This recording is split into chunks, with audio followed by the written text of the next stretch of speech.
Hello, Ori and Mushroom Overlord. I am live. And Iron Fist Games and AJ. And Cold Saber. And Big Golf.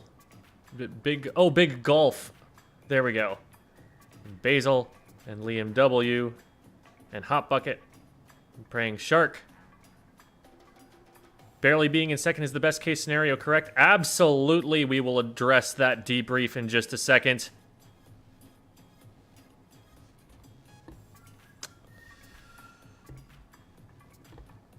All right.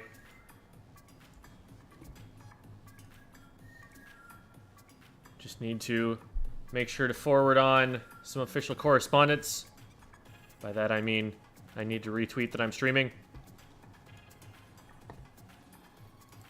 Make sure that all of our fellow Gearheads get the word and arrive to hear the good news. That almost makes me sound like I'm an evangelist or something.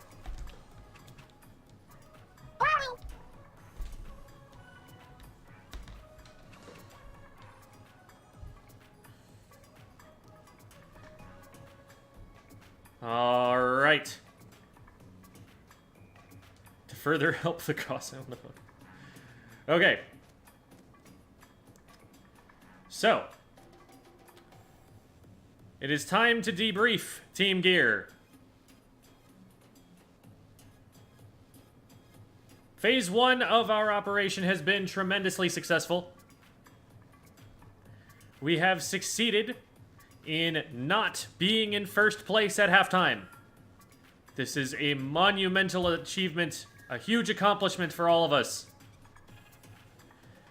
And now, Team Gear, the time has come. Now is our time to seize the victory. Team Fun is now out of the picture. Mark my words, they will lose this Splatfest, probably in third place.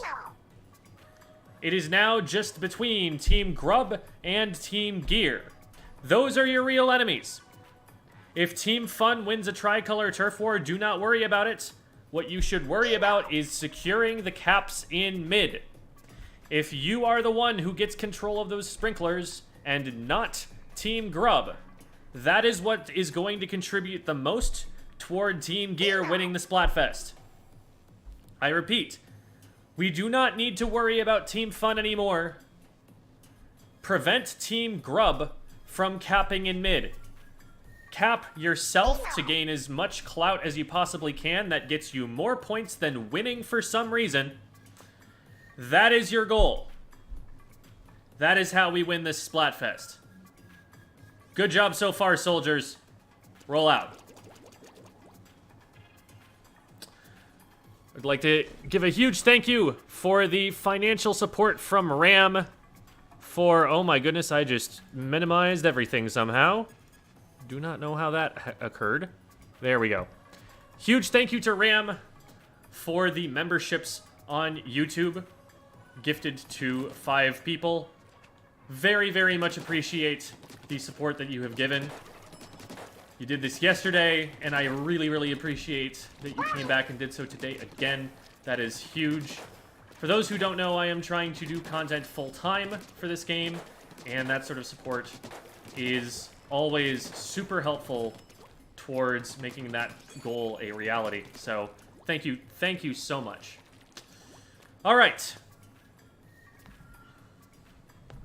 So, now, it's time to let them have it. We are no longer throwing. Phase 1 is over. Now, we go and we play Tricolor Turf Wars, and we try to cap, and we take it to Team Grub. Now, let me really quickly get the gear that I'm gonna want here. I think I had, yes, I do have this, and this will be good to farm. All right, this looks abominable as an outfit, but it is very functional, and that's really what matters here. To the tricolor battles we go.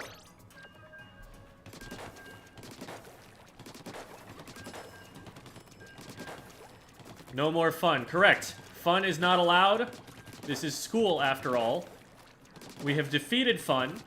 They will lose the Splatfest. And now it's between us and Grub. Remember, it is also a rule there's no eating in my classroom. Take that and apply it as you will to Team Grub to the fullest extreme logical extent. We must eradicate the food. Did I throw enough, sir? Just enough, exactly. Good job, Agent Jamie.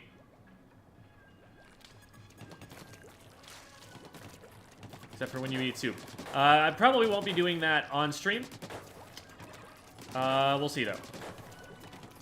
I guess it kind of depends. Because I do have a Metaphy lesson that I will be doing later on tonight. So, depending on whether they are willing to have that streamed, it might be a very short stream. It might end it in an hour and a half. But I would like to stream that if they are willing to. And it will just depend on whether they are willing to allow that. Okay, so we ended up not getting a tricolor turf war. But we game regardless.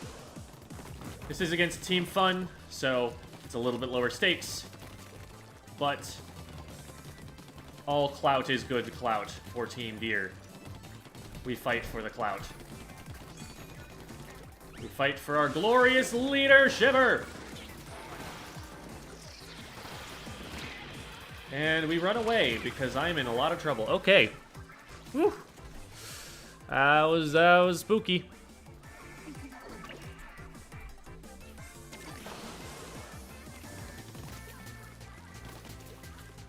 Alright, I have received word that we will be doing the Metaphy lesson on stream tonight. So that's good. We will be able to continue streaming throughout, and we'll be able to go quite a bit longer tonight then. So that's nice. I've been wanting to spend a little bit more time with you guys.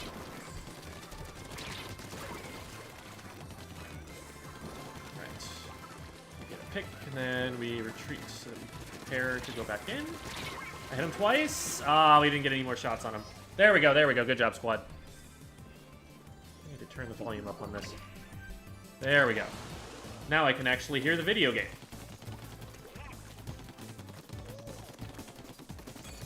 Alright.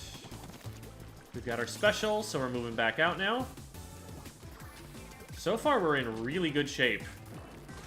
It's honest. Okay, I was about to say it's almost at the point where I maybe want to just focus on touching up paint around the map right now. But then we dropped one, and it looks like someone's being flanked over here. Nice pick. Good stuff. That is a Nautilus. We're going to try and restrict their movement and not make ourselves too obvious. Absolutely not. Under no circumstances will that work. Thank you.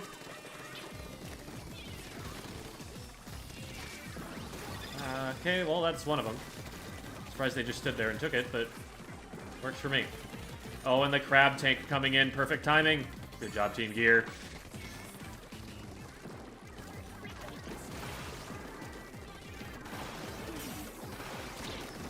Ah, I shot over the top of them. I wasn't watching my own video. I did get them by pre-firing blindly, though, so that was kind of neat. Hello, hello, there was someone right in front of you. Oh, wait, they were down there on the left. Okay, never mind. That makes sense. And we did collapse on it. Good job. Oh, Allie's on our team. Allie is from a team called Paint Plus. You're Div 3 last I checked. And we've streamed them before and stuff. Allie's cool. I think they stream.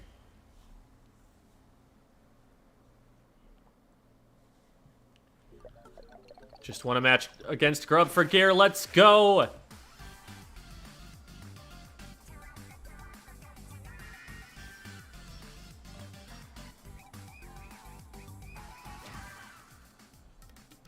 Fun time is over. Exactly. No more fun. Take a break for now. Have food and ice cream on its way. Ooh, sounds good. All right, there's a win for Team Gear. Let's get that clout total up. Tricolor does seem easier on this stage. Ooh, interesting. I hope you lose to Team Fun. Well, I don't think that's gonna happen.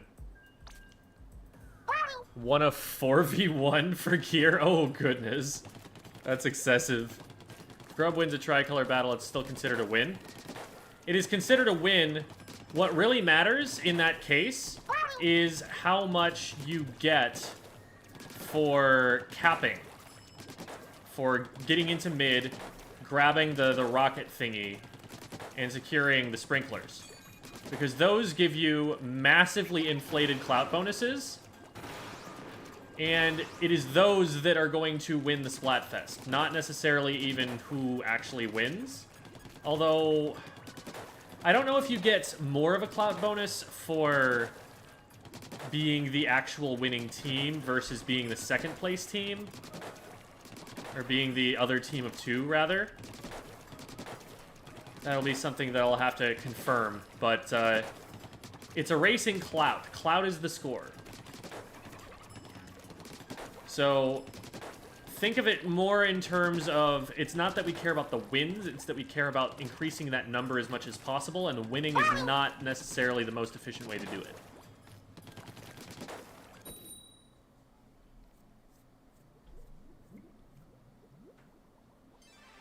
You don't win more? Alright. So yes, all we care about in those tricolor turf wars is denying Team Grub the ability to cap and capping ourselves. That is what's most important here.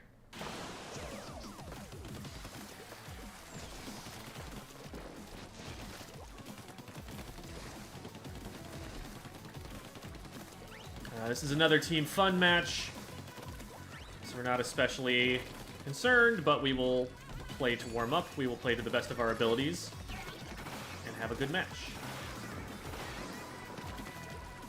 It's a little unfortunate that I had to just, like, unload the entire Trizuka at that point. Lost a lot of time that I could have been spending on, okay, so I have to go up mid to get in there. Let's just get all of these arms painted up. We will need them all eventually. Now, I'm going to try and play Gatekeeper so that they don't get down into mid.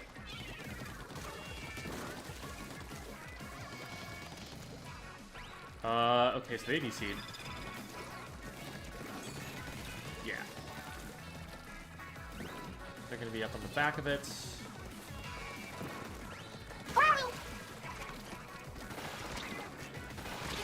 Okay, we got him, we got him.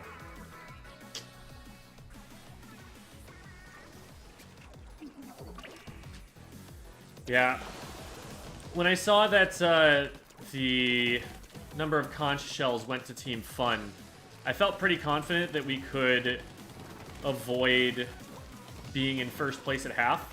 And we actually did a lot better relative to how we were at first, so I was worried, but we did avoid the first place. Oh, that was nice. What? Did they hit that on purpose? God dang. I'm just dropping out for that. They know too much.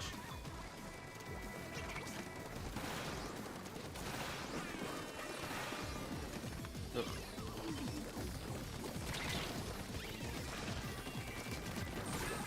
Nice. Beautiful. Woo! For Team Gear!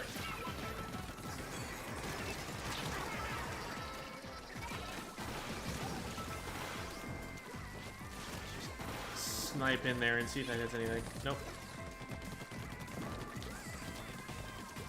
We fire these angles. Oh, there's someone behind me? What? What are we? Where are we? Oh, goodness. That's actually a really bad time to go down. But I think we still hold here. Yeah, we're doing fine.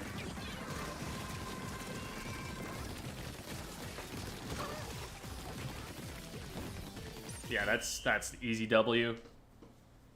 No shot.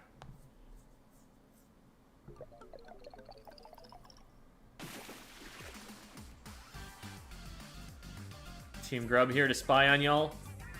You're too late. You missed the secret meeting. And don't even think of going back into the archives on Twitch to try and see it. That won't work. Because I said so. How good are dually squelchers in 3? They are solid. I definitely think that they are playable. They're not top tier. They don't have quite as busted a kit as something like the sloshing machine. So as far as midline weapons go, that's dominating right now. But I would never complain about having one on my team.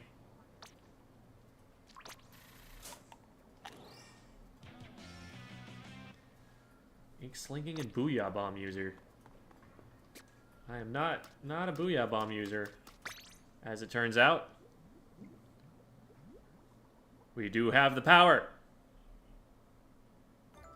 Catalog level 87. Oh, I know people who had the dab a week ago. It's level 98. I've actually been playing relatively little compared to a lot of the people that I know.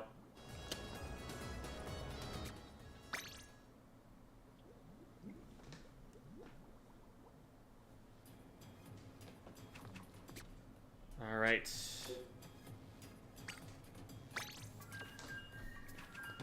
Here we go. Let's get some tricolors.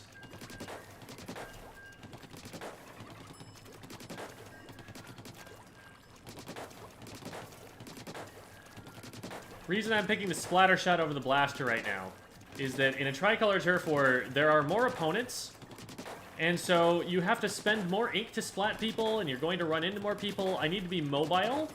I need to be able to paint my feet quickly. And I need multi-kill potential. So the main weapon, of course, is going to have all of those things, but also I definitely like my ability to Trizuka. That has gotten me significant multi-kills in the past. Alright, this is just a normal turf war. Made it so it's only a chance you enter tricolor. Do you know that percent?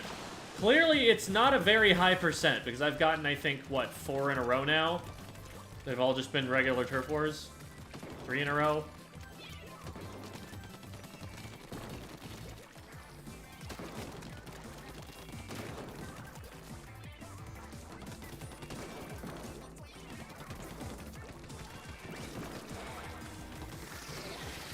Sneak around a little bit. Drop on me, drop on me. There we go. Good work, teammate. They had to follow up on that to be able to get one of the picks that we had. Actually, maybe both of them, because I think they did some damage to the other one first before I got them. Let's get out of this. Oh boy. I thought they dropped for sure. Got one with the bomb, though. There we go. I'll take 2-for-1 trades. It'd be ideal to stay alive with each pick that we get, but a 2-for-1 trade is very unlikely to result in not having a good impact on the match. I thought I could make it around in time. A-leader's slow.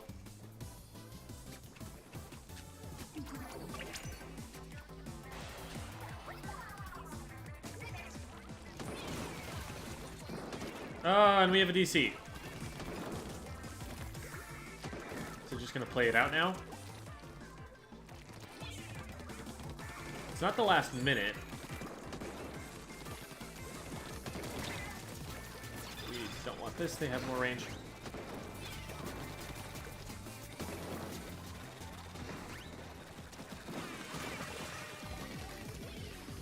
L3 is playing that really well. Oh my god. I was standing and shooting for entirely too long while I was missing there. That was just really poorly played mechanically by me.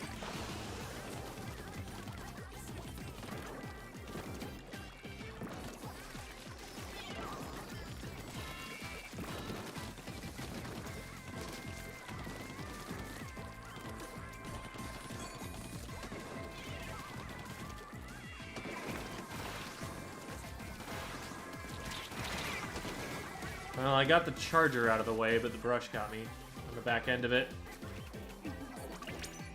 This isn't looking super winnable, and it does look like we are going to be forced to finish this thing, despite it all. Alright. Well, we get that pick anyway. Whatever.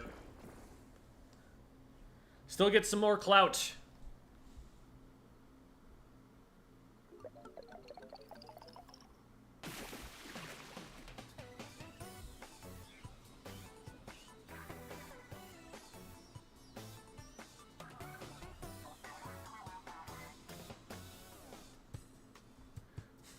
Alts on Team Fun. Oh my god. You know that you were going to just collect clout for Team Fun that way, right? You're going to collect clout for Team Fun, and you could be collecting clout for Team Gear on your other account. I don't think that's actually, like, going to lead to more going our way. On top of probably being less fun for those involved.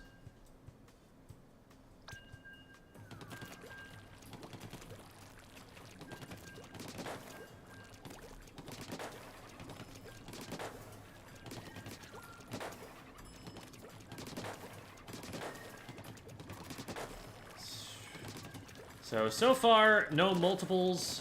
So far, no tricolor battles.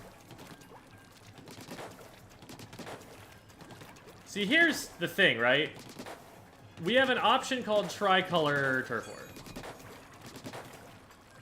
Why is it that they don't have an option called tricolor turf war that allows them to choose whether or not they want to play it? And just have a 100% rate of playing Tricolor Turf Wars when you pick the Tricolor Turf War mode. That seems like it would make sense to me.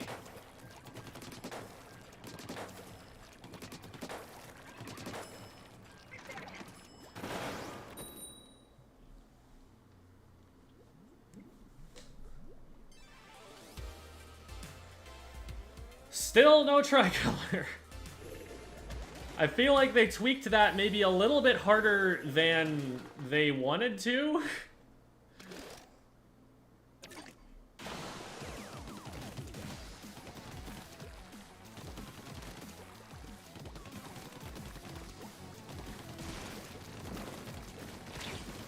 Maybe that's the Team Fun ploy. They just don't play any Tricolor Turf Wars at all.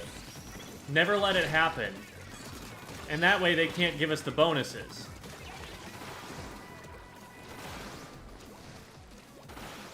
That would be pretty big brain. Except the thing is, I don't think they can actually decide, because if they just choose Splatfest Open, they have a random chance of getting it. So they don't have, like, the option of denying us that game mode.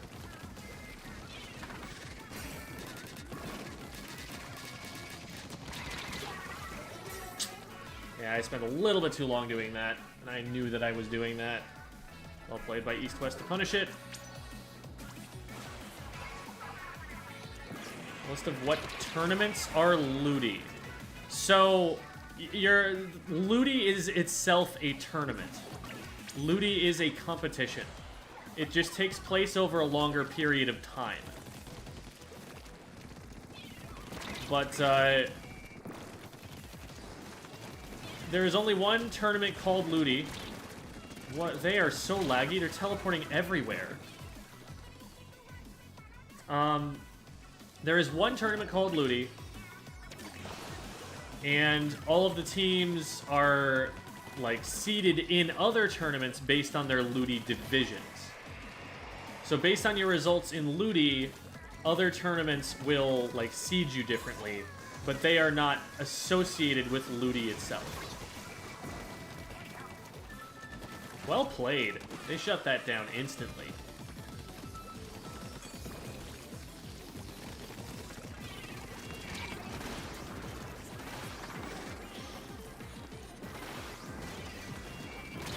Oh, I thought I was far enough away from that. Good bomb there. East West is playing pretty solid.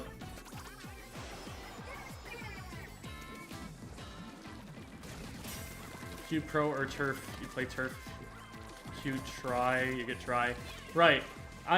My only guess is that maybe that would make it so that matchmaking takes longer than they found acceptable. I don't understand why. Like, why deny people the choice of how they want to play the game? They don't do that in any other game mode. They tell you exactly what you're signing up for, and then you play that. So, it's confusing.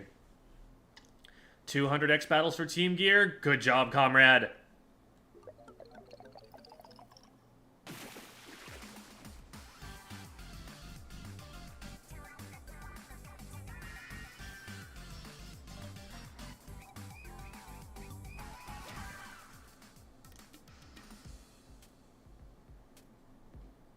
Yes, very nice, very nice. If you on Team Gear, Jim, there's no way we can lose. That's what I like to hear. Confidence. Confidence, Gearheads. We have already removed one opponent.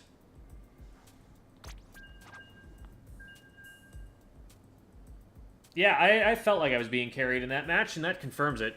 Holy moly. I have been playing a lot of Blaster recently, and so my splatter shots, especially my Trizuka, is going to be a little bit rusty. The splatter shot has been my main weapon for ages, and that muscle memory is probably just always going to be there. But, definitely due for some aim practice. Shake some of the rust off.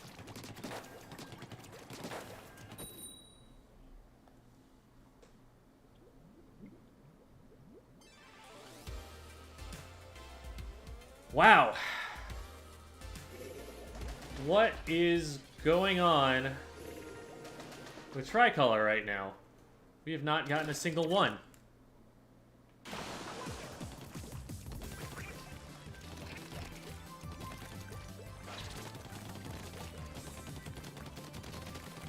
By the way, everybody, we are going to be having a Metafy lesson in an hour. It will be streamed, so it won't be like shutting the stream down or anything, but change of pace. I know that they're right there.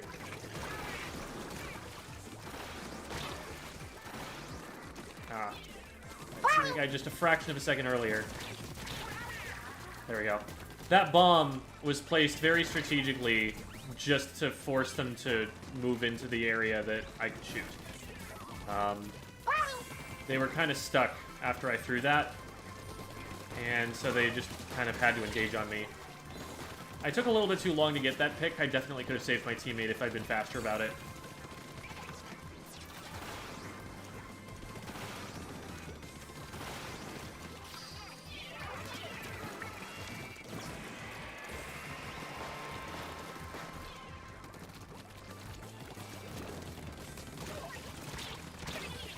Alright.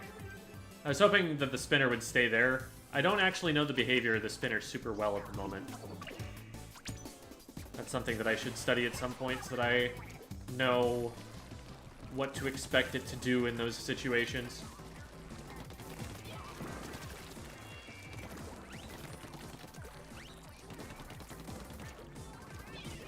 Alright, we're in pretty good shape, and even our Hydra is pushed up further. They also have a DC, so that's not making things easier for them.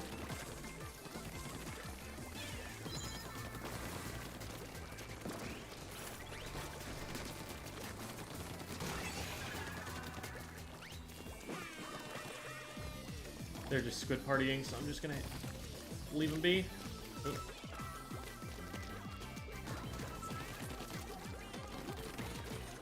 Teammate hasn't given up, though.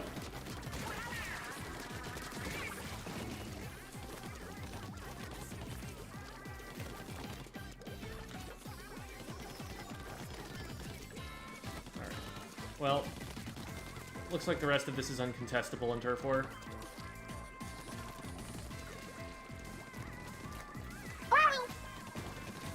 Someone drop out?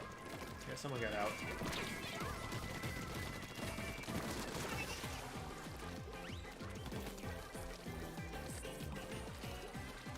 we go. Oh. I feel so dumb right now.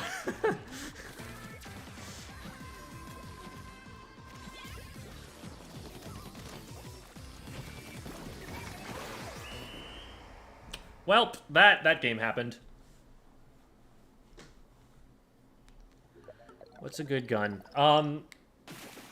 It depends on what you are trying to do, Yatalak. So, do you want to play something short range and aggressive? Do you want to play something like long range? Do you want to be supportive? Like, what is it you're looking to do? For me, the L3 nozzle nose. So the L3 is more of a supportive, like, mid-range kind of weapon. If you want to play more on the aggressive side, would recommend the 52 gal. If you want to play more on the supportive side, supportive side, that roll doesn't really mean as much in this game anymore. It's less of a strategy. But mid-range, 52 is pretty good. Range blaster's not bad. Custom dually, or sorry, not custom, dually squelchers would be a really solid choice, I think. Kind of a similar niche.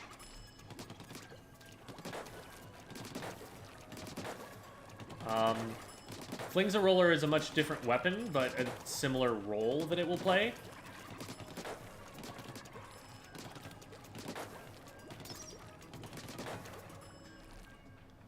What do you think of arrow spray? One of the worst weapons in the game. Not the worst, but bottom 3, I would say. Reason I say that, it's not going to be able to fight. It's just got terrible aim RNG. Like, the shots go everywhere. And the range is abysmal. You have to be in sneezing range of them. So, you're not going to win fights with it. So what else can you do with it? Well, if it had a better special for supporting the rest of the team, then it could farm specials and output those a lot. Like, if you give an arrow spray Tentamissiles, that's a problem. But it has Reef Slider, which is primarily focused on it getting picks, which, as we have established, it does not do well as a main weapon. So there's no synergy there. Fizzy Bomb isn't bad. It can control some space. But if you want Fizzy Bombs, right now you're running Sloshing Machine, because it can combo with the Fizzy Bombs, has really good range so it can fight well, and gets Booyah Bomb, which is one of the best specials in the entire game right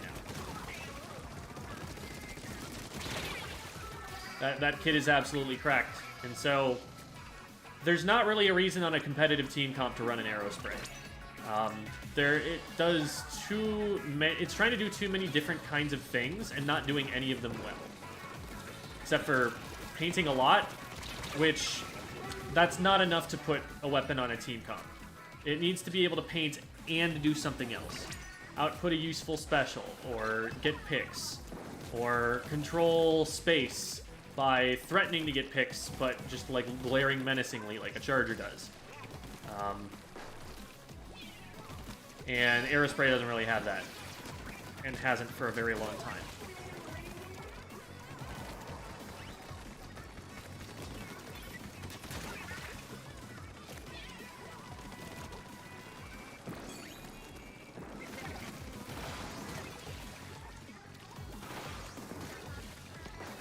Yo, with the triple? Oh, I didn't get the triple.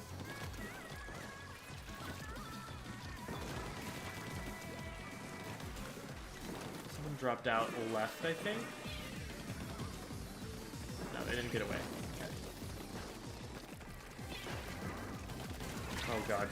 I did not mean to drop.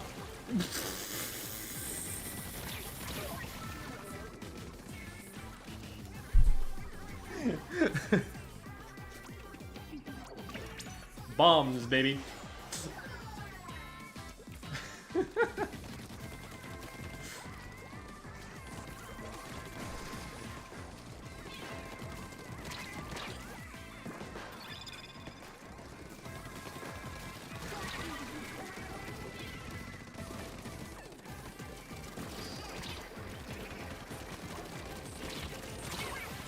I was just caught in a really bad spot there.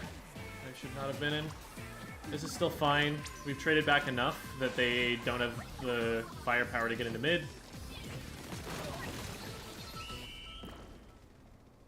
And there we go. Good stuff, good stuff. What do you think of the NZAP? So NZAP is a really good main weapon and sub for a supportive kit.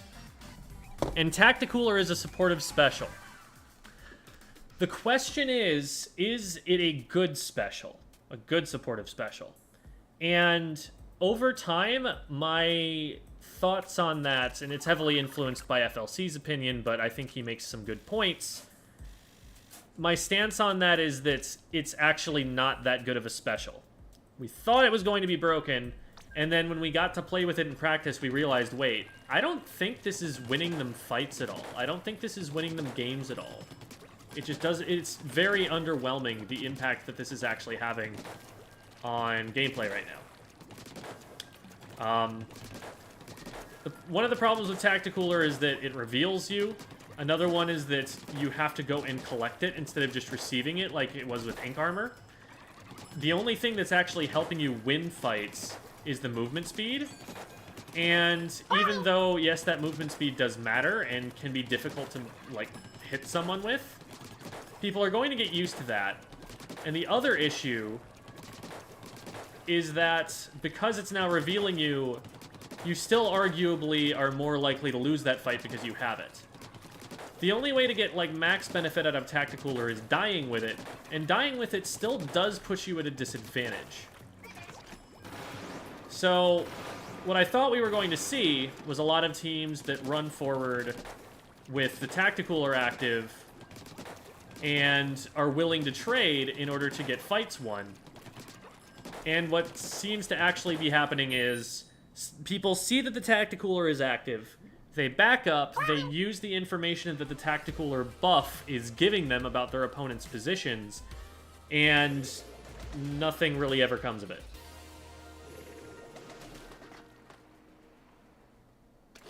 Tacticooler is best for backliners? I disagree. Because the Tacticooler needs to be picked up by your teammates. So if the backliner is the one who has it, they either have to back up to where it's positioned to get it from it, or they need to, or the backliner needs to move forward further than they want to. I think NZAP is actually pretty much the weapon you want it for, because the NZAP is a weapon that is going to, like, push forward with the special itself. Once the NZAP, and a lot of supports have worked this way in, like, Splatoon 2 as well. Once the NZAP pops its special, it's not really a support anymore. It's turned itself into a Slayer. It's a weapon that's going to go in and actually fight after it gets that special popped. But that's what makes it the support, that it waits for the special instead of immediately starting to apply pressure and getting special when it gets special.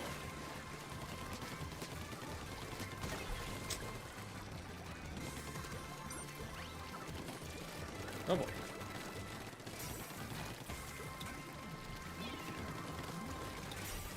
Alright, nice. Think we get that? Yes, we do. Oh my god, there are so many lines. They did so much geometry on me.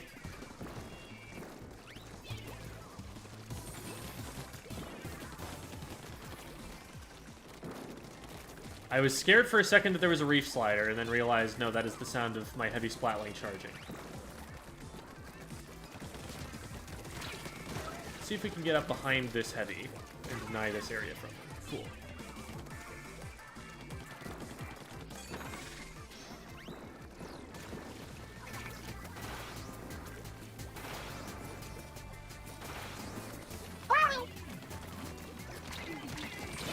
Oh, I hit him twice. Did not realize that they were going to be able to hit me from there.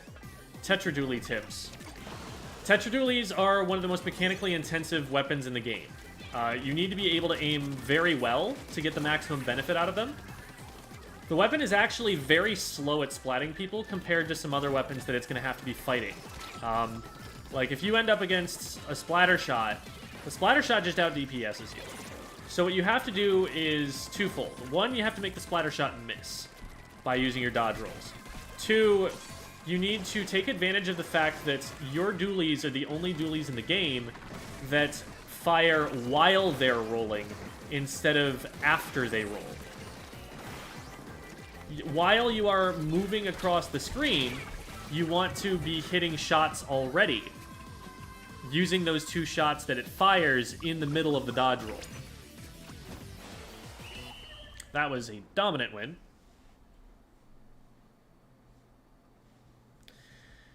Yeah, and I do apologize if I am missing questions here. If you don't get it answered, feel free to repeat it a couple of times, just because I'm gonna be a little slow on chat here. The channel has increased in size pretty drastically lately, and it's difficult for me to keep up with chats with this many more people in it. I don't have a lot of practice. So,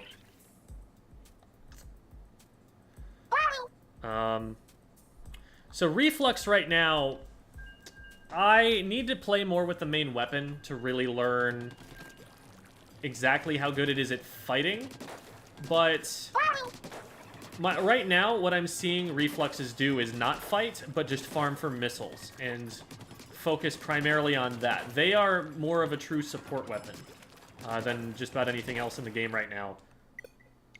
Ew, well, that's unfortunate.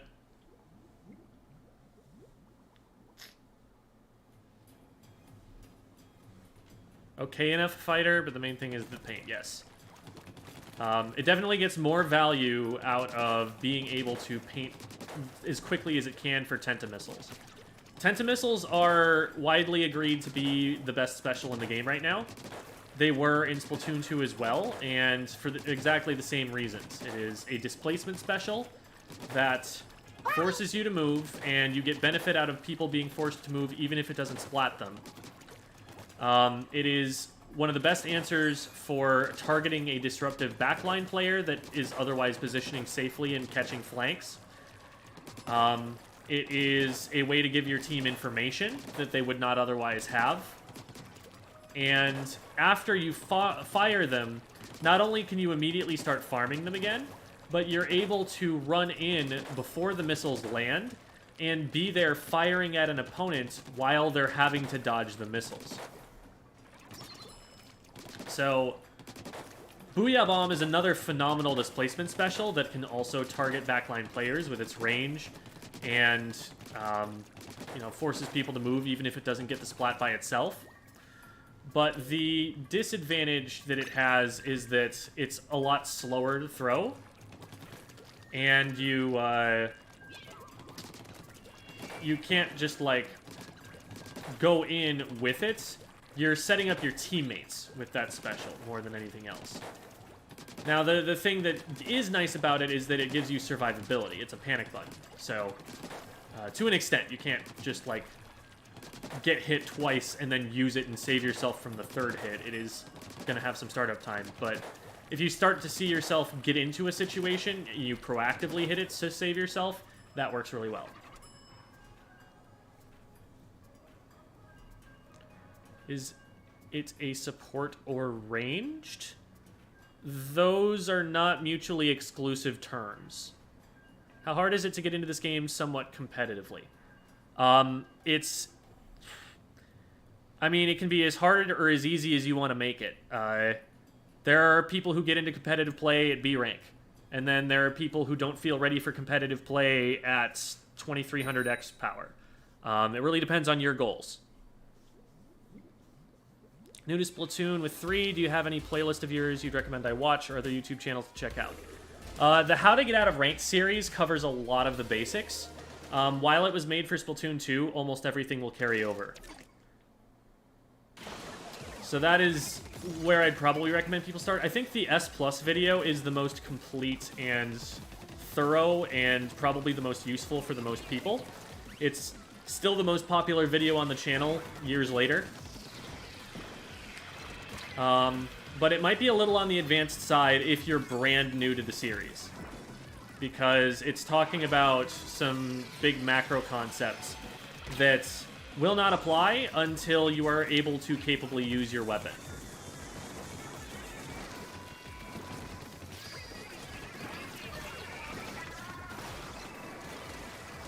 Like, if you're brand new, I'm not even telling you to, like, strafe around while you shoot. I'm just telling you to start getting used to motion controls. Because that's really the hardest part early on. And yes, motion controls. Definitely motion controls, always motion controls, if you possibly can. If you have a disability, like you get tremors or motion sickness or something, and you can't use them, that's one thing. But if you want to be the best that you can be in this game, and you have access to that control scheme, you need to be using it.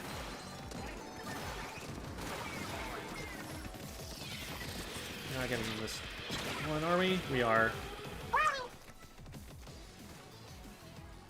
It became really difficult to see them there. That was an interesting play. Because of the way that the lasers turned, and because of the splash wall, I couldn't actually figure out where that player was on screen.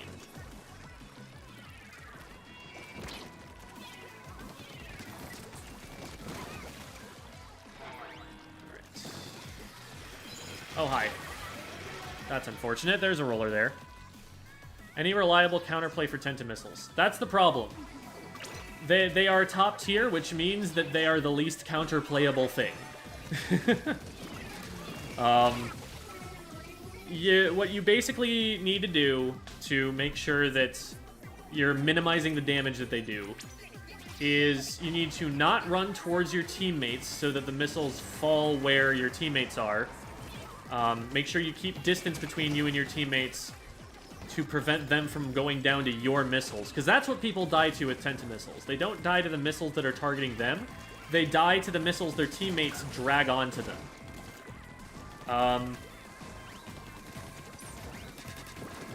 Like, past, like, C rank, people are going to see the circles on the ground and move. The question is what they move into. You need to set yourself up so that by the time you do have to move, you have someplace that is safe to move.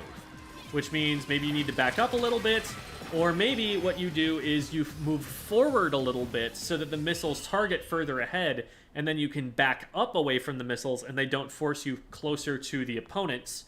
That's a really strong play when you can pull it off safely.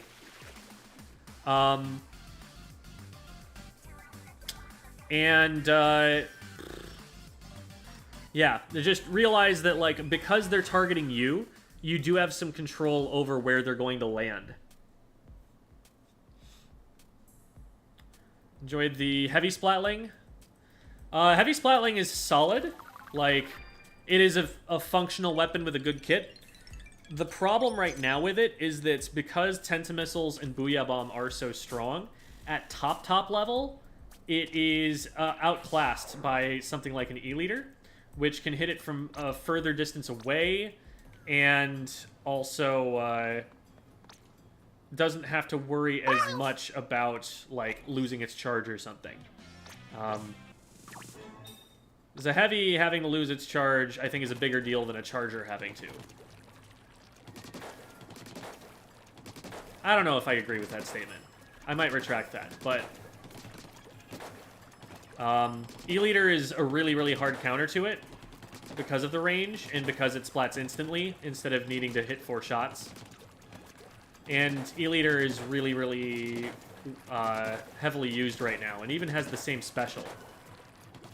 So it's competing for that niche with backliners, and they're generally choosing the E-liter over it. But even, you know, into, like, I'd say, like, Div 2, Div 1 play, you're still going to be able to use the weapon if you want to.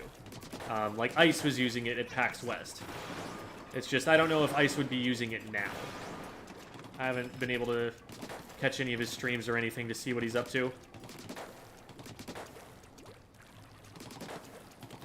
Is 1 main, 2 to 3 subs on dually squelchers too much? I don't know. I don't want to comment a lot on gear right now. The reason being... Oops, that's the wrong menu. That's also the wrong menu. Third time's a charm, I guess. So, reason being, I simply do not have enough chunks right now to start experimenting with gear. This is all that I've been able to accrue for the entire time that I've been playing the game so far.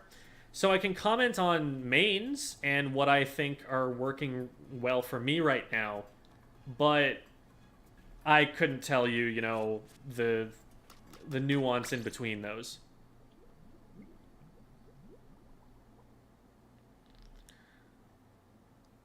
People with a colored name tag, how do they have it? So like the one second. So like the colors that you see in the background there, those you just unlock over time from catalog levels. Thank you so much for the donation, Jean Ron. I'm assuming that's what that is. Jean Ran? Jean Ran? Thank you. Thank you so much. And yes, geared up for the team. Oh, for the team fun to win? That's rude. However, you did give me money, so I can't complain too much.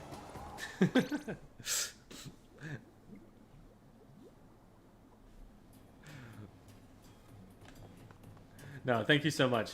Appreciate you being here. Are dually squelchers good for turf war? Oh yeah, absolutely. They paint a lot. They're a little bit ink hungry. So you don't just want to spend your entire time painting with them. But like, they are definitely not a liability on that front, and they have really good range. I think dually squelchers are a really cool weapon to get into because they're viable at every level. Like, no matter how good you are with the weapon, you can make it work. Like, at low levels, where all you're doing with these things is just, like, walking forward and, like, using the double reticles to eventually get picks like this, it still works because you've got really long range, and so you do this against a frontline player who doesn't know how to position around you, and you're going to get picks. Then, once you learn how to dodge roll, you gain more from learning how to dodge roll. And then once you learn to use jump tech, that opens up whole new possibilities for kiting people back. And like, so at every level, there is like new tech that you can use on this weapon to gain an advantage.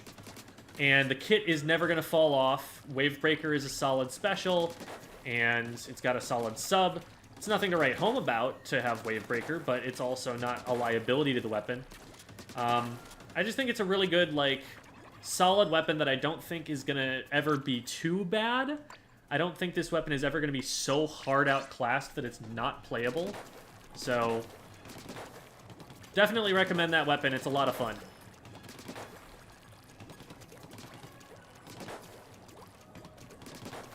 How do you feel about the Bloblobber versus the Sloshing Machine? Sloshing Machine is the best weapon in the game. Bloblobber has a really weak kit for it right now, and the main weapon is not nearly as good. Bloblobber has potential once they give it a better kit, but the one that it has right now is simply too passive. Like, a lot of people use the Bloblobber, like, just to kind of sit there and output paint and zone control, which is something it can do, but it needs to be doing that a little bit more. Oh, I don't think I have it unlocked. That's unfortunate. I should probably play and watch me get the first tricolor battle as soon as I do this, but I should get some other weapons, a freshness point or two, so that I can get some Sheldon licenses and get the rest of the weapons unlocked. I played a little bit of Slosher before. This weapon is also really good right now, for those wondering. I think at some point on stream I need to just go through all of the weapons and like give my thoughts on them and make a video out of that and just have that be a current answer to those questions. Mind you, by the way, that my thoughts on these weapons are informed primarily by competitive play. I'm trying to make judgments about how these weapons will work at top level, or at least at my own level, at mid-level competitive play. So, you know, Div 4, Div 3 kind of stuff. What mileage you get out of the weapons in casual play will differ. For example, What's a good example of this? E-liter is a really, really difficult weapon.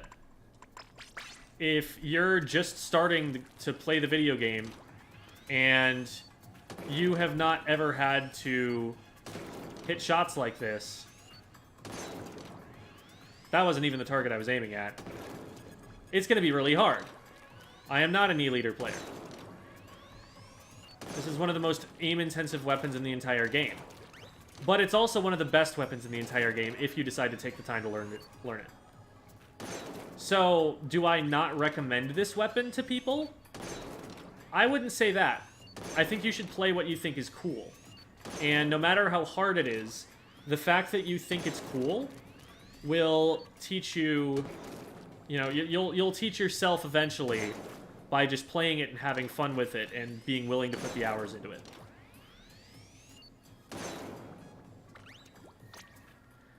Best weapon for a physically disabled stick user who wants to play aggressively with an eye towards turf coverage.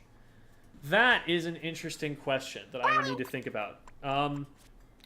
You want to stay away from dualies because dualies force you to adjust your aim mid-roll. Especially the Tetras, but any of the dualies. And that's something that sticks are really, really bad for. Unless... I guess one thing you could do if you're just really worried about your aim, and I don't think you should be this worried about your aim, but you could just try and, like, go akimbo on it and just try and shoot like this. So that way, even if you're a little bit off, some of your shots are hitting. That's something that you see people do a lot at lower levels when they're not confident in their aim, but it definitely falls off over time. So if you're trying to get competitive with it, I wouldn't try and stick to that. But you can see, like, as I'm moving, I am trying to be keeping my aim on the entire way. So this is not what you want. Shooters are never bad. They are a little bit aim intensive at high level because you have to start doing stuff like this to move. And going up down like this is just not a thing that's very easy to do on sticks. So let me think. What you could do is go for a weapon that has a larger hitbox. So something like a sloshing machine would be really strong. I mean, it's really strong in general, but that's a weapon where it's more positioning based. So you have to get your aim on, you know, left, right here, but you have a really generous hitbox to use to get there. So I could see this working if you're just, you know, I'm not trying to use motion aim right now.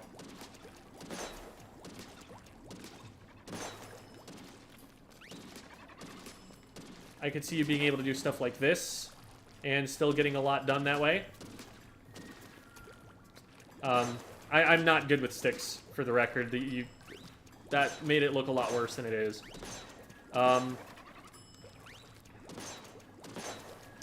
So this weapon's really good for that. And you're still going to be able to charge fizzies. I guess, depending on the extent of your physical disability, charging fizzy bombs might be a problem. Because what I'm doing right now is mashing the B button and wiggling the stick around at the same time. And if that poses mechanical difficulties, then that might not be a good choice. Slosher, though. Slosher should be relatively straightforward. And Slosher's a really strong weapon. Slosher's also fairly aggressive. You do have to position somewhat carefully. Because your ideal position with the Slosher is hitting someone up over cover. Or like up over a ledge or something like that. So like, let's say that this charger over here is bothering you, Queen. You just do that. So this might be a good option. Tri-Slosher also. Tri-Slosher's not going to paint as much, but it would be a good aggressive option. And if you're trying to lean more into the supportive painting side, you do also have the Splash. Splash just generally paints an awful lot. It has a really high fire rate, so even if you miss a shot or two, you'll still be able to get a reasonable time to kill. And Crab Tank is best used from pretty far away, which I think is going to be beneficial. You're not going to have to, like, turn your aim radically quickly, because ideally with that situation, you are aiming pretty far away. Now, with the main weapon, you might get snuck up on, because you have to get so close that the chances are higher that someone ends up behind you and you have to snap 180. And in those kinds of situations, this weapon's going to be weaker. But you can also play it a little bit more patiently and, like, chuck burst bombs and support that way. Maybe get onto a chip damage comp and do this sort of thing. So hopefully that's given you some thoughts. Also, rollers, those are not great painting weapons, and that's why I haven't talked about them yet. But the flings, actually the fling's a roller.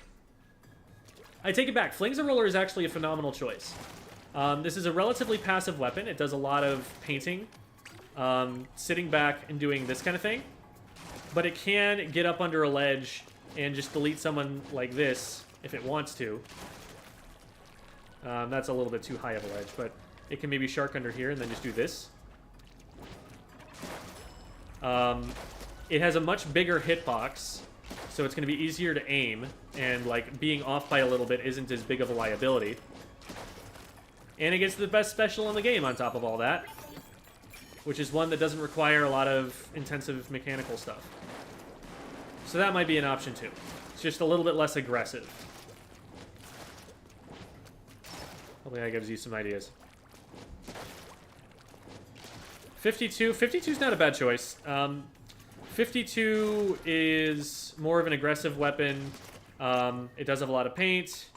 It's just solid all around. If you want a shooter class weapon, you can't go too wrong with this or the splatter shot. Again, one of the reasons that I'm not sure about recommending shooters for someone with sticks is that doing this is pretty important to be able to do, and you cannot do that very well on sticks. But that's also an option, because you only need two shots to splat with this weapon. So the issue of aiming is a little bit less of a big deal. And you have a little bit of time to set your aim if you put a splash wall out in front of you, because then you can just stand really close to the splash wall to prevent people from being able to pick you in the time it takes you to get your aim on. So that would be beneficial to someone who's trying to get used to it. You just need to play a little bit more proactively with that weapon.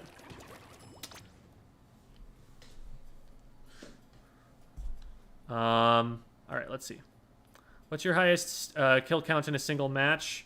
I don't know in Splatoon 3. In Splatoon 2, I'm pretty sure I hit like 33 or something at some point. I don't really pay that too much heed, because what I've found in my experience competitively is that when you have a really high KA like that, what that actually means is that your team was doing a very poor job of capitalizing on the picks that you got in order to win the game. Like, if you're dropping, you know, 20 splats in a game, that should mean that you were having a really dominant impact on the game. And the fact that you didn't win it that quickly off of that means that something was going wrong. The most dominant game that you play is a game where your team has between 1 and 2 KA, the other team has 0 KA, and you knock out in 35 seconds. That's what it actually looks like to get washed by a really strong competitive team. They're not going to have high KAs because the game is just not going to last that long. Thoughts on Hydra? Hydra is in a better place than it's ever been.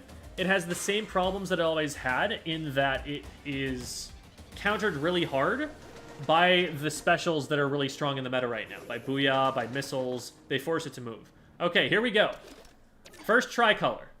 I don't know exactly where everything is, so I'm going to need to be... Okay, so fun is on... There we go. Grub in front. Grub is what we need to watch out for, and we need to be careful to take advantage when we get access to the middle. We also need to keep Team Grub off the middle. Those are our objectives here. Team Fun is an obstacle, but not the primary concern. This seems really difficult to get into. Oh my god, my teammate is goated. That is such a booyah. Alright. Huge W. Let's see if we can get it again. Now the concern here again is that we do not want Team Grub getting this.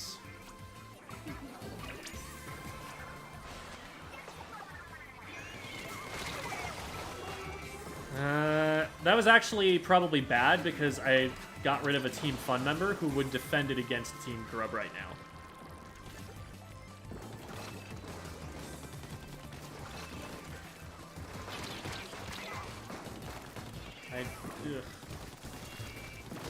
So this map is actually way better for this than Sturgeon was, because this map gives the team of 4 a much more usable choke points.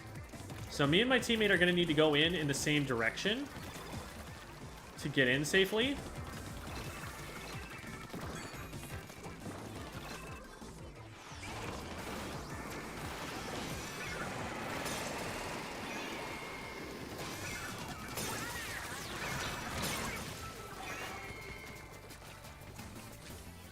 Alright. And my head is spinning trying to figure out strategically how I want to do this.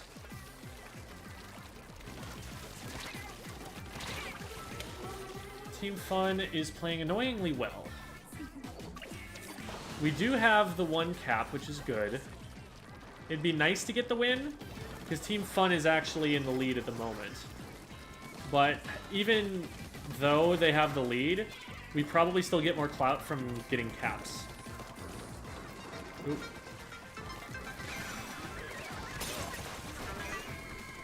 I believe getting in there and grabbing it like that decreases the amount of time it takes next time, so we haven't completely wasted it.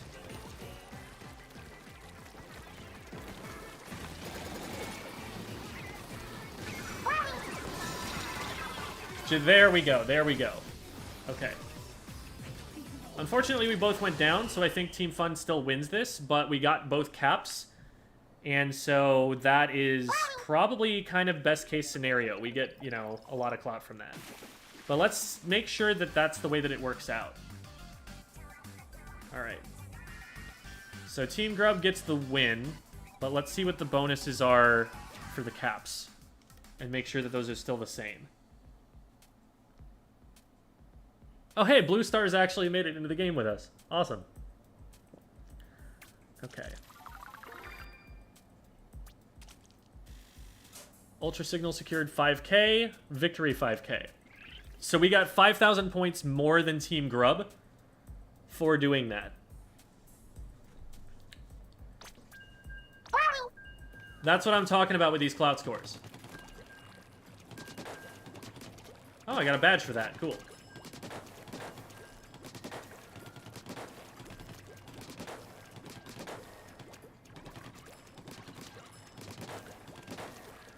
See, here's the thing. Okay, well, that match we just played, the breakdown for how that worked was Team Fun, despite playing pretty good defense throughout the match, allowed us into mid twice. And because of that, we got 5,000 extra clout that they do not possibly have access to.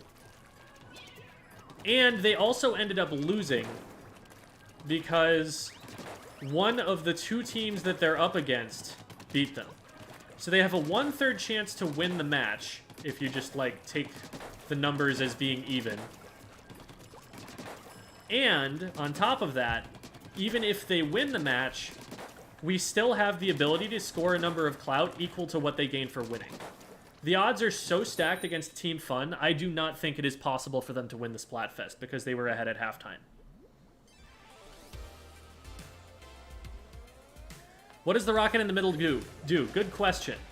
When you stand there for long enough, you secure it for your team, and that puts a sprinkler on the map, a really, really big kind of Eldritch Horror-looking thing that sprays your color ink all over the place.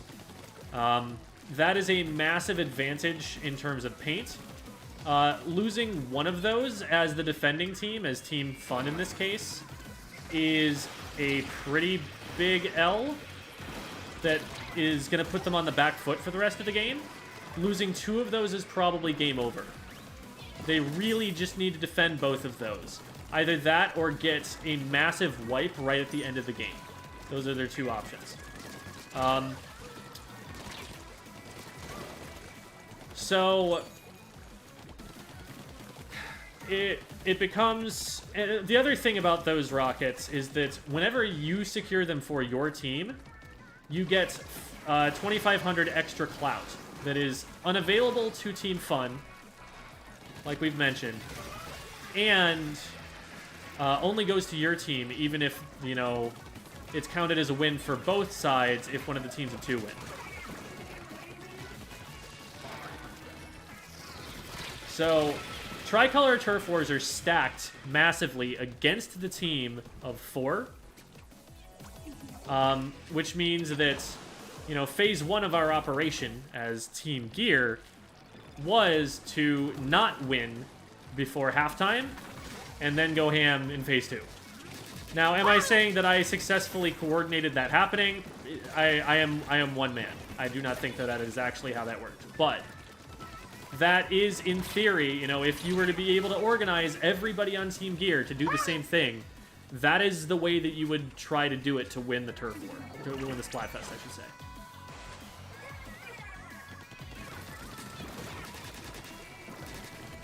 Teammate is popping off.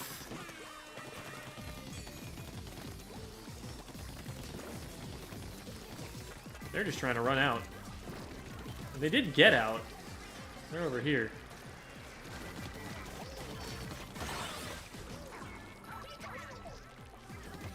Very nice. The teammate did a really good job of this swing. I already knew what was happening, but that was good communication on their part to alert me that, hey, you can help me over here if you come this way. They're just trying to run out without fighting us. Like, they need to get a pick to really be able to safely leave. And they're not trying to do that.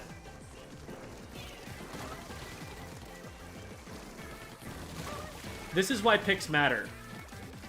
Getting splats, like, it doesn't matter if you have a really strong painting weapon if you don't ever have access to the space that you need to use it.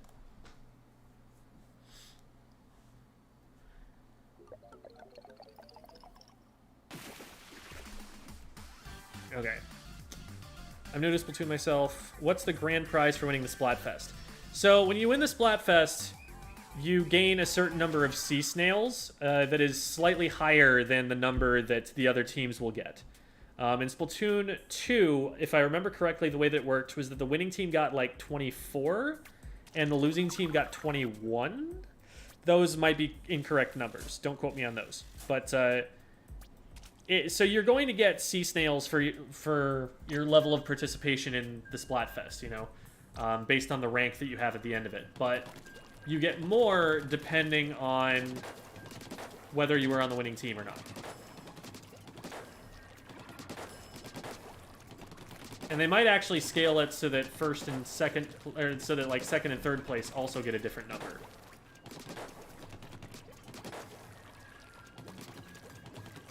Hot take, but it doesn't matter who wins.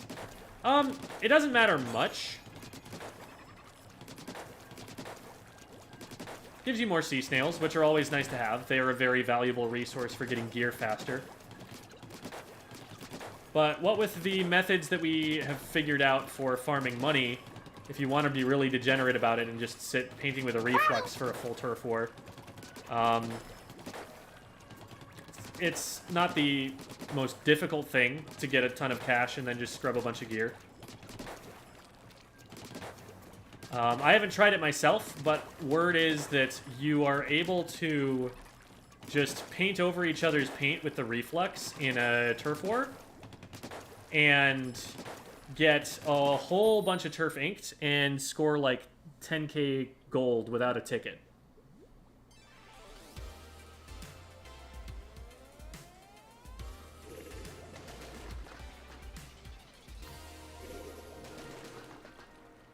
There's even a Discord server now for farming money like that. I posted a tweet, retweeted a tweet about it, if you want to check that out.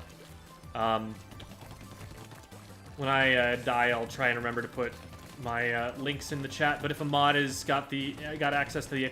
links command, you can throw that in there now.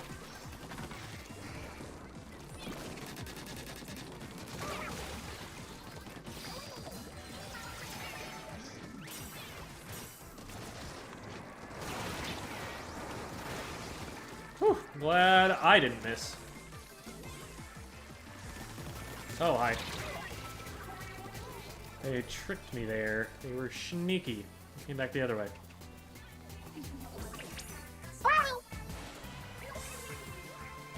What abilities should I be looking for with shooters? They're not very gear dependent. So like, a Splatling, for example, needs run speed and some ink resistance. That's just kind of necessary for them to play a playstyle that is as functional. Blasters need intensify action so that they can use jump shots, which makes them considerably more mobile than they would be otherwise, and just really empowers that weapon to do much better things than it can otherwise. But shooters, they don't need any of that. They paint for themselves fine, they don't run out of ink. They move fine. They don't need, like, extra... I mean, there's no damage up perks or anything to take advantage of. It's just... usually, like, swim speed is what they get best use out of.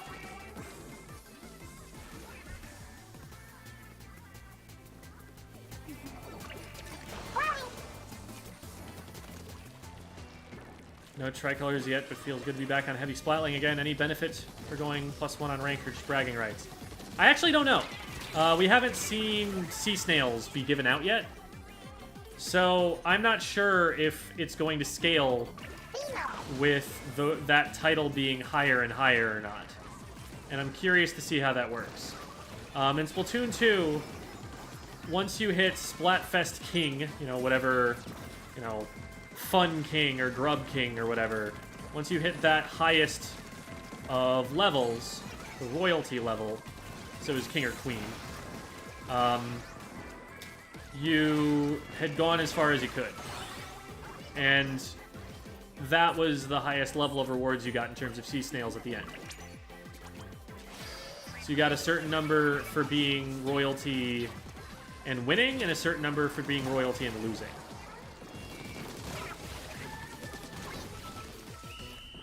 But I don't know if that +1 or +2 is going to increase the number of snails you get.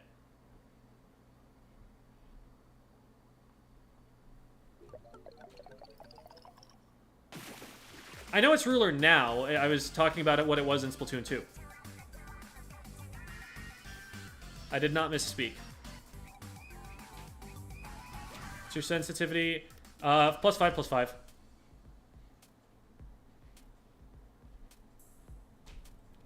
Best abilities for Dapple Doolies. I don't play Dapple Doolies. Again, I don't think they're especially gear dependent. You probably want a little bit of ink resistance because they're going to be rolling around probably in enemy ink to some extent. But what I would do is go to Sendou, SENDOU.ink, INK/builds, and look up what people were running on Dapple Doolies previously. Ninja Squid definitely. Ninja Squid is being run on almost every weapon in the game right now.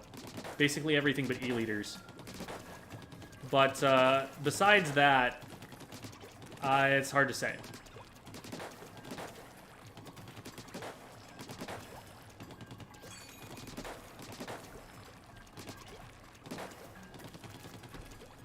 Is it worth running Object Shredder anymore? Definitely in some cases. Obviously, it was primarily used as a counter for armor when you had something like a zap that wouldn't have one-shot the armor otherwise. But it's useful in Rainmaker. It's useful for getting rid of wave breakers. It's useful for destroying big bubblers if you're worried about one of those specials. It's definitely more situational now, though. This is going to be the last turf war that we play before I have my Metafy lesson with Strawberry.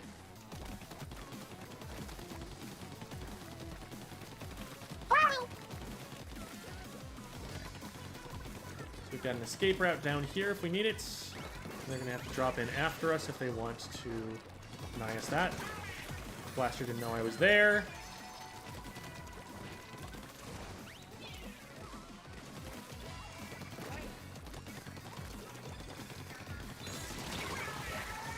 Okay, I thought I was going to get that pick. I thought I had time. Marty McFly. Such a name.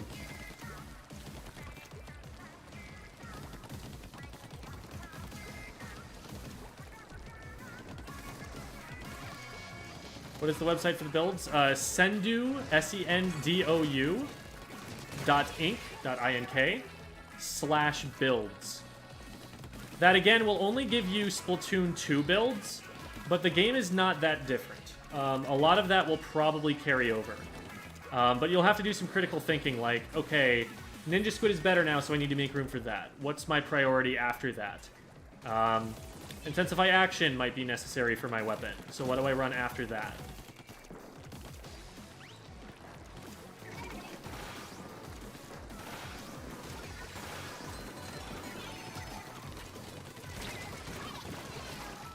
Thank you, teammate. I might have still had that, but it was definitely more of a sure thing once my teammate got involved. Do you have cover here? I really don't. They actually screwed up, though, by dropping down. I just need to jump this. There we go. They did get down and into mid, and I think... Oh, no. That's the heavy, too. That's bizarre.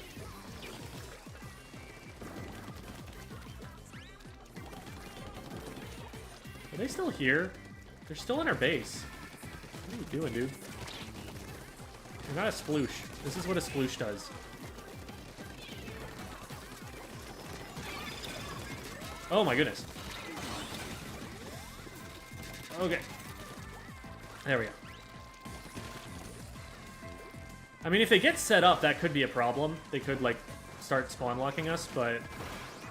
getting set up as a heavy in the enemy base is not the easiest of things.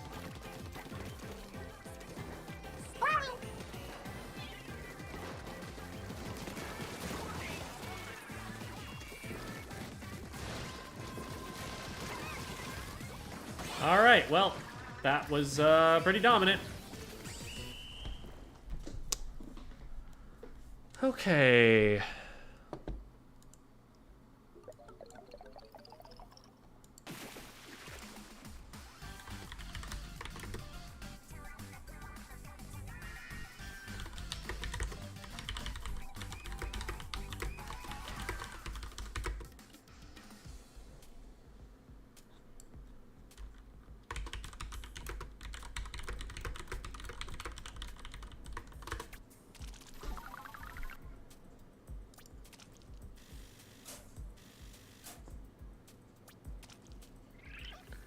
All right. So I'm getting... It is Strawberry that we are going to be doing a VOD review for here. So give me just a second to get set up. I'm going to be hopping into a voice call, and you should be able to see now. Yep, we've got our Discord overlay on the upper left. And once they step into the room here, then we should be ready to go.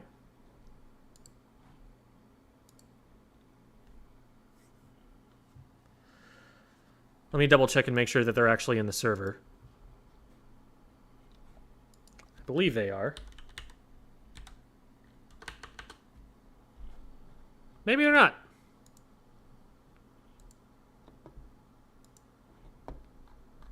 Yeah, I don't think they are. Okay. We can fix that shortly.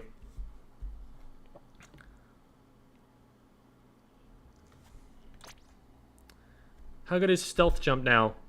I think it's just as good as it ever was. I don't think it's been changed. So frontline weapons can definitely get a lot out of it.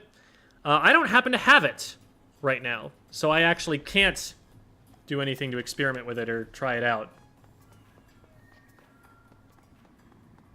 What's going on in my locker? It's an even bigger locker. Whoa. Okay, well, this changes everything. But not for now.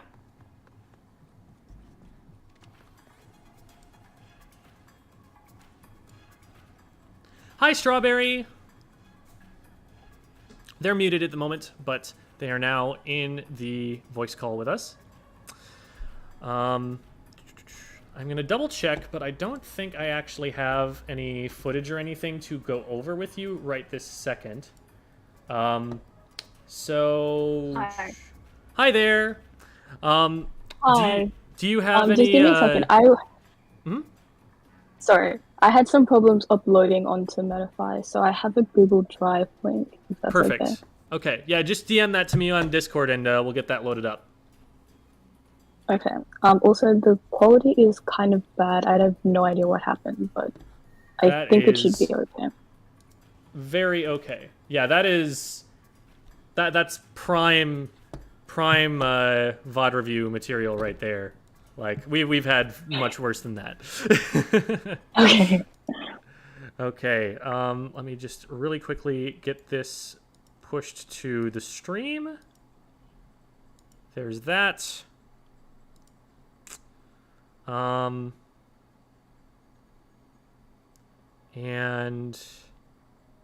what the heck? We'll put myself on here too. Maybe we won't. Oh no, we will. We just need to move it above. And there I am, in a weird corner that's cropped. We'll fix that too. There we go. There's all of me. Okay. I think we are all set to get started. I have the chat and everything on my second window because I can do that now. Super cool. Ooh. Fancy. Moving on up in the world. I've got a second monitor, guys. I've joined the 21st century. I am living in a post-COVID world now. All right. And let's get this out of the way. I should not minimize that. I should put that over here. There. All right. And then the last thing I need to do is screen share this with you so that when I refer to it, you can see what I am talking about. Really? So now in Discord, if you click on my name and click watch stream, you will be able to see my mouse on here and what I'm pointing at, and you will not be affected by stream delay. Yep, got it. Okay, awesome. So here we go. Got a little bit blurry all of a sudden. So I can't actually read the names here. Which one are you? I'm the third one, Jazzy, with the dualies. All right, Tetra dualies, cool.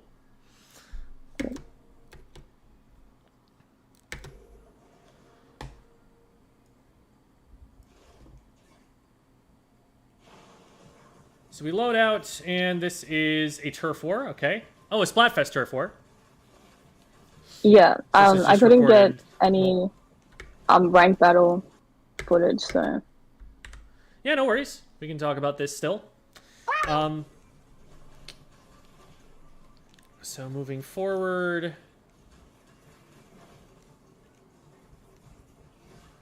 So, the way that you're painting with double reticles is awesome.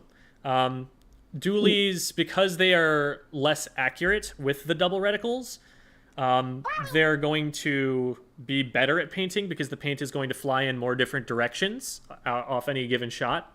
That's why the arrow spray is such a good weapon at painting. It's because it's inaccurate.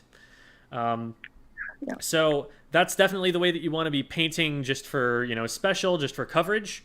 And then you only want to be dodge rolling and getting the single reticle mode when you're in combat.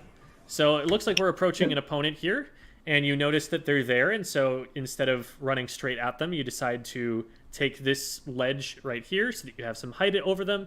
You're able to back up and have cover in between you and them if it gets too hairy for you. So this is smart.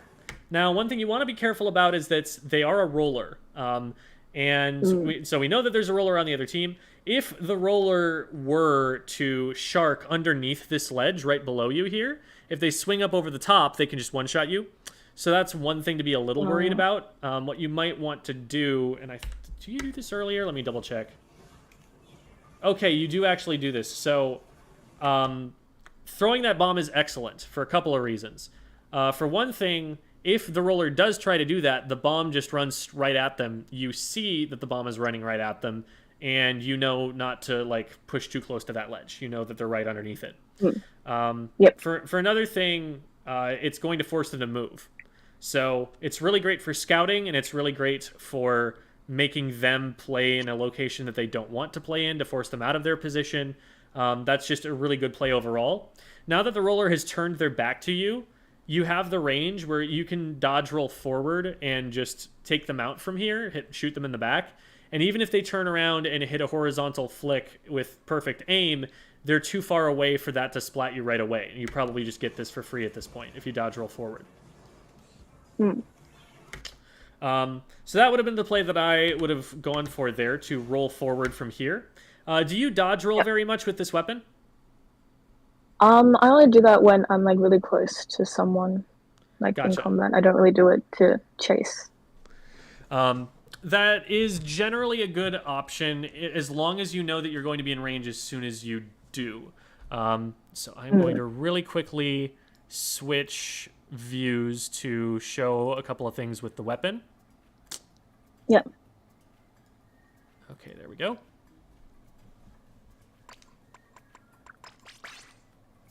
Alrighty. So, a couple of things about dualies, and these, might be things you know, but basics for people who are unfamiliar with them. Normally when you fire, you've got two reticles, two circles out in front of you. You can see that I've got two guns, and therefore I have two things that I'm aiming at. But when I dodge roll, those merge into one. And another thing that happens that's harder to see is that your fire rate actually increases, and not just because of the reticles coming together and like they're both hitting now instead of just one hitting them. Like, this is a really slow way to splat someone because every other shot is missing, but it's also just a lower fire rate than you have if you are dodge rolling. So dodge rolling is what you want to be doing to get picks. Like in combat, a dodge roll will always be the fastest way for you to splat somebody. Now, dodge rolls are challenging because they throw off your aim while you're doing them. If you've got your aim on right here, but then you dodge roll, now your aim is off. So, an important skill to learn with the dualies, and especially with the tetras, is to be adjusting your aim while you're dodge rolling to be able to keep your aim on despite the fact that you're moving around and making it a really difficult aiming task for your opponents. You can see as I am dodge rolling, specifically with the tetras, there are actually shots that are coming out while I am rolling. That is unique to the tetra dualies. It makes it so that these weapons benefit even more from having really, really cracked aim. Because you decrease your time to kill if you can hit with those shots, and you don't have to wait until you get into the dodge roll to be starting to hit them. That ends up being kind of important, actually, because at a higher level, you start to realize that this weapon actually splats slower than some of the, like, top-tier shooters, like your splatter shots, your 52 gals.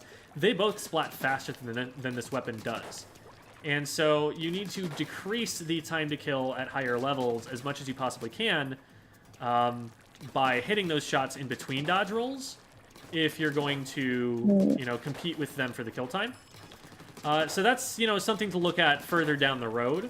But that's kind of the direction that this weapon starts to go in. It becomes really, really technical and aim-intensive really fast. And it's sick, and it's a lot of fun, and it's definitely going to be usable once you get good at it. It's just really, really hard to get good at it. And it generally means that at a competitive level, somebody is one-tricking this weapon in order to unlock its hidden power, you know, to get their support rank up to S in it. Just completely master it. Yeah. So, I'm not trying to discourage you from playing this weapon because this weapon is sick. It is so much fun. And people who can play this well are terrifying. They just, like, dive into 1v3s and win them because they just make everybody miss and hit every shot. But it's very dependent on the main weapon. Your kit is better than it was in Splatoon 2 because your special is not a liability anymore, but the special is also not going to just, like, win the game for you by itself. At most, it's going to get, like, a pick or two, and then you're going to be left with the main weapon again.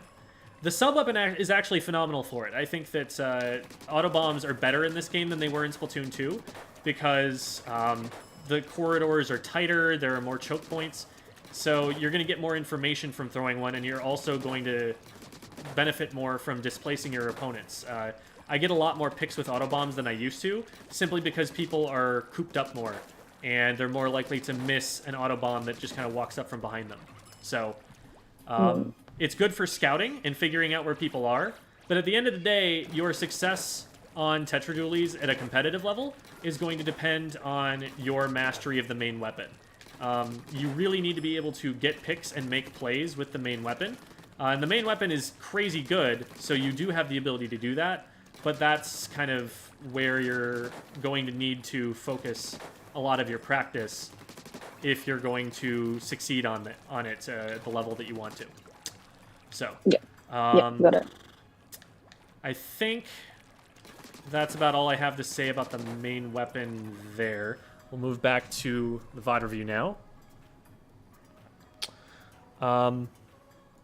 So the big thing on Tetras is that since you have 4 roles, you can use the roles a little bit more liberally.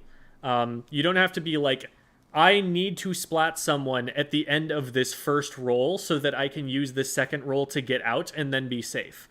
Because that's the situation you end up in with a couple of the other short-range dualies. Dualie Squelchers is less of that deal because they have jump tech, but we won't go into that.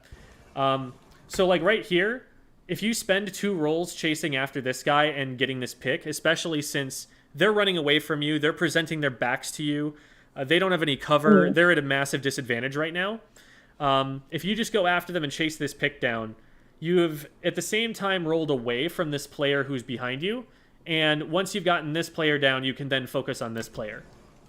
But if you like let this player, the roller, get into a position where they feel more comfortable and start coming after you again, and you're still dealing with this player behind you that you don't really have that much information about yet, that's when this might go bad, because then they have a pinch on you. Now they're on either side. You never want to be fighting a 2-front war in Splatoon or, well, in also War and anywhere else.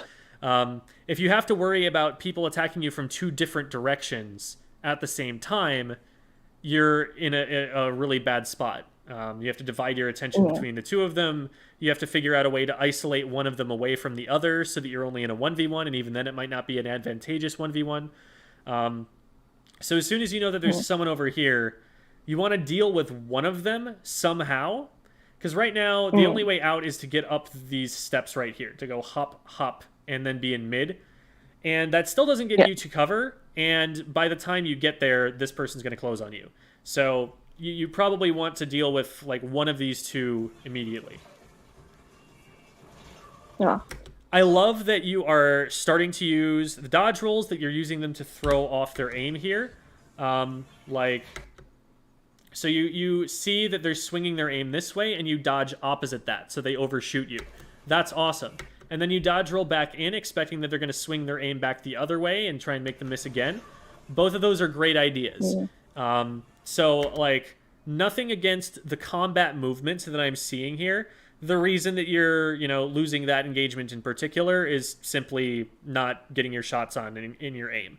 And that will come with time. I never really worry too much about my aim in the middle of a match or anything like that, because aim is just something you're always going to be working on. Aim is something that like you just kind of grind out in between matches while you're in the lobby, you know, shooting target dummies. That's where you get used to, here's how far I roll, and so here's how far I have to adjust my aim at different ranges. That's how you get used to leading moving targets in exactly the right way. That's how you get used to, you know, I'm strafing around this target in multiple directions and still keeping my aim on. So the more you do that, the more likely this engagement is to be won. Because you played it pretty well, honestly. Once you had decided to give up on the roller and decided to focus this player, like, I can't really fault any of the movement that you had there. That was well done. Just a question of, you know, eventually you'll get better at aiming and that fight will go your way. Yeah. All right, so there is a Trizuka in mid, you know, because you just saw one of those shots. And so you start to lean towards this wall, which is good. Always take cover when there's that special around. Being out in the middle of Hagglefish in general is pretty scary because there's just not a lot of cover there.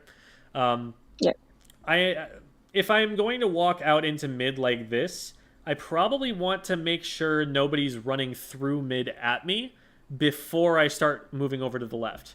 Because right now, like, a lot of mid is painted. We know that there's one player over here and that our teammates are currently shooting at them. So this player is probably going to drop down. Also, you're probably not going to get there in time to help them unless this player stays over here. So moving over here isn't necessarily a bad idea, but before you do, just take an extra fraction of a second and make sure there's nobody running right at you right now. Because you've, like, just stood and fired shots. Standing and firing shots is the most, like, conspicuous thing you can do. It's the thing that people are going to... It's going to catch their attention. So if you're going to stand and fire shots, make sure that you know, like, nobody's going to be watching you while you do. You know, nobody's able to get in range of you while you're doing that and looking someplace else. Yeah. All right, so we decide that there's not much to be done on the left-hand side, and we start pushing this instead, painting it up, throwing a bomb. I like that you're throwing that bomb. That's giving you information. That's forcing them to move someplace else. I think from here, we've seen that they're both over here in, like, the back corner, and that we also have a teammate with us that's probably going to make them go backwards as well. So here you might maybe, like, shark forward a little bit more aggressively and see if you can get some picks. Because if you've been a little further forward, maybe when this guy starts shooting at the far right-hand side and turned away from you, you can come in from, like, this angle right here and catch them in the back or something. So if you're a little bit further forward now that this is happening, then maybe you're able to get something. You do end up getting a pick from the autobomb there. This player almost gets away. And the reason is that we choose not to dodge roll here. Always dodge roll for these situations. If you can put an autobomb down, that's actually sometimes better. The situation to put an autobomb down is you have enough time that you can drop the autobomb right on that spot, and then because the autobomb hasn't locked on to anybody, it will explode at the same place at a predictable time, and you can time that so that they land on it and they have no chance to do anything before they blow up. That's the, like, most optimal way to punish a jump, is to use a bomb to do it.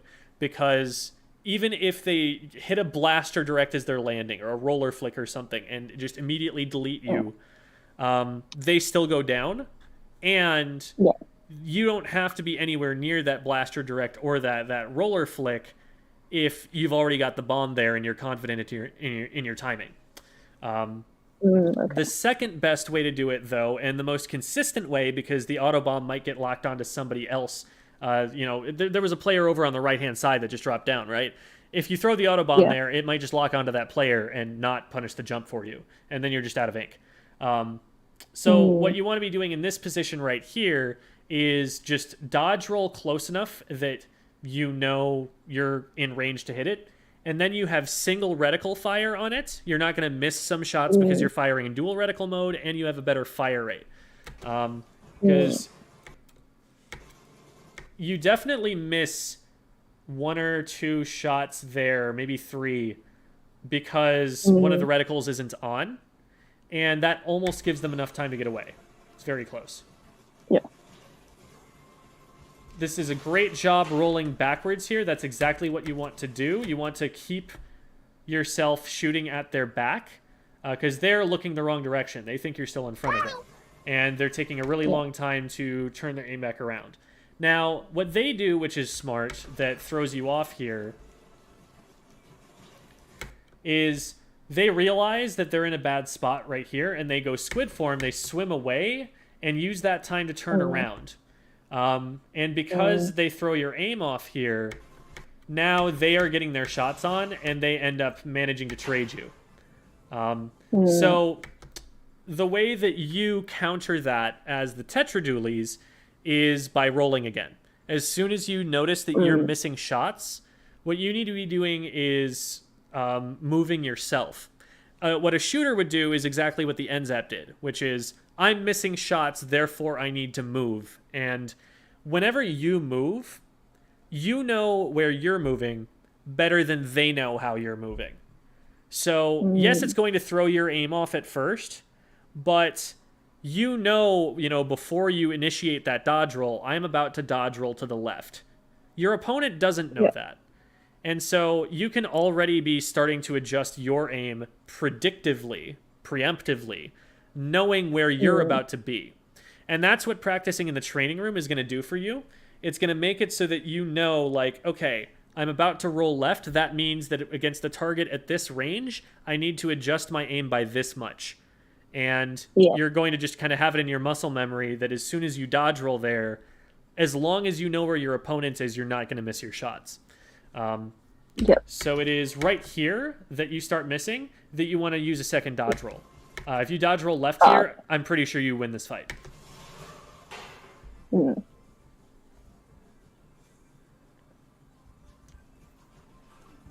Alrighty. So team is doing pretty well so far. The one thing about this jump, because like it looks like they're pretty far forward on the map, but remember that in this map you can't climb up either of these walls. I guess you can maybe swim up here and then jump across or something. But jumping in here might not necessarily actually gain you access to an area further forward on the map. You've got like all of this pink area here that's like already your color, so like there's nothing for you to do here. You're not pushing the enemy team back from this point, and you're also not painting anything. And so at this point, the best option is to try and probably get over into mid. And that area right there is just kind of, if you're going to try and get into mid from there, you're going to be exposed to the enemy team in this location for a pretty long time doing that, because they just have height advantage over you, and there's not much of an escape route for you to run to. So you want to go and do this really quickly if you're going to do it from there. Otherwise, you want to just be like hopping up and going to mid through here, or jumping to this teammate instead.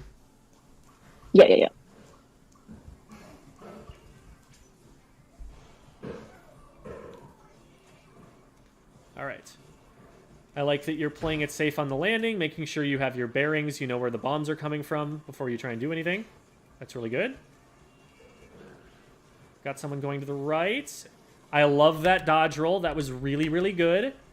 So I want to point out what I liked about it. So you start hitting shots, but then realize they're about to be in range of me. And that is exactly when you dodge roll. You dodge roll again, and when you throw them off with that first one. And again, having your aim on during the process of that dodge roll, you hit more shots on them than you do in this clip. I don't know if you would have been able to splat them in the amount of time you had, but you would have been able to do at least a little bit more damage. And then you play it safe, and you go in and just get the one more shot that you need. Going in at that point is a little bit risky because the NZAP has right side peek advantage over you. So it's easier for them to hit shots than it is for you to hit shots, and you're also using double reticle mode, so you're kind of just rolling the dice. What you might want to do if there's a little bit less pressure from over here is maybe dodge roll over to the left-hand side.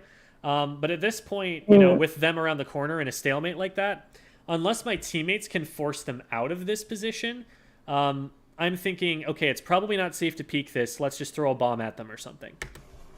Okay.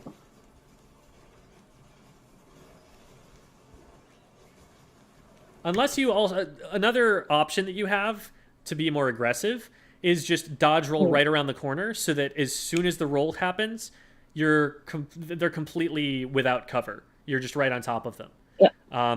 And that wouldn't be a bad idea there because again they only needed like one shot to take out. So if you just like force the issue and get right on top of them, so that you're definitely not going to miss, and you have more health than they do, so you're definitely going to win that. That would also be a pretty good option, and something that, now that I've had time to think about it, that's probably what I would think to do. So there again, this is a really good opportunity to use the dodge roll because it's going to take them so long before they land that even if, you don't trust yourself to have your aim on the very first shot when you dodge roll, you have time to get your aim on from turret mode and just kind of sit there firing a couple shots. And then by the time they land, now you do have your aim on. Oh, okay.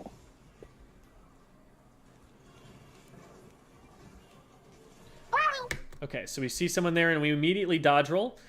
This dodge roll, I would have probably liked to see going in a different direction, because this is the direction that they were aiming. You dodge rolled parallel to where they were aiming, and that's not going to actually throw their aim off. Now the shot just has to travel further to hit you, So maybe you get out of range, but you have a better shot of making them miss if you go sideways. Yeah.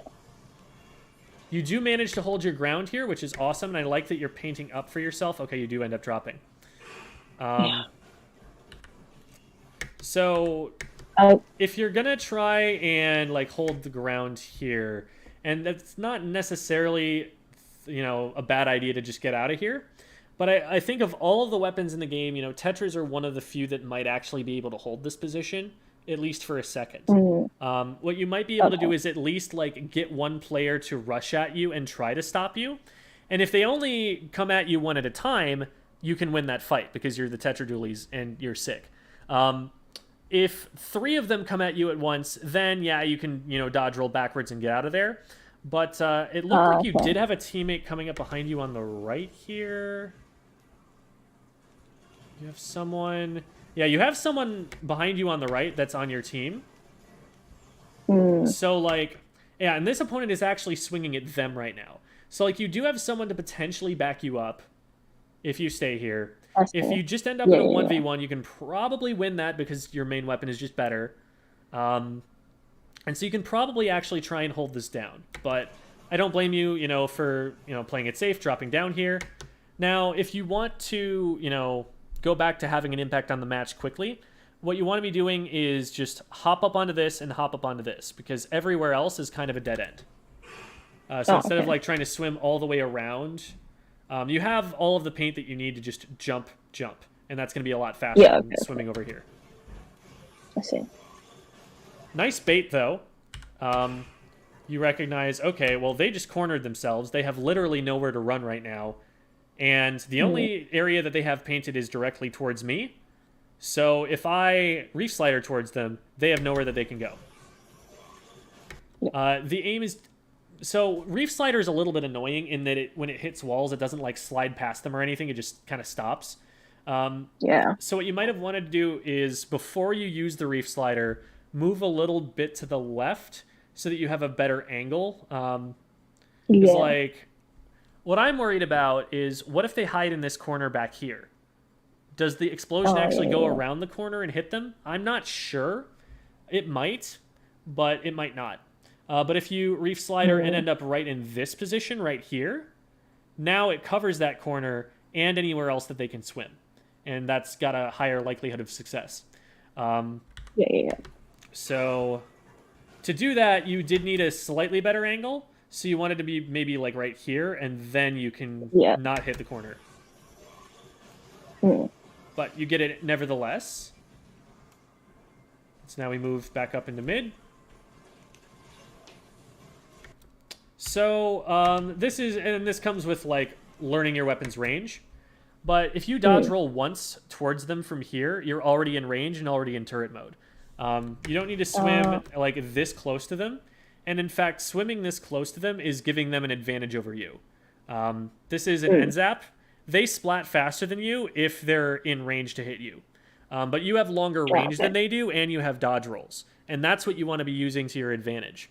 Against any Yeah, weapon that has shorter range than you, your idea is dodge roll backwards as they approach you, because then you're kiting them. You're making it so that oh yeah. they have to keep moving forward to ever be able to hit shots on you, and in the meantime, you're already hitting shots on them. Oh, okay, okay. Do you know what kiting means from like other games or from watching my videos or something? No, I don't. Okay. So kiting is, um, it's when you fire some shots and then move backwards, and then fire some shots and then move backwards. That's what you are doing.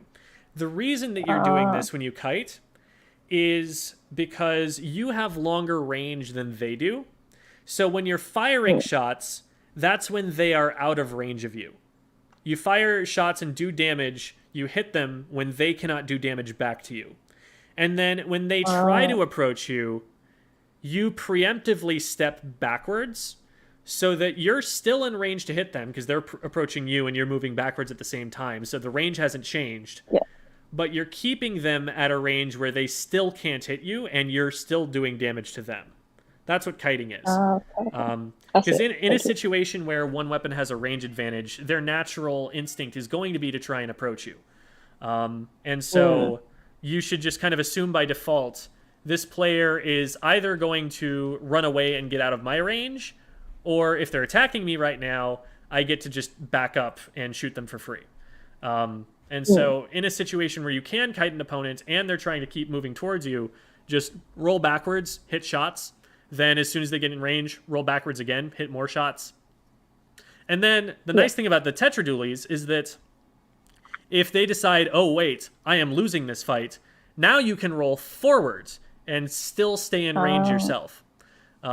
So if you shoot them, you roll backwards and start shooting them and they're like, I don't want that, and they start running backwards, now you can just dodge roll twice towards them, and now you are able to finish that fight off.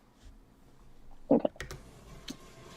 So from there, so this NZAP is just trying to break out into mid. They're trying to do, I don't know if you saw the Turf War video I made, but they're trying to play the rat weapon strat, where they just ignore anybody on the enemy team and try to run to mid and hope that nobody shoots them for doing it. So this is a strategy that will definitely fall off with time, but you do a solid job of punishing it. Like I said, mechanically there are some things you could have done to play that fight more optimally, but the end result is you punish them for making a bad play, a play that is unsafe for them to make. They really need to be fighting for more space in their own base before they try and make a play like this, because it's too predictable pushing through enemy ink, and they're not going to get anywhere against opponents who know how to apply zone control.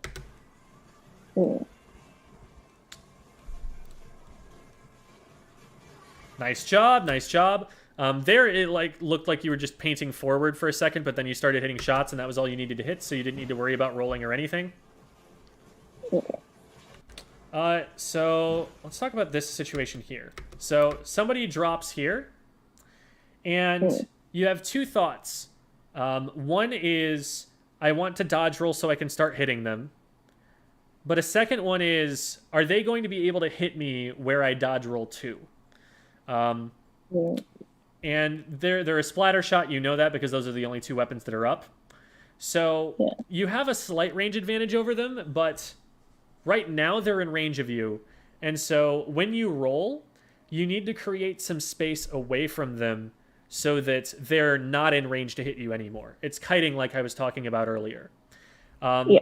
So right now, one nice thing that you can do is run yourself into a wall as you dodge roll to ensure that you don't go too far.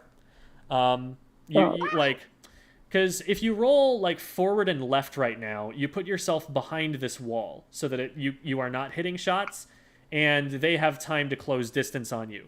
So you need to avoid rolling too far to the left here in order to be able to keep yourself safe in this fight.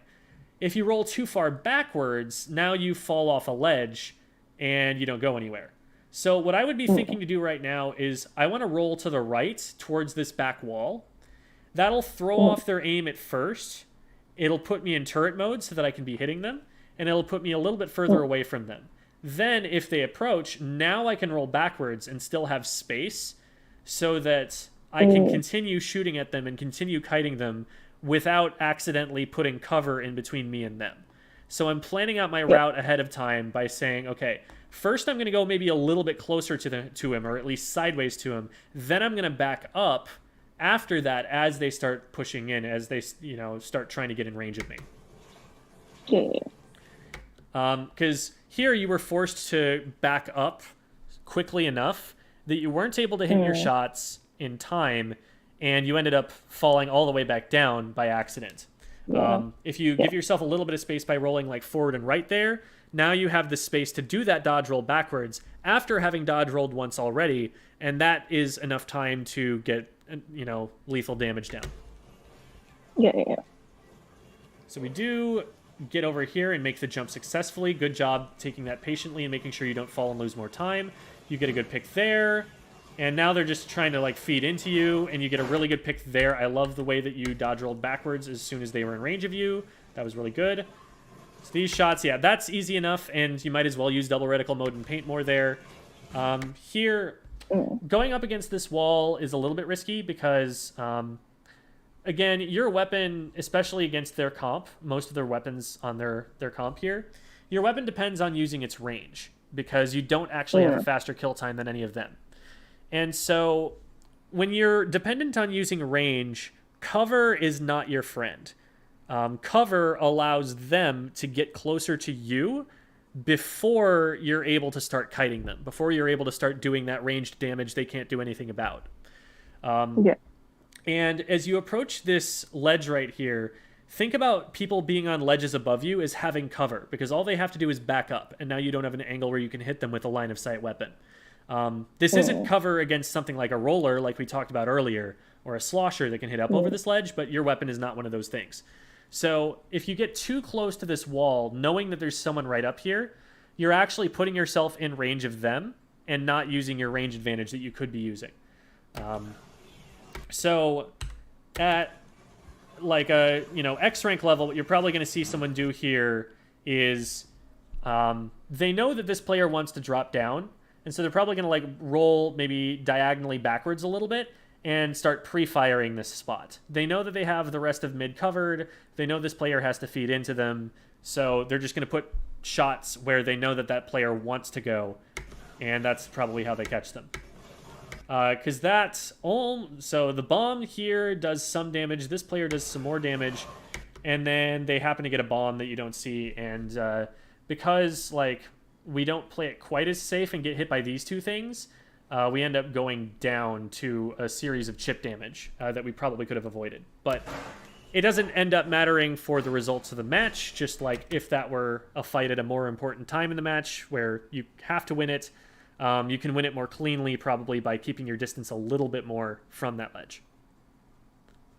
What you could also have done, I think, is probably start rolling around to the right-hand side, because this player right here still doesn't have range on you over here.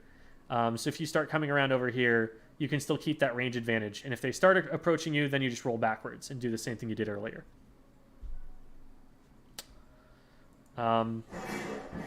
So to summarize, that was a huge win. It's almost 3 times as much paint as they had. Really well done. Oh man, I can't read the golds that you got there. But I really, really like that I'm already seeing, as soon as you get into engagement, you are trying to 11 and 4. Okay, solid. I like that as soon as you get in engagements, you're already starting to dodge roll as soon as they're hitting you. That is a really, really good reflex that I want you to keep working on. Also, I have a cat. His name is Romeo, and he says hi. So keep that habit going. And as you practice, especially practice things like getting your aim on as you dodge roll around an opponent. So going especially sideways. You want to go around people in circles because that throws their aim off the most. Once people start getting really good at predictive aiming, you may need to mix it up and not go quite in a perfect circle and actually dodge a little bit towards them or a little bit away from them to throw them off. But for now, just focus on circle strafing them with the dodge rolls. And the more you practice that, the more you practice getting your aim on as you're circling the dummies, the more of those fights that you lost that are going to start going your way. The other thing to be working on is like thinking, okay, where do I have to go so that I can keep kiting this player? Mind you, in this match, there were no opponents that outranged you. Every single one of those weapons was shorter range than yours. And that will not always be the case. Your goal is not always to kite an opponent, because you will not always be up against an opponent who has less range than you do. If you dodge roll away from an opponent that has more range, now you're playing into them kiting you. And that's something that we won't get to see off of this VOD review, but that's something to be careful about. You can't kite an E-leader. that's not going to work for you. They are just going to sit up on their happy place and snipe you all day for that. But anything that's shorter range, and that's why it's important to recognize what weapon you're fighting against before you go into that engagement. If you're fighting something with shorter range, then you can kind of like back up, fire some shots, back up, fire some shots, use the dodge rolls to close distance if they decide to run away. And that's kind of how you will try and play these fights. And finally, be thinking about how you can plan your dodge roll routes, where you want to roll to, so that you are going to be able to keep yourself in range to be kiting them for as long as possible before they force you to, roll off a ledge or something or go behind cover. Those are the big things that I can see mechanically from there. In terms of the macro game, in terms of like strategy, it's turf war, so it's a little bit more simplified. Generally, make sure that you know like what parts of the map are important to hold, and make sure you know which parts of the map you have escape routes out of, so that you don't end up like putting your back against the wall. You don't end up cornering yourself too much. Like those side routes on Hagglefish, they're great for flanking, but they're not great for just sitting in, because you're on low ground and it's really hard to find your way out, and there are unpaintable walls on every side of you. So that's a little bit scary if you just try and stay down there. You want to kind of use them as means to an end. Use them to get somewhere. Paint them up in turf war, but then try and stay out of them and control mid, which is the more important area that gives you access to more of the map. And that's going to be a concept in objective modes as well. If you end up dropping off the ledge into those alleyways in Hagglefish, that can isolate you from something like a tower push or a Rainmaker push. That can put you in a position where you're not able to respond to it. So watch out for areas like that on the map so that you don't just like remove yourself from play for a full 7 or 8 seconds as you try to get back up into mid again. Otherwise, you had a really good sense of where your team controlled and what you could push into. And you played that, you had so much of a lead that you had the ability to play cautiously. You'd earned yourself the right to. When you're ahead, you can often play just a little bit more passively, a little bit more defensively, because they are charged with pushing you as opposed to you being charged with pushing them. And so you played into that very well. You decided not to take unnecessary risks. You decided to just, as soon as they start to engage you, I'm just going to dodge roll back, and they're going to have to make the difficult choice whether they want to drop over this ledge to keep trying to fight me. So you definitely have a really good idea of the flow of the game right now, and it's just a matter of putting yourself in a position where you're consistently able to capitalize on that and not like accidentally isolating yourself by putting yourself behind certain map geometry.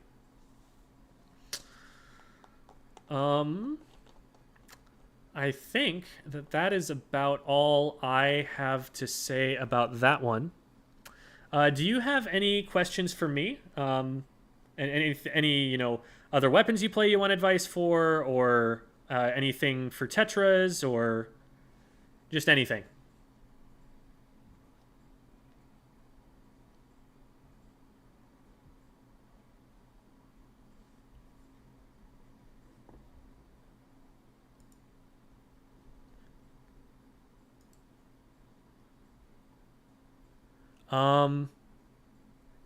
They are server muted. How did that happen?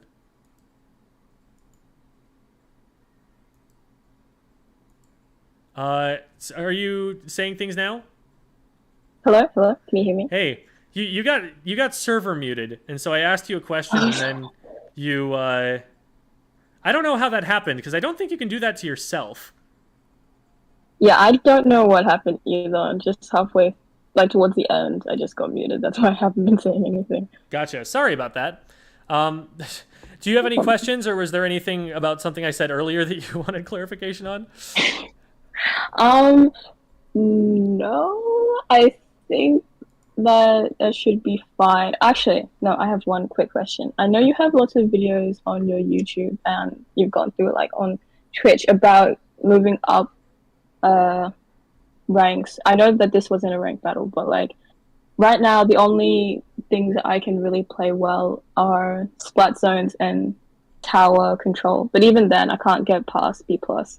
So I was wondering if you have any tips on Rainmaker and Clem blitz and stuff like that. Gotcha. So I have a lot to say about both of those modes, and I can talk about them to some degree. First of all, I have a Rainmaker guide. So that would be a video to check out. And granted, that was for Splatoon 2, so it's not going to deal with the extra complication of having another checkpoint. But for the most part, those concepts are still going to apply. And then Clam Blitz, I have a video about pushing in Clam Blitz and how an optimal scoring push works. I also have an older video with some more basic concepts of like how the mode works. So those would be some videos to check out definitely on the YouTube channel. But in the general case for both of the modes, your job is going to be to push the enemy team back so that the rest of your team can play the objective. That's more often what you will be doing. There are going to be times where you need to pick up the Rainmaker because you're the closest one to it and you're really close to being able to take lead. You know, there are always exceptions to all of these weapon roles and rules and things. But that's kind of what you're going to try and position yourself to be doing in a typical match. So what you want to be doing is using the fact that you are so mobile to get into a position that most weapons can't safely get into, and then disengage and kite.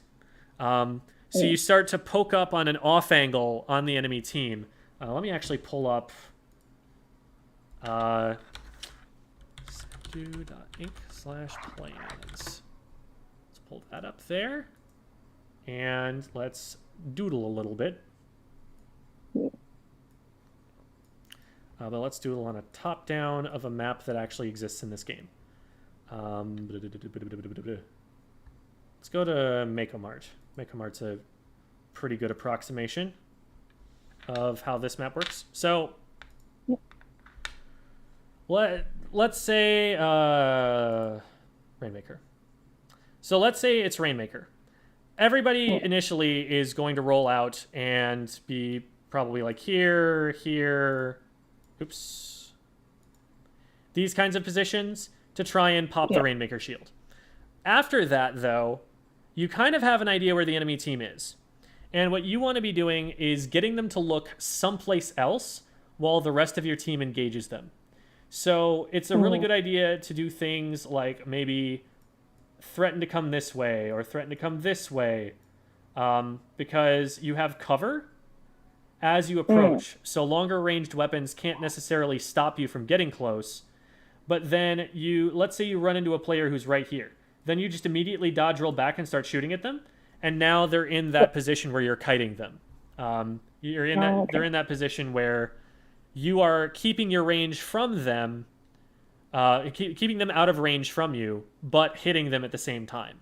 And they have to decide, like, do I want to deal with this guy, or do I want to just like run away in another direction, like into presumably the rest of your team who are pushing from over here. That's how this works most effectively. You want to do those little like distracting kind of not flanks, like you basically never want to be going like all the way up and around here and doing this to try and get behind them, because from here to here is entirely wasted time. And you could accomplish exactly the same thing by just going here.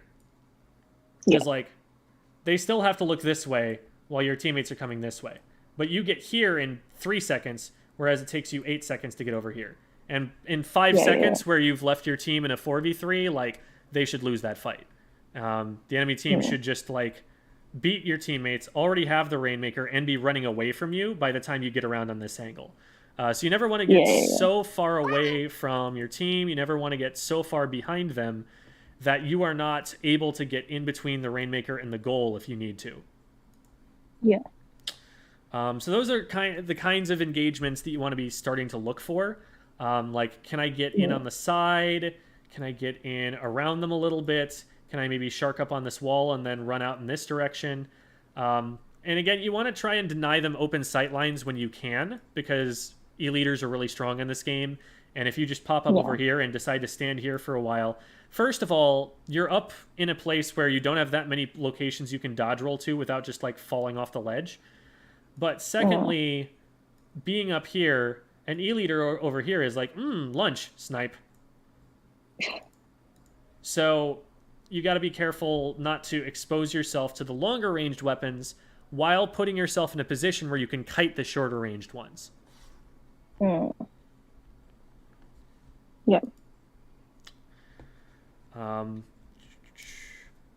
And then you're also a weapon which loves to live in the opposing team's base. So if you get a really massive team wipe on the other side, you're not the one who should be grabbing Rainmaker, because you are a frontliner who's going to be able to push ahead and clear space for the Rainmaker carrier. That's what you're going to be better at doing. So when maybe your, like, junior player grabs it and starts going this way, they want to, you know, hop over this side. This is generally the better way to go, by the way, because this way puts you past a lot of uncontestable high ground. They can just be up here sniping you, here hitting you, throwing a bunch of bombs down here and making this just really difficult to get through.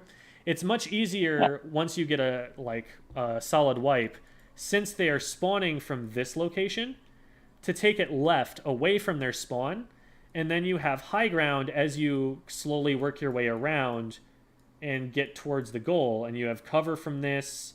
The only thing you really have to worry about is someone being up here or someone being up here. And otherwise, you have a significant fight advantage over anybody as you're moving in that direction. So that's Mako Mart specific, but as the team moves it this way, my point is, if the Rainmaker is here, you want to already be over here, making sure that this zone is safe so that nobody is in here ready to shoot the Rainmaker when it gets there. If the Rainmaker gets to this position, you already want to be moved up to here so that you've got all of this under control. If the Rainmaker ever gets out from in front of you, which is going to happen at low ranks because people just won't know this aspect of how to play the game, if it gets out in front of you, if you let it too far out in front of you, it's by itself. You can't protect it, and the first opposing team player that it runs into is going to splat it. So you're in a game of Protect the President, and the President is probably going to advance too quickly because this is lower rank, like I said. So it's your job to make it safe wherever it is that they end up trying to go. And you do that by, again, you know, you run into an opponent and then you do that dodge roll to throw their aim off and create a kiting situation, and you try and, like, zero them out. If you can't zero them out safely, then you just triple dodge roll backwards, get back behind cover, and try to re-engage from a different angle from there. Then on defense, throw a lot of bombs and don't, you know, throw yourself in there too recklessly until you know that you're going to be able to get picks. Because it's really important to stay alive and keep stuff in between them and the goal. Unfortunately, your bombs, you know, can be misled a little bit, and it's not going to just completely stop it. You can't throw an auto bomb in front of the Rainmaker and expect the Rainmaker to stop, because it'll just run straight through the auto bomb and not die. So unfortunately, you don't have that ability, but play it patient. Don't go down. Going down is what lets them move forward more. And maybe once you've got a reef slider, like, go in with the reef slider and really try and mess things up. Then in Clam Blitz. Clam Blitz is very decentralized. And what I mean by that is that there's no one thing that forces everybody to be in the same place at the same time. At the beginning of a clan blitz match, you don't have to all run and try and pop the shield. You don't have a tower to run and establish a zone of control over. The zone is in one spot, but the clams are not. So the idea in general is you want to control all of the space in between you and the enemy goal so that you can eventually start scoring. So you start off, and let's say that, like, you know, you've got, you know, maybe 4 teammates rolling out in this kind of a way, you know, here, here, here, and here. And the opposing team is doing about the same thing. Let's just say they're, like, symmetrical, and so they're doing here, here, here, and here. Well, let me draw this line better because that is not in the middle of the map. You guys are going to control about, you know, you control about this space. Your teammate controls about this space. This player is probably a backliner, so they maybe control about this space. And then this player controls this space. Effectively, we've simplified all of those arcs, those zones of control that these players have, into this straight line that goes through mid. That's basically how it's going to look when you roll out onto the map, and that's how it's going to look on the other team. Your job as a frontliner is to take this line and shove it back far enough that you can very safely just stand right here and be close enough to the goal to score. Now, that doesn't happen if these guys are still here, because their zones of control are what keep this line where it is right here.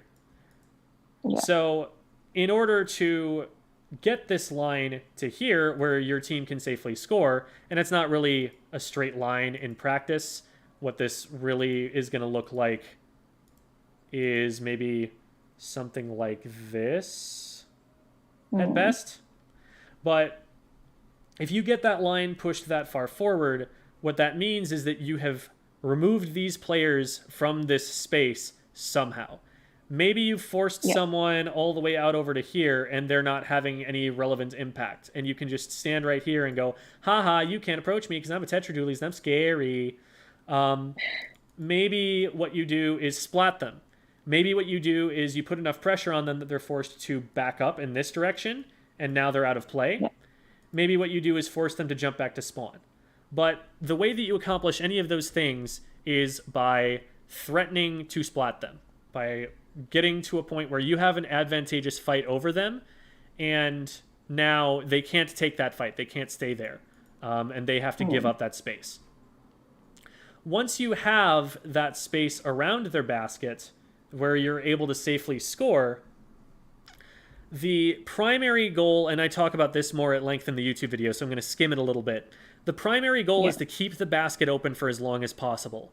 You don't want to throw everything in at once because then you run out of clams and nobody has time to go back into mid and get more and bring them in and keep the basket open. That's not what's going to happen in a push at B rank level. What's going to happen at C or B rank is someone's going to run in, barely manage to throw one power clam in because it's hard to aim that thing and you don't know your range yet, and so you don't know how close you have to get. By the way, quick tip, this little bump here, this little circle thing, anywhere you see that on the map, if you're standing on it, you're going to be able to throw a power clam in. That's what that means. So it's just like a little like visual indicator that the game gives you to let you know, hey, you're close enough. Anyway, when you have the basket open like that, what's probably going to happen is someone's going to try to throw a power clam before the team has any other clams to follow up with, and a die because they took too long throwing the power clam. That's kind of what you expect to happen. And the way that you prevent that from happening is by always having a few clams on you so that as soon as the basket does open and you have safe access to it, then you're going to be able to go and throw a few more in and maybe keep it open for a little bit longer. But it's usually not worth it to throw just like one clam and get splatted for that one clam unless you needed that one clam to get the lead. Otherwise, what happens is if the enemy team punishes you well for this, your power clam thrower goes down, then you go down for throwing that clam. The rest of your team is now in a 2v4. They're forced to back up, and their team now gets full control of mid. Plus, sometimes it's not actually worth it to open the basket. And I don't think that's necessarily true at the very early ranks, but think about this. You throw a power clam in, now you have 80 points remaining, and you're going to get a penalty of plus 10. So now the next power clam you throw in is only going to get you down to 70. That's the second lowest score you can possibly have in the game. The only score, like, that's, you put a power clam in the basket, lowest score. Obviously, the lowest score you can have is being at 100, but the only way that you have fewer points than that is if the opposing team were to put a power clam in the basket after you've scored, then they'll have 81 with a penalty of plus 10. But if they score anything beyond the power clam, they already have lead. And on top of that, when you score on them, they get a pity clam. They get the extra power clam underneath their basket that they don't have to pick up, but they have permanently anyway until they pick it up. So what happens in that situation, and what you should look out to be able to do, is if you go down in the middle of your team's clam push, when you respawn, see if you can pick up the pity clam and super jump it to your teammates underneath the basket. If they still have control under here, that is the strongest and safest way to get the pity clam into the basket to score with. And that's just like a free extra 20 points in exchange for you being splatted. Like, that's what they get for taking you out, right? You get to come in with more of a payload. So those are some ideas. If you ever see someone sitting by the enemy team's basket spamming this way, what that probably means is that they want you to make a power clam and super jump to them so that you can score it from as soon as you land from the super jump. That is a tactic that works up to a certain skill level. Past a certain skill level, what's going to happen is that one player who's isolating themselves, again, this is rat strategy. This is like the sploosh that I talk about in the turf war video. What eventually ends up happening is that one player who's just trying to beeline the enemy basket either dies themselves or puts the rest of their team at a 4v3, and they lose that fight and then aren't able to score much at all. And maybe they get a single power clam in, but after that, they're stuck and can't really do much, and they don't have anywhere to run. So that's usually a disadvantageous play at higher levels. But watch out for those kinds of plays. You'll especially see brushes just like put the brush down, run and collect clams, make a power clam, and then beeline the enemy basket. You can see the power clams on screen at all times. You should never get caught off guard by that. Just like in Rainmaker, where I talked about how you always have to stay in between the Rainmaker and the goal. As soon as they have a power clam holder, you're always between the power clam holder and your goal. Okay. So hopefully that's giving you a good start, giving you some things to think about. And again, I have videos that explain all of those things in greater detail and with more elaborate explanations, more elaborate visuals. So hopefully that's a good kind of kickstart for that. Yeah, that was helpful. Thank you. Glad to hear it. Do you have any more questions for me beyond that? Is it okay if I ask one more quick question? Go for it. I was actually kind of like, I know that in Splatoon 2, I was kind of interested in using a sniper, or like any long range weapon, but I wasn't really comfortable in using it in any matches. But now I looked at the new one, the bow. I don't know what it's called, but that new class, I've been kind of interested. Yeah. I've been interested in trying it out. So, but I'm not sure if I should like check it out, because I've heard some bad things about the way that it paints and stuff like that. So, any ideas on that? So Tri-Stringer, initially I thought that it was going to be a lot weaker than it ended up being. It is a solid weapon. It's not going to be like top tier meta defining, but it is definitely playable. So E-Liter right now is one of the strongest weapons in the game. I would put it at top 3.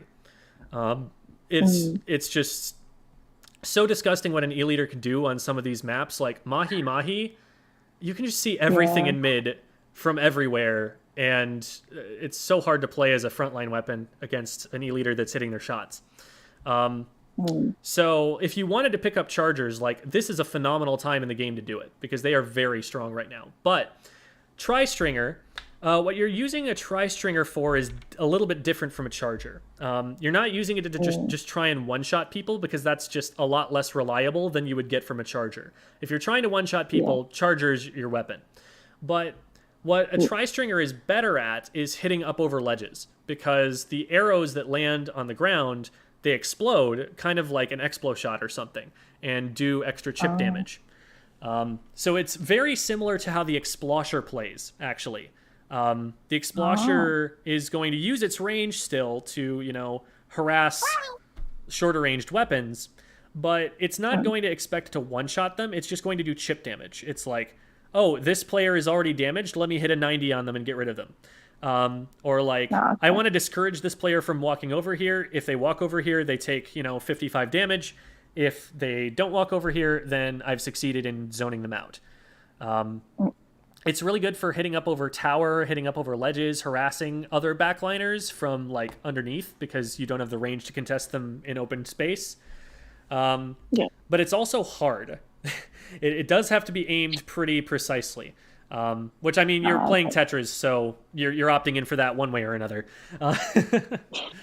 But so either one of those is going to be a very aim-intensive weapon, just like the Tetris are. Yeah.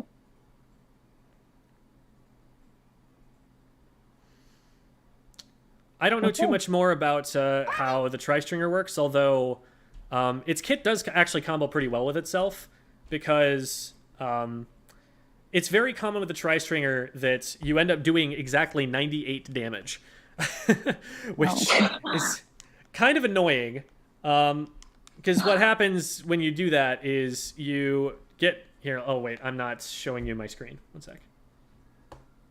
Need to switch layouts. There we go. Because what will happen is you'll hit 2 of these, and then, like, one will explode behind them and do 28. Just like that. That happens a lot with this weapon. Horizontally and vertically. So, something that you're going to like with this is that, let's say, you hit them with a Toxic Mist, then you hit one of those 28 shots. If you have Killer Whale ready to go, or Killer Whale 5.1 ready to go, and this is the way you want to be painting with this, by the way. Oh, okay. If you have Killer Whale ready to go,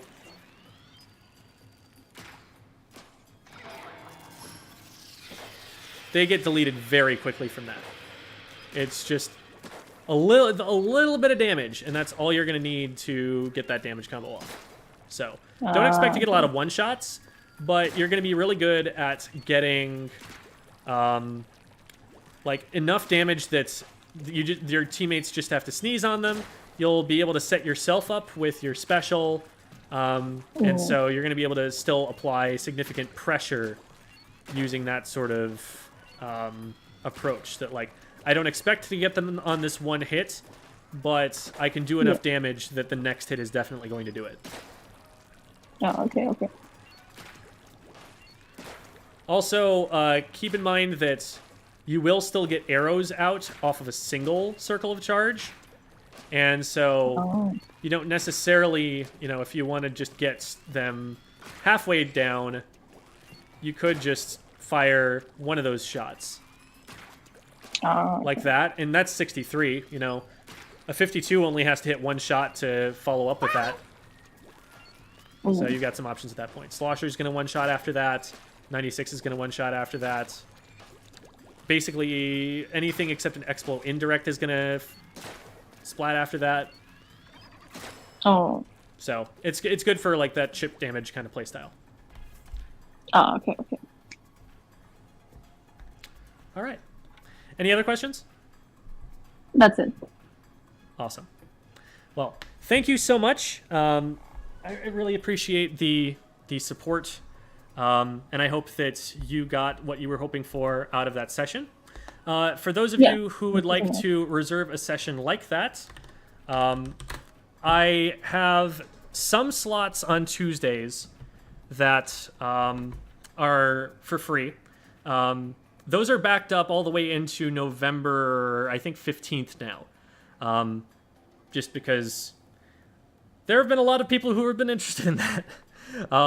But if you want to reserve a slot on Metafy, there's a much, much more flexible range of times and dates, and you can get that pretty much immediately, and it's going towards supporting the channel as well, which, of course, I always appreciate. So you can find the Metafy link on the link tree that I just posted. Also, if you're looking for one of the Tuesday VOD reviews, you can go on the Squid School Discord server, which you will also find in that link tree, and DM me from there, and that's how you'll get one of those. So that is all that I've got for that. Thank you again, Strawberry, and I'm going to hang up in the Discord call now. You have a good night. Thank you so much. You too. Bye. All right. So I am probably going to go and make some... Hi, Cat. It's almost time for Cat to be fed. He's being more reasonable about when he bugs me this time. It's only 20 minutes from now. I'm going to go and make myself some soup real quick, and then I will recommence with Team Gear activities when I return. So I'll be back in just a second.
I am insupid. I have received soup.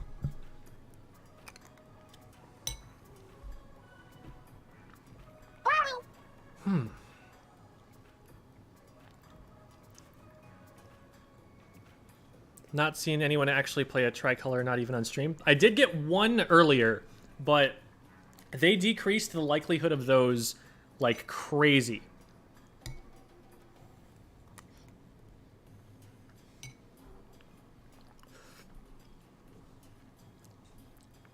Shocked at how well Explo is doing in Turf War? Don't be. That is a really good turfing weapon. Like, it does particularly well in splat zones. And it's also just one of the better weapons in the game right now. If you're going to play a backline weapon that's not an E-leader, right now, probably the best answer is an Explo. Team Grub, why are we fighting? We're supposed to be allies? I mean, Team Gear and Team Grub are the two teams that have a chance of winning the Splatfest at this point. Team Fun being stuck, not being able to get the rocket clout bonus in the middle is probably curtains for them. So Team Gear and Team Grub are the only two teams that stand a chance of winning it, which means that their best option is to go after each other in the Tricolor Turf Wars.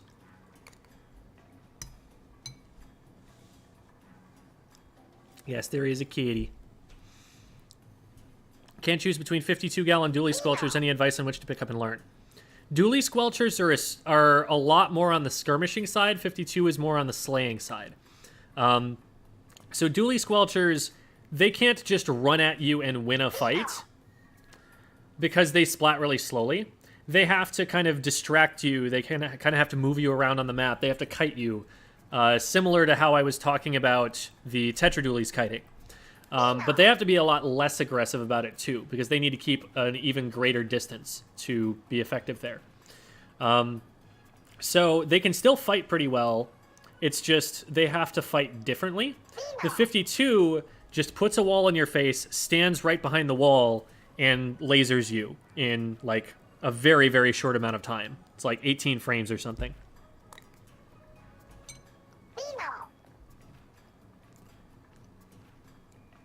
So there are advantages and disadvantages to both. The 52 is more direct and will take more central positions. The dually squelchers are more going to take like off angles. They're going to maybe play a little bit more supportively sometimes because they have really good paint. That's kind of the thought. Sloshing machine, a frontline or midline weapon, or how would you play it? Midline is more accurate, and you play it by clogging up choke points. Just find a spot that the opponents have to go through, and just fill that thing with hitboxes until they run into some of them, and then you combo with your main weapon and they die.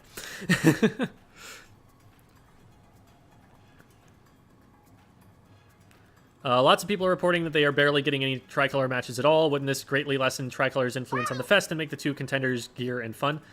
So, no. Because overall, you expect that the members of the teams are going to be distributed pretty randomly. It's going to be really close to 33, 33, 33. 33.3, whatever. So, if it's an even match of Turf War, it's a coin flip. You basically expect that the Turf War matches are going to go, to just whoever wins the coin flip more times. That's not likely to have a huge impact. What is likely to have a huge impact is asymmetric gameplay. Because in a Tricolor Turf War, one side is playing a very different game from the others. And it just so happens that one side is weaker than the others. So, in that case, you would expect that the two teams of two are the ones that are going to come out on top because they will have a significant advantage in one of the game modes, even if it's rarer. Maybe it used to make a 5% difference, and now it makes a 3% difference, but that's still a greater difference than you expect to see from the other game modes, so it should still be what determines what wins the Splatfest.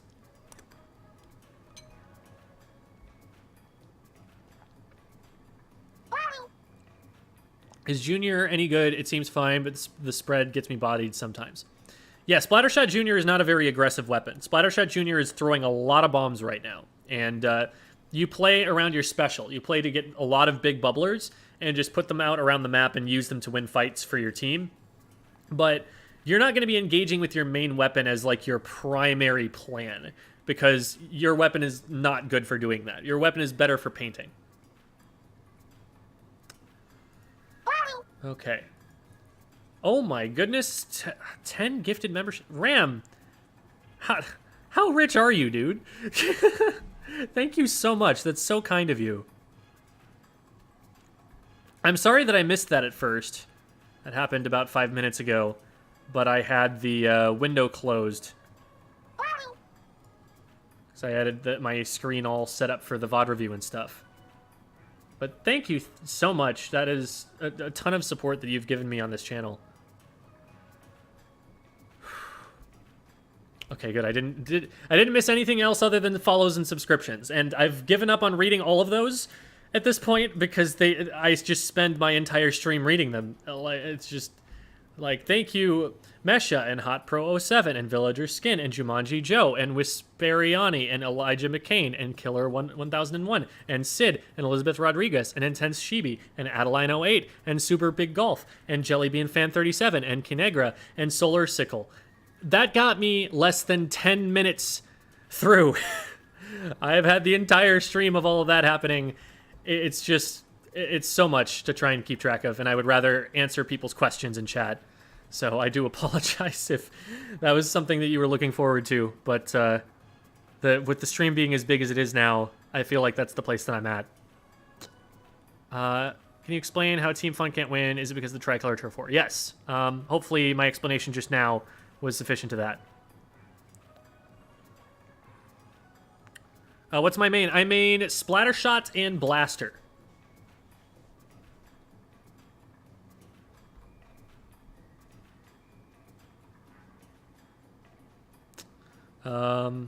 Would you say Stamper is more midline or frontline? It's a midline, like, zoning weapon. It plays very similarly to how the Bamboozler did in Splatoon 2, where it takes a position that it knows the front line wants to push into, and then is a brick wall for them to run themselves into.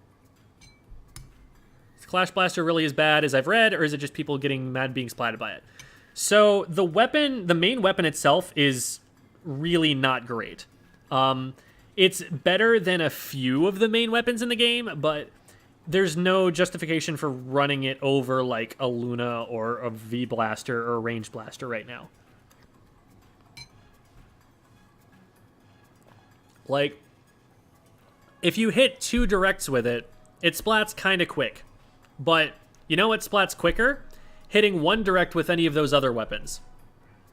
And those other weapons have more range. So the only advantage the Clash Blaster ends up having is that it has a really fast fire rate, which with the lack of range doesn't actually mean it paints that much more, so that's not an advantage of it. And also, because it's such short range, you have to fire more shots to be able to move, so it's not that it's faster than the other weapons either. And so the only advantage it has is that if you only hit indirects, you're at least going to be able to hold forward and not need to worry as much about your aim and still eventually get a pick. But what people start learning about the Clash Blaster, even at like A or B rank, is, wait, my weapon just splats faster than this thing does. If I just aim at it and try and shoot it, I probably win. And that's exactly what ends up happening to it a lot of the time. It gets kited really badly by weapons longer range than it, and against weapons shorter range than it, it just gets out-timed to killed. It just gets splatted faster. So the fact that it has basically the best kit it can possibly hope for in Splat Bomb and Trizuka doesn't really matter because it's still a Clash Blaster. Thank you so much for the donation, Lydia. Oh my god, I really appreciate it. You've also been very supportive of the channel already. So, thank you.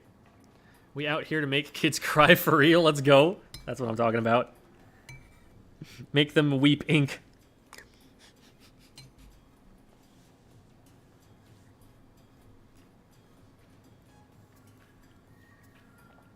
Is Jet Squelcher any good? I'm not high enough level for it to matter, just wondering. It is significantly worse. In Splatoon 2, they gave Jet Squelcher, one of the best painting weapons in the game, the 2 strongest specials in the entire game for the majority of the metagame. Stingray has always been a massive problem for balance, so it is either overpowered or it had to be nerfed into the ground. And the nerfed into the ground part never really happened. It was always playable. And then missiles, especially towards the end of the game, were just an absolute menace, and it got those faster than almost any other weapon in the game. So it just farmed for its special over and over again, and because it was a backline weapon, what it was basically doing is replacing the support on a team comp. You didn't need like a Junior or an NZAP anymore to be painting up the map for you. because you had the Jet Squelcher doing that in the background anyway. Like, that was how it was going to get the most value out of its weapon anyway. And it could still assist in fights with its long range if it had to, but in the meantime, it was just going to be working on getting missiles for the next engagement. And so it just put out so many specials and let the rest of its team play so aggressively to follow up on those specials that the game just kind of became a stall fest between, like, who can fire the most missiles? That's not really what it boiled down to, but you did see, like, 15, 18 missiles being launched in a single game at top-level play.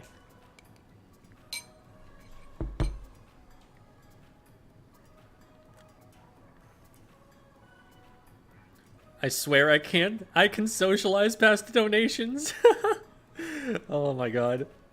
I appreciate you so much, Lydia. Thank you.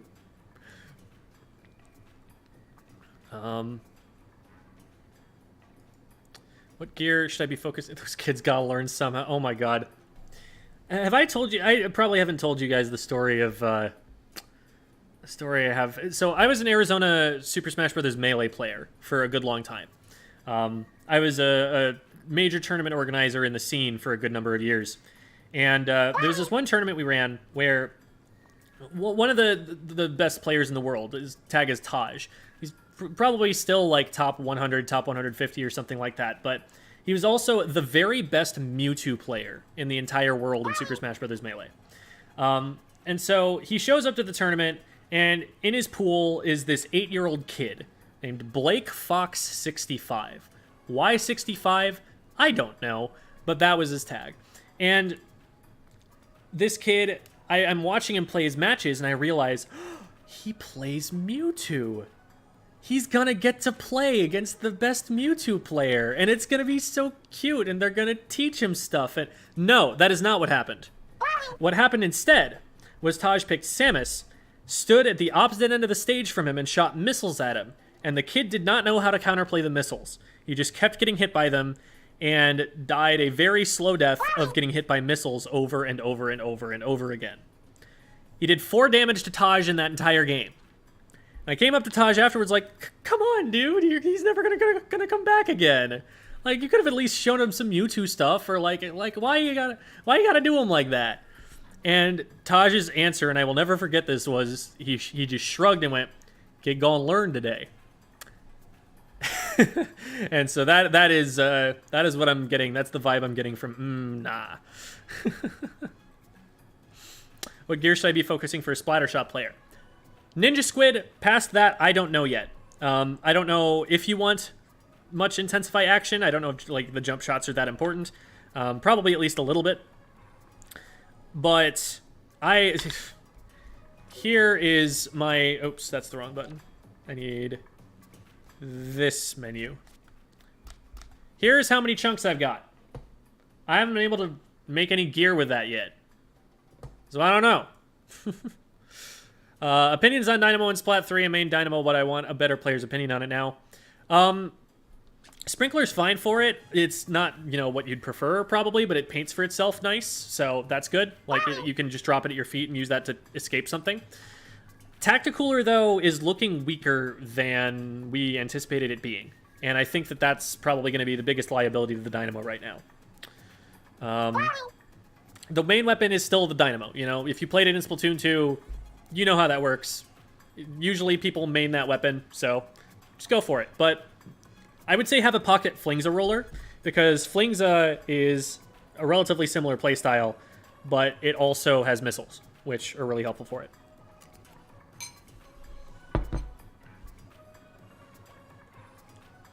I mained Marth in Melee. A better fitting splash tag? Awesome ponytail? Nice. Justice for Blake Fox 65. But, I mean, that's just kind of the mindset of the fighting game community sometimes. It's like, you expect that people are going to have a hard time getting in there. And you just demand of them that they have the resilience to push through it, because it is that resilience that will make them better players later on. Now, I personally, of the opinion, that any new player should be coddled at all costs so that you can grow the community and they can learn those skills later instead of being scared away after being beaten up by big, mean, best Mewtwo in the world. But I don't know. To each their own. Show me a Smash player who wouldn't use their kid as a secondhand CPU for real. True, though. Can you explain what qualifies as a good weapon in this game? Having trouble understanding what's good as a new player. That is the most difficult question in Splatoon, is specifically what weapons should you run and in what combinations.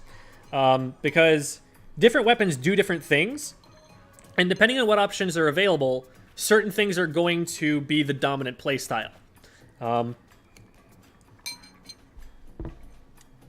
For example, one of the reasons that the sloshing machine is so strong right now has nothing to do with any of the other weapons. It has to do with the map design. Splatoon 3 has a ton of really dumb choke points that are really narrow and thin and hard to push through. And sloshing machine with fizzy bombs that it combos with its main weapon that has a massive hitbox and also has Booyah Bomb in case it needs to clog that choke point up even more, is one of the best weapons in the game of just clogging that choke point and making it impossible to pass through. And so people are running like double machine to clog up those choke points really hard and make it really hard to push through. That is a situation that you would not need, you know, that kind of capability for if the map designs were different. So there's a lot of analysis that goes into figuring out which weapons are best.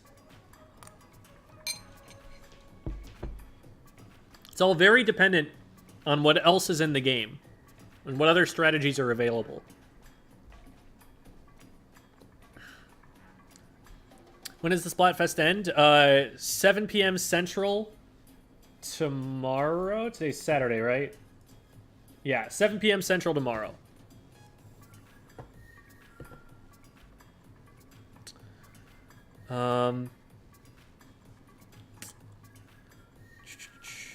Always been a Ganondorf main, so you can tell I don't go to turn. I mean, Ganon is kind of schnasty though. The wave landing, that's kind of nice. Oops. That is the Meow Mix theme that you were hearing. You were not mistaken. It is time for me to feed my cat. I will be right back, because otherwise he will gnaw my leg off.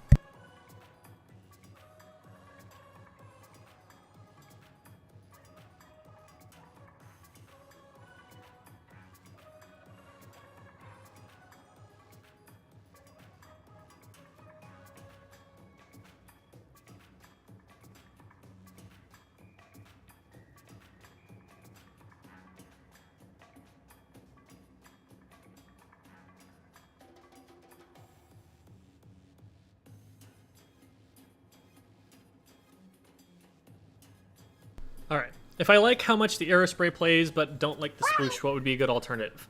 Splattershot Jr. would be a similar main weapon.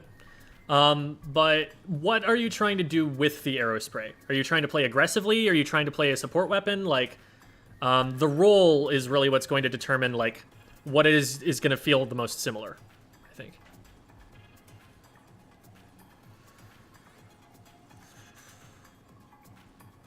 Do you play Smash Ultimate? Not nearly as much. Melee is definitely my first love there, and the new games haven't changed that much.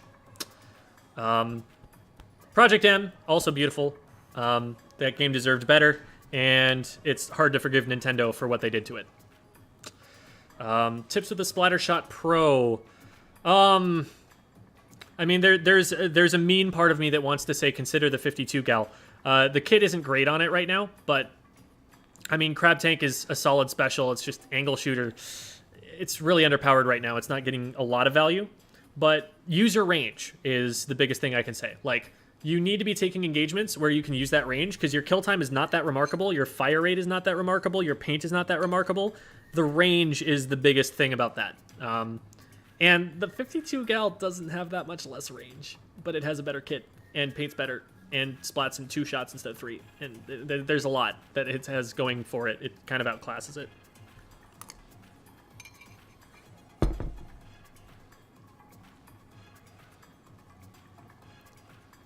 What is your favorite game mode? Clam Blitz. I love that there is not one thing on the map that is the objective. That you have to be really controlling the entire map between both baskets to get a good clam push going. In zones, you only have to hold the zone. In tower, you only have to control the area around the tower. In Rainmaker, you only have to push up in front of it. But Clam Blitz really forces you, more than any other mode, to play the entire map.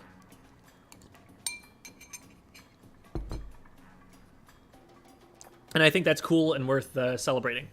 My banner, in case someone was wondering, says this, which I think is nice and fitting. Got both of those, by the way, on the day that I got accepted by Metafy.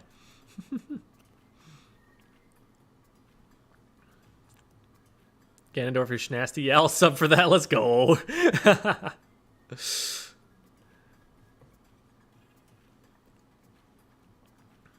This is my first Sploon game. I have no idea what I'm doing. Welcome, Commander Video. Don't worry, that'll change in no time.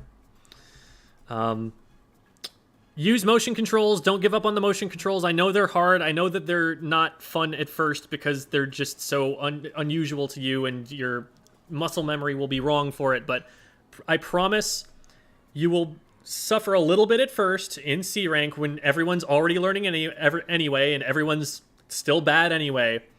And then by like your B rank, A rank kind of area, you're just going to start doing this. You're just going to start ascending, and everybody else is going to plateau, and your aim is just suddenly going to be way better than everybody else's, and it's going to be sick. Hi, Krylie. What happened to Project M? Nintendo made these implications, like they kind of dropped hints that they would support streams if they would only drop PM. And so they dropped PM hoping for those opportunities to emerge, and that just never happened. And we believe that this was targeted at just removing Project M from the streaming platforms.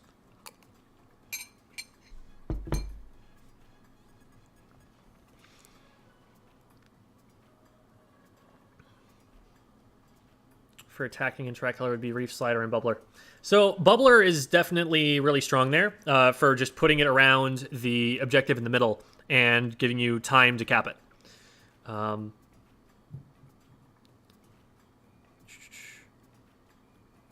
Backlines don't specifically need to be behind teammates. They have long range. They can take fights from far away. Right. Heal Shooter's underrated. It can force the enemy to slow down to avoid going over the tripwire if you time it well. Yeah, it does have some, passive control like that. My counter to that is, okay, but also a suction bomb does the same thing. If you want to slow someone down, throw a suction bomb in front of them. Great way to do it. And the suction bomb might actually kill them. Even a point sensor is actually going to be kind of more effective at doing that, because like the damage is basically negligible on the angle shooter. Especially since you have to aim it so carefully.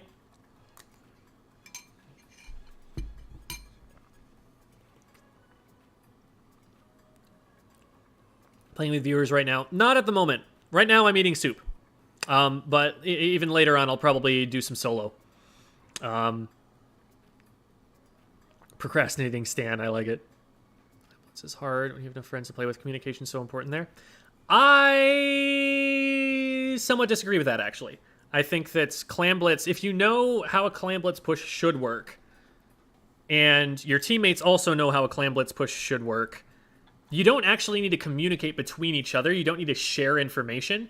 As long as you have that knowledge, you can play the mode solo, and everything should work out. I have a whole video about that called You're Pushing Wrong in Clam Blitz. It's about Splatoon 2, but it works exactly the same way in Splatoon 3. Gaming celebrity in Honor of Gem, nice. I need to eat this soup faster. I'm gonna, unfortunately, probably skip a few messages here because I'm gonna have to catch up, but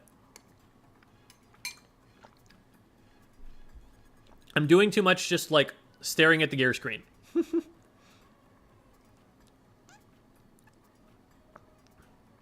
Stamper is pretty good, is my opinion. Is defending 10 times easier on Hammerhead? Absolutely. Hammerhead is the worst map possibly that they've ever designed, in my opinion. I don't know. Bluefin Depot Is it Bluefin Depot? That was the one that was like asymmetrical and no, that was Salt Spray. Salt Spray Rig. Salt Spray Rig was kind of whack. But Hammerhead, I think Hammerhead is actually worse than Walleye Warehouse. And Walleye Warehouse was the worst map in Splatoon 2.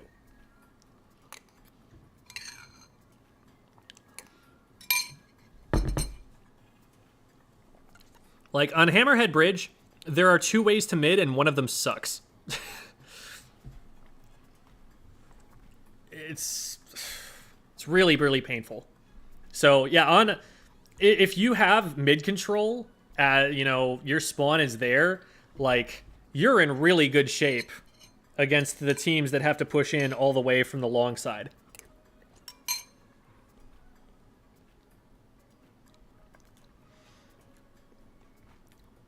Yeah, Hammerhead is the bridge.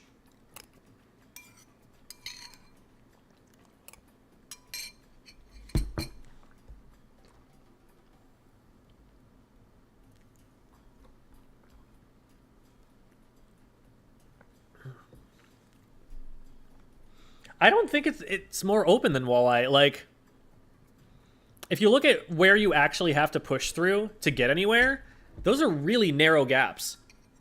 And there's not a lot of cover.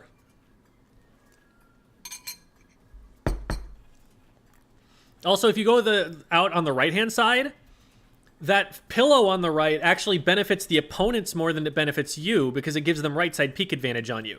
Like, I just sit as, like, when I'm playing, I go out the left-hand side and I sit right on the other side of that pillow as a blaster and just, like, poke people around it. And it's so difficult for them to see them or know that I'm there or do anything about me.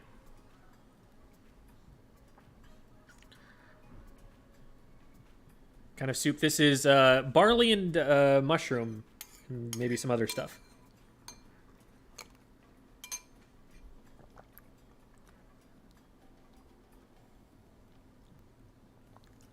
It looks like it's more open than Walleye, and then you look at, like, the actual choke points on it, and you're like, oh. Oh, you cannot get through this.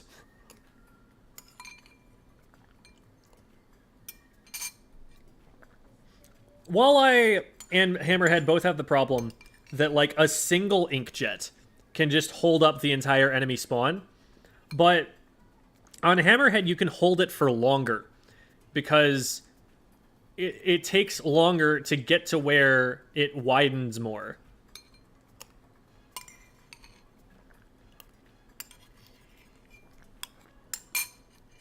Just Snowball City. Not a fan. I'm gonna go put the bowl away and then we'll play some more.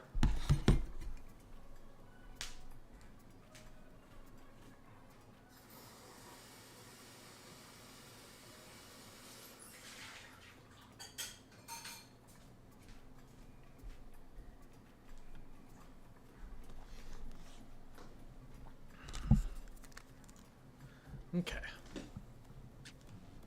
Let's get these snails.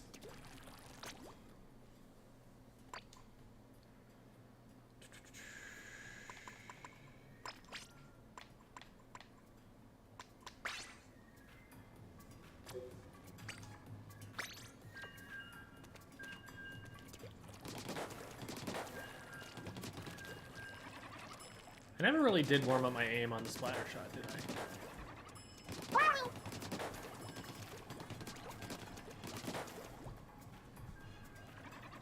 Stretching out my wrists a little bit. Make a video about sub abilities. Don't know what to farm for. Farm for everything and wait until we figure out what the heck we're doing with those, because we just haven't had enough time to experiment yet. I keep going back to the menu where it shows how many I've farmed. Like, there are maybe like 3 subs where I could make like a single chunk of them if that wasn't already on the gear before. I've barely got more than 10 of anything. All right, let's get it. I've also got some synergy here. Oh, 4 unique weapon classes is what it is. That's a good synergy to have. That means you're not just all running splatter shots or something.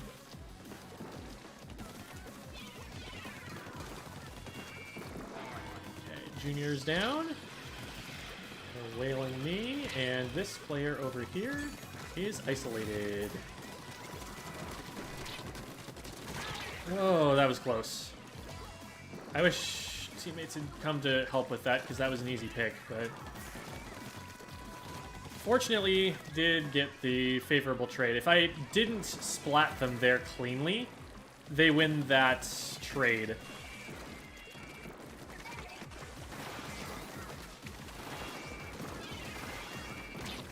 Oh, I thought that was going to get me. They're just squid surging. I tried to do the same and got shot out of it. So that's what squid surging is for, guys. It's for thinking you're peeking around cover in a clever way and dying. That's what I've been able to figure out so far. Wish it did a little bit more in the way of, I don't know. It just puts you up so high that even if you catch your opponents off guard at first, you just end up with too long that they have to shoot at you.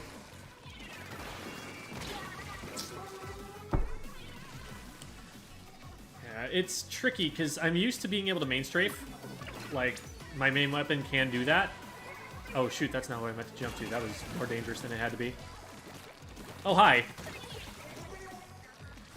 I'm used to being able to main strafe, and I need to remember that I can't do that when I have the Trizuka specifically.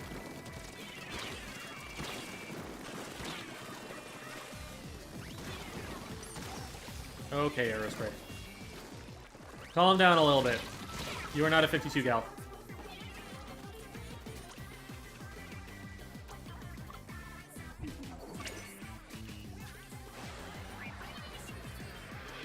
Okay, we're going this way now. And we're taking this a little bit more carefully.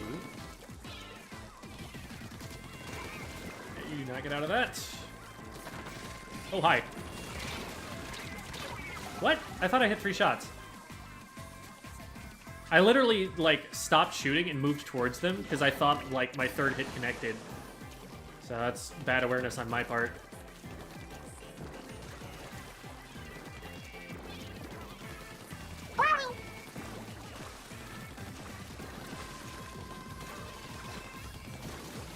I think we solidly win this. Yeah, not even close.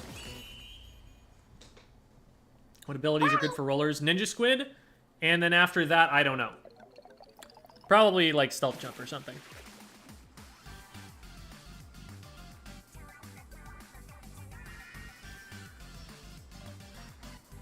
Need to go to Squid School? Well, you're here. Squid Surge feels like it's too slow. It's like... The problem is that being airborne is and has always been a disadvantaged state in Splatoon. You don't have access to your ground movement. You don't have access to, like, the ink at your feet that lets you swim, which is the fastest way to move, and also the stealthiest way to move, and also a way that, like, refreshes your ink tank, and also lets you turn on a dime. Like, look at this. You can't do this in the air. You can't just, like... Hold on 1 sec. I gotta get this painted first. Okay. You can't just, like, do this in the air. That is insane. Other shooters don't let you move like that.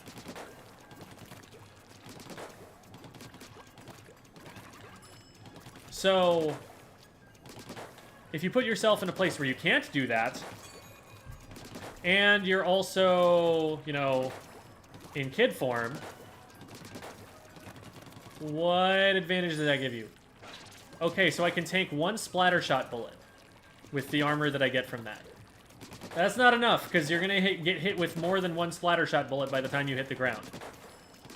So it's like, the only use case I can think of is if that were to somehow make it possible for you to hit a blaster direct that you couldn't hit otherwise. Or maybe, like, if you get really good at it, you might be able to pull off, like, a Gootuber shot or something. But very few weapons actually have the range to take advantage of that want to be right up behind cover. So it's really hard for me to think of a use case. And maybe, you know, someone thinks of something that I haven't. That's usually how it happens. And that's the beauty of the competitive community. You don't have to think of it yourself. You can just realize, like, oh, hey, someone else figured this thing out, and I just watched a video about it, so now I know. But for now, I'm out of ideas for what to make use of there. I haven't really been focusing on learning it, and I have instead been focusing on learning squid rolls and learning how to hit blaster directs.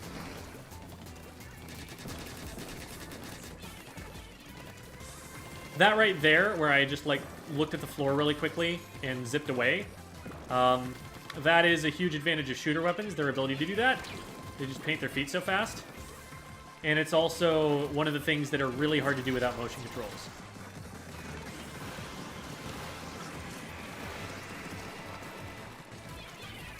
Huh, interesting. I sniped one of the crabs with the Trizuka, and then the other one didn't go down. I guess I headshot him with one of them and then didn't with the other. Oh, hi.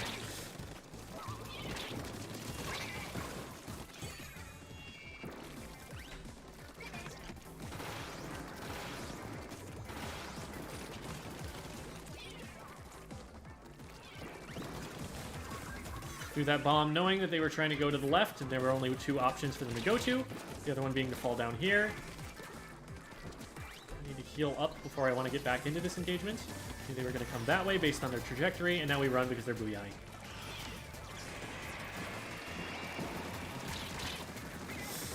Scary crab. Okay. I saw a really interesting tier list today by Taiji from GG Boys, which is one of the top teams in Japan. Ergo, one of the top teams in the entire world.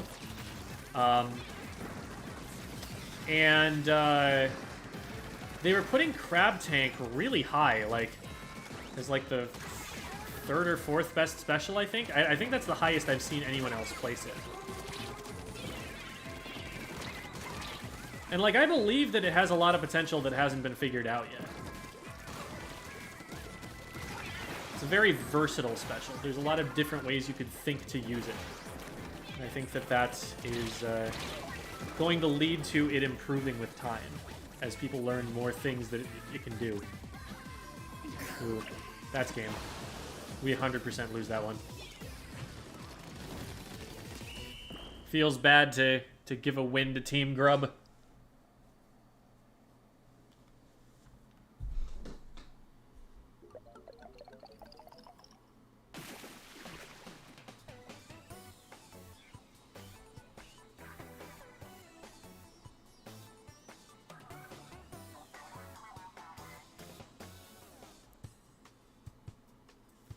Let a pro Splatoon players on. Oh, okay. What's wrong with Grub? Grub are the only ones that stand a chance of taking the Splatfest over Team Gear. I believe that the advantage that Tricolor Turf War gives, in that even if you lose, capping the rockets gives you this massive clout bonus. I think that that makes it impossible for the team of 4 to win without some kind of collusion in a as big and random of a space of a population as this is. So, in a Tricolor Turf War, like, my goal is to cap the rocket and prevent Team Grub from capping the rocket.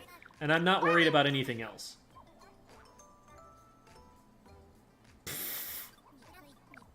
I wish I had read more of that. I thought that she was just going to say the same thing she always says.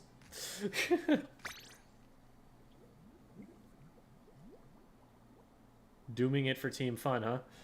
I mean, if Team Fun is going to come back, it's because I'm not worried about fighting them as much.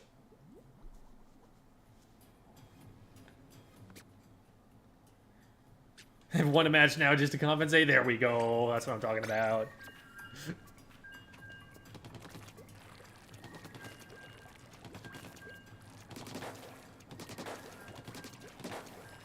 Well, So the defending team, like, the same amount of clout is being given to opponents. It's just not all being given to the same opponent.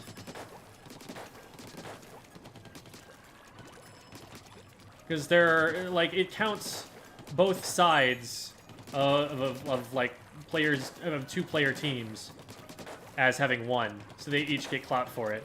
So you're still surrendering the same amount of clout. If you lose as Team Fun, you're just surrendering it to different people.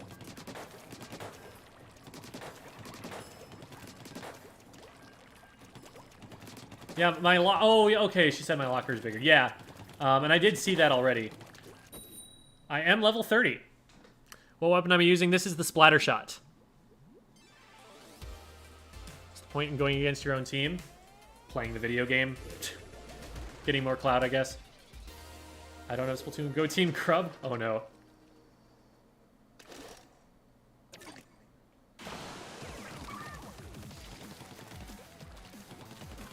Whole team DC'd, and the other team also DC'd, and the game didn't stop. Oh, neat. Hey, Squidman, I've been seeing your art in the lobby all over the place. Good to see ya. Oh boy. Your Kirby has been doing the rounds.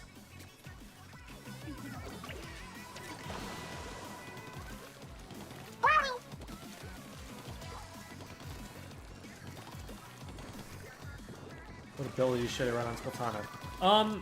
I don't know about abilities yet, and the reason is that I just have not had time to experiment with them because I don't have chunks farmed.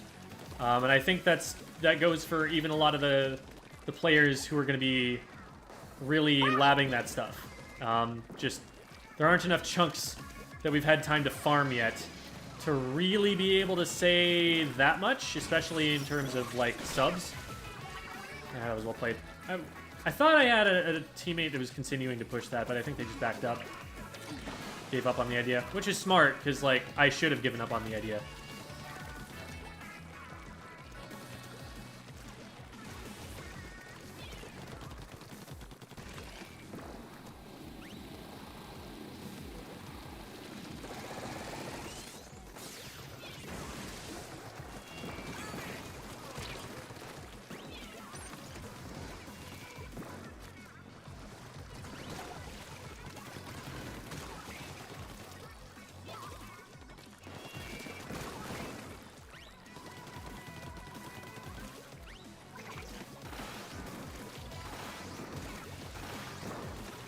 Nice. I had a movement read there on him going extra far left. Nice. There, I'm just shooting in one direction to try and cut off their option to move in a certain direction. Because I know that I also have teammates shooting at them. So I don't need to hit my shots. I just need to make it so there is no place there they can run away to. And then we definitely win that. It's more consistent than, like, trusting someone to hit shots in a 1v1. You just deny them one route and keep pre-firing, and they're forced to choose one way out, and whatever way it is, they're getting shot. That's also the way to clear the tower. You shoot one side of the tower, teammate shoots the other. There's nowhere for them to hide, they have to get off.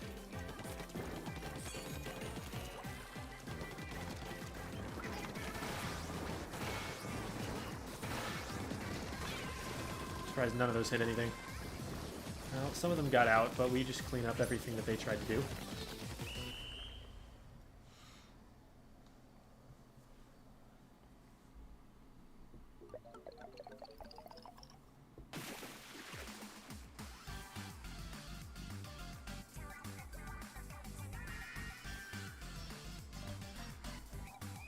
When does Splatfest end? 7 p.m. Central Time on Sunday.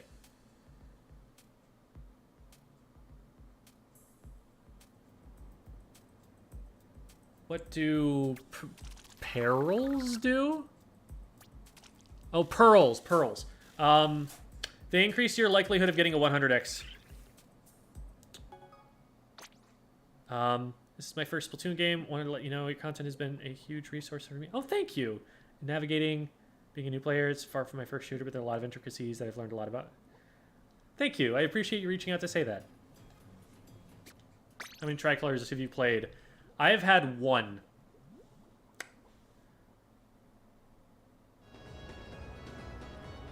Oh. Why'd they kick me out of there? Have you tried squid rolling out of a squid surge? That's not possible. You need to be in the ink to squid roll, and squid surge puts you in the air. You can cancel it off the wall. Like, you can do this, but that's just the same as doing this without squid surging. Won my 333. Yes, let's go.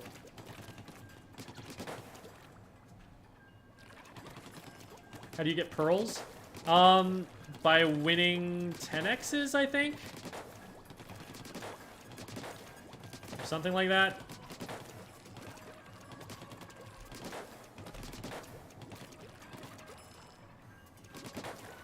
Some significance in the lore. Splatoon 3. 3 threes.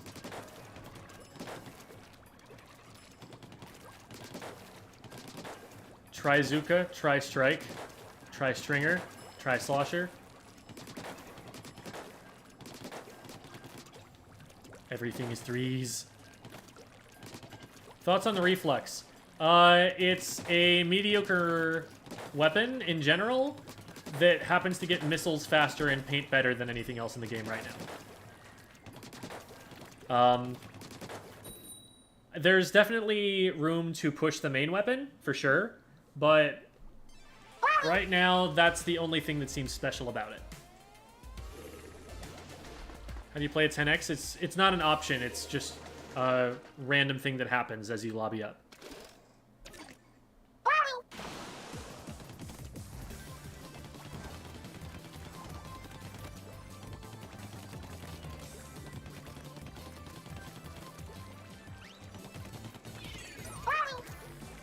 That is a really good bomb, because it cuts off my escape route. I have to disengage, or else I am at close range against an Octobrush now. Once again, I have to disengage because they've got missiles, but they are trying to Zipcaster, which I think I can just stop, yeah. Zipcaster is situational, which is a kind way of saying bad. There are definitely uses for it. It is a special, but it seems really easy to just take out with most of the weapons in the game. It doesn't get armor. It's very visible. It telegraphs where it's about to go, so you can predict and pre-fire it. Like, it just does not seem like a safe thing to do most of the time. I think its best use case is getting, like, one pick on a player in an annoying position that you can't reach anywhere else. And why not just shoot missiles at them if that's the problem?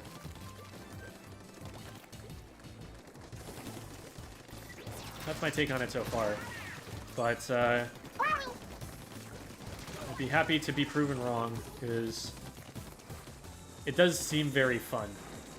And a lot of people enjoy it. Increasing the duration would actually be huge for it, I will say. Like, having time to really set something up for yourself and coordinate it. It's magic! If you are interested in getting into competitive Splatoon, Magic is a phenomenal player to get to know. They are extremely active in just the scene in general, as a tournament organizer, as a caster especially. They've got their hands on, like, every major production ever. So, definitely worth checking out. They're also a coach on Metafy, too. So, if you want to be coached, that is another person that you can go to besides me.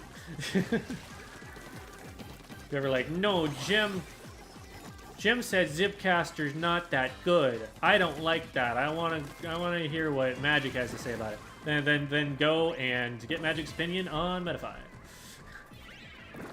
Magic, what do you think of the Zipcaster while we're at it?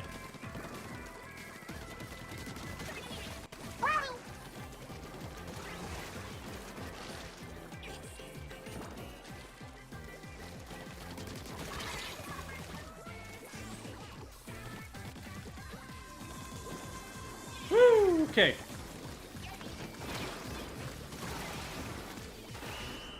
Oh, that might have hit. Finger guns.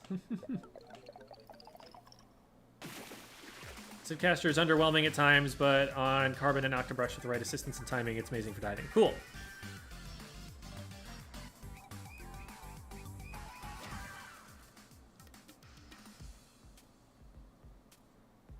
Why do you always say ouch after getting splatted? Is it just let your team know there's enemies near that area? Exactly. It's actually kind of twofold. One is that you can get a lot of information about opposing positions by knowing where your teammates got splatted. And two, that I need my teammates to know that, like, if they were expecting me to be able to back them up in a fight, I can no longer do that because I'm down.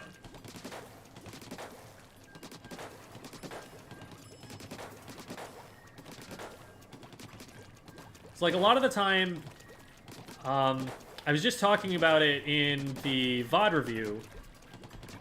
I make decisions based on knowing where my teammates are and what they're shooting at. I also talked about it, I guess, when I was pre-firing someone on Inkblot. Like, if I can reasonably expect my teammate is going to follow up with something, that makes me a lot bolder, a lot more likely to go for a play. And if I go for that play only to find that my teammate went down without my knowledge, I'm in a lot of trouble there.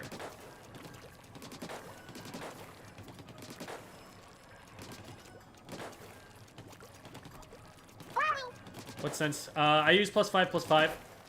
Sensitivity is not a super important thing. As long as you're able to do a 180 without breaking your wrists in half, I think that any sense you want is going to work. And I think there are some weapons that don't even need to 180.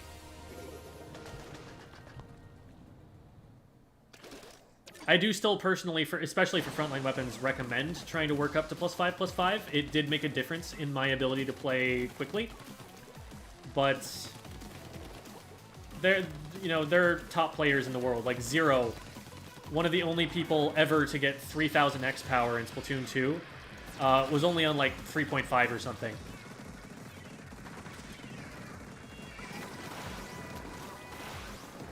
Nice. So there's a way to snipe crab tanks with this thing. But you can't, like, hit straight on. You have to, like, get the hitbox to go behind somehow. That would be a good thing to lab out sometime. What I really want to do at some point is just get another competitive player with me and do a stream where I test all of the different special interactions. Like, how do you hit Trizuka how do you hit a Trizuka shot against the crab tank? Where on the crab tank is armored and where is vulnerable? Can you put two big bubblers inside each other? Is there anything that Whale 5.0 won't pierce? Or 5.1 won't pierce?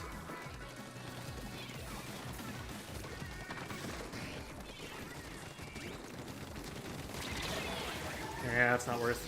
They respawn faster than me.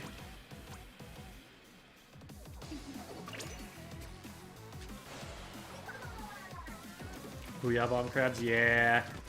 Crabs don't like that.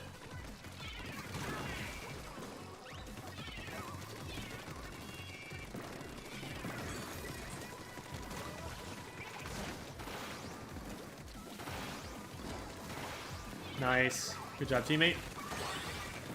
Beautiful. Now we can take a more advanced position.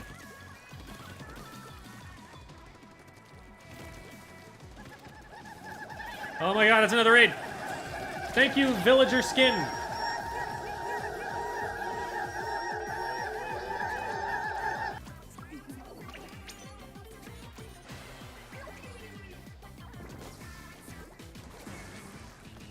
I actually have not encountered Villager Skin before. So I can't give you quite as much of an introduction as I gave Magic. But I am glad that they are here. Thank you. Senior DM and will respond to it probably when you're done streaming. You've just been busy. Oh yeah, no worries, no worries. You are a busy fellow.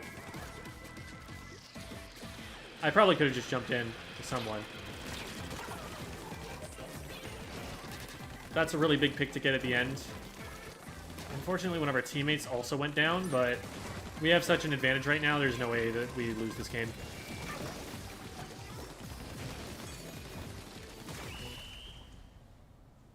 At the end, last 5 seconds, it's like not even worth it to go for a pick because you're going to be able to paint more than you will by splatting them. And you're not going to take that much more paint off the map.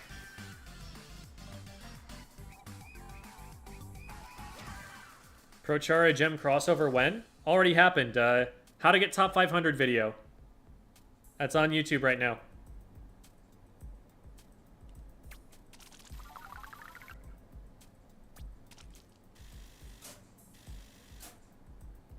Guess who just won a 100x for gear? Let's go. Just discovered this Splatfest that I actually really like the Splatling. This is my new main weapon class. Any recommended resources for getting better from here? Devi! Devi is a great resource. Just posted in the chat there. Dapple Productions, thank you so much for bringing everybody over here. Dapple Productions is a major tournament organization. I probably could have shortened that somewhat. But they run a whole bunch of different tournaments, and they're all generally quite well run. You know, they're a mainstay of the competitive community, and anytime you want to see what tournament play looks like, definitely check out their stream whenever they're on. It's between like them and IPL, those are the two biggest production companies, I guess. I wouldn't say, I don't know if they're companies or not. Are they companies? I'm curious. They're definitely groups of people who do stuff. I don't know if they're groups of people who do stuff and like get money for it or anything like that. What are your thoughts on Tetris in this game coming from a pro Tetra player? I am not a pro Tetra player. One, because I am not a pro player in the sense that I make money because I'm so good at the video game. But also in that I've played Tetris very little. I did have a brief stint where I was trying to make them work in competitive play. But I quickly decided that I really wanted to be maining them if I was going to use them. And there were other weapons I was interested in playing at the same time. So I've stuck to the splatter shots, but I'm now forgetting what the question was. Trying to incorporate as non-profit? Oh, cool. That is interesting to know. Hi. Do you like my bazooka? I brought it just to shoot your umbrella with.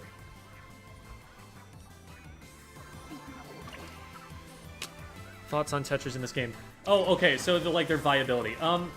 Tetras really depend on you being absolutely cracked on the main weapon, and if you are, they can work.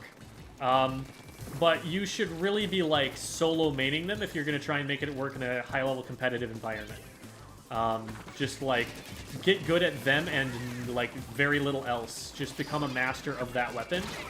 Because like if you do master the weapon and get really good at aiming with them, you can just outslay anybody. Because like you can just kite the weapons that you outrange and chase down the weapons that you don't. It's just very strong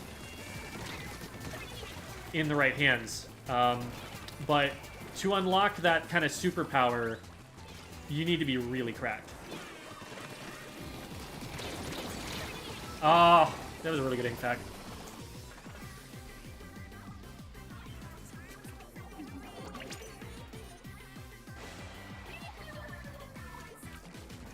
Oh, heavy, right. Someone asked about playing the heavy. So heavy Splatling, Devi is a Hydra main, first of all. But will also have significant experience on the heavy. Devi is the reason that I named my heavy Splatling Steve in my Splatoon 2 playthrough, because that's her nickname for it. So any questions you have about it, I would direct at her more than me, but it is a solid weapon in this game. It is, you know, at very top level, probably outclassed by a leader. But you can get pretty darn far on it right now. It is a backline anchor weapon, and I'm going to have a video coming out relatively soon explaining the different weapon roles and what that all means. But basically your goal is take the safest position you can where you still actually have an impact. So like actually still be threatening the other team, but from far enough back that they can't just run you down and get in range of you. Always stay behind cover before you have charge, and then peek out from the right side of the cover when you do have charge. And take like high ground positions. Follow up on your teammates' fights, like look where they're going, and then be ready to crossfire to help them.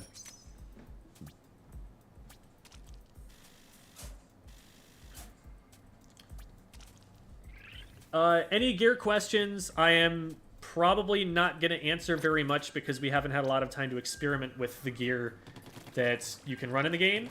We don't have chunks. We have not farmed enough chunks yet to really figure out and optimize everything. I will say Ninja Squid is unusually strong.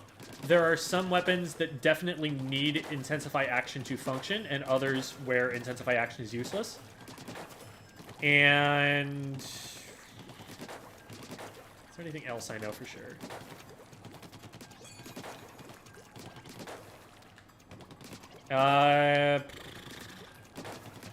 It is known what special power-up does on all of the different specials. That has been, I think, data mined. And you can find that in the Splatoon wiki, Inkopedia. That's an online resource. Really great place to go to just, like, learn things about, like, frame data, how weapon damage works. Definitely recommend using that resource as just a quick, how does this thing work in this video game sort of thing. Do you like or try Table Turf? Yes, I'm a big fan of Table Turf. Here is a gift presented to Gem. Enjoy. A Dorito! I actually am not a huge fan of Doritos, but I appreciate the thought. Oh, another resource if you're interested in looking up gear stuff. Sendou, that's SENDOU .inc. So SENDOU.INK. That is a website that has a bunch of builds posted from Splatoon 2 still. And the gear shouldn't be that different. It should at least give you something of an idea of what to start thinking about with a given weapon. Oh, hi. Ah, got indirected by it. Close one.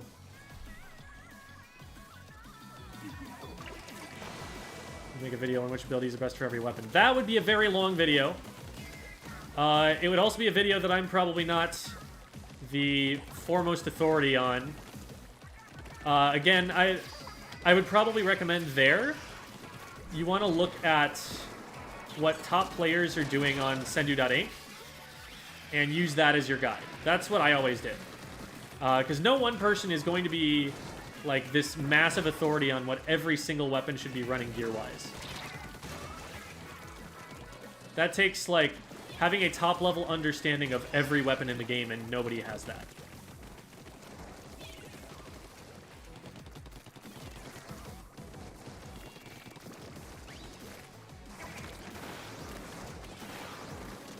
At least very few people have that.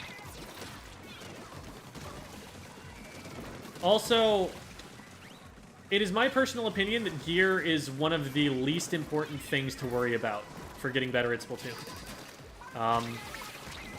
It is probably the last thing that will ever have an impact on who wins and loses a game. Your decision-making, your mechanical skill, your team coordination, the good, like, making good choice of weapons, that is going to have more of an impact than gear ever will.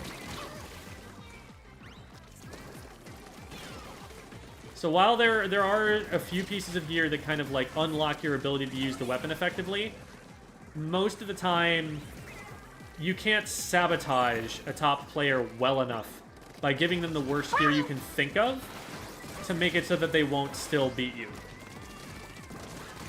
Good job, teammate. what I just did there was skirmishing. I knew that I was pinned down by the Nautilus, and that if I moved, I would get splatted. But I also knew that I had a teammate watching the Nautilus from an off angle, and so I just sat there, made sure I survived, and my teammate noticed it because it was right in front of them, and my teammate followed up. That is how teamwork works in general, but especially in solo queue, where you don't necessarily get to tell your teammates what to do.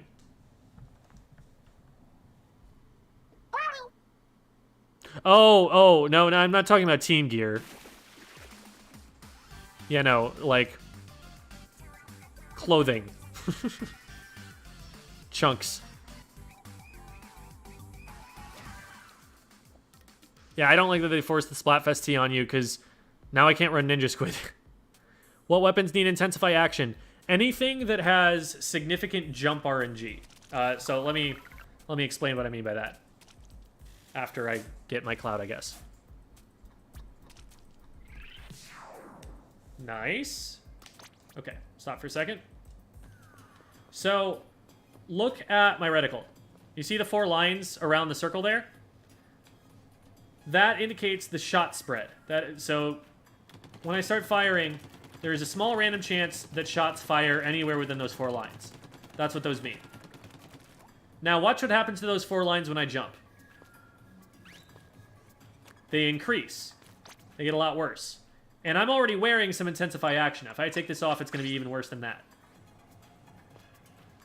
See how much wider that is? Intensify action reduces the amount that it increases by when you jump, which enables glassless glasses. I don't like those. It's basically, like, necessary to run more than one main of this on a blaster in order to unlock consistent jumping blaster directs. And being able to jump and shoot while using a blaster is a huge buff to that weapon. It buffs its mobility in a big way while in combat. So, definitely really, really, really necessary for a weapon like that. But there are some weapons that are perfectly accurate. Like, if you're using an E-liter or a Splash-O-Matic, Intensify action is not going to do anything in that regard for you. It's only going to buff your Squid Roll and your Squid Surge, and those are not worth having over other perks. So, that's why I'm saying that Intensify action is mandatory for some weapons and completely useless for others. You can put Ninja Squid on the Splatfest tee. Oh, okay. I mean, I'm not going to waste chunks on it, though. I'd rather save those.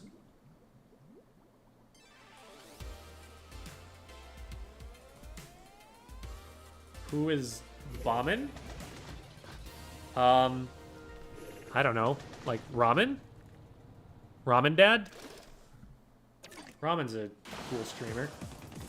I don't know if that's who it is, though.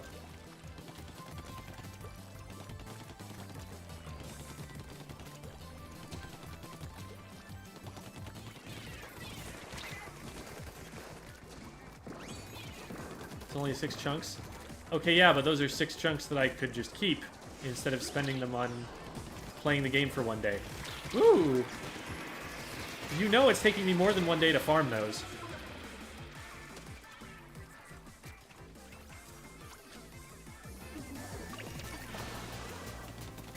What was the name of the Hydra player you mentioned earlier? Oh, Devi.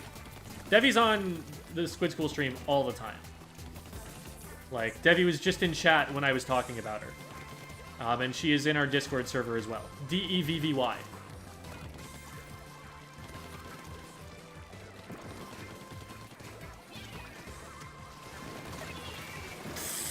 Well, that bomb was unnecessary, I guess. I really missed that. That disappoints me. There's Devi. Yeah, I'll go Devi.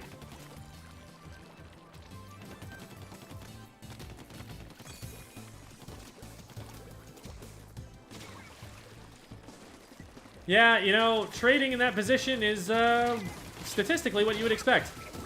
Oh, I thought they undershot me. They actually aimed past me. Okay, this is looking like we're not painting it all on the way out. I might have to spend a little bit of extra time painting the base, because I do not think we're paying quite as much attention to that as we should be.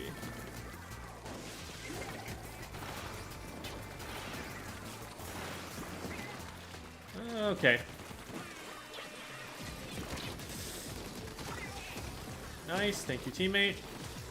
That works as like a 100% consistent fight as long as the teammate does exactly what they did there, which is the correct thing to do. Oh my god, and I've completely screwed it up against the Bloblobber again.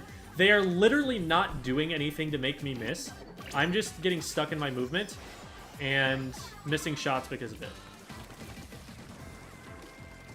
So it feels really silly because I'm like, wow, you just walked at me and I died.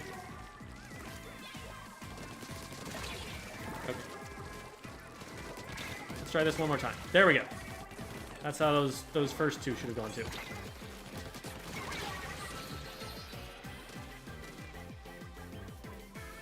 The special power-up useless as of now? I wouldn't say so. I think it's pretty good on, what was FLC saying? I think he said it was looking pretty good on Booyah Bomb. He did... Shoot.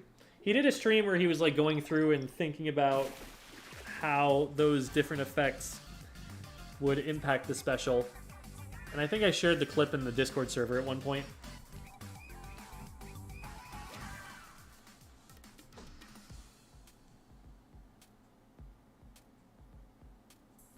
Ideal gear perks for playing chargers.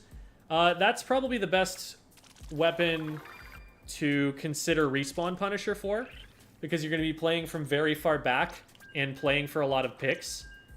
So you get more done by... like, you're going to have a more positive KD ratio than anybody else if played well.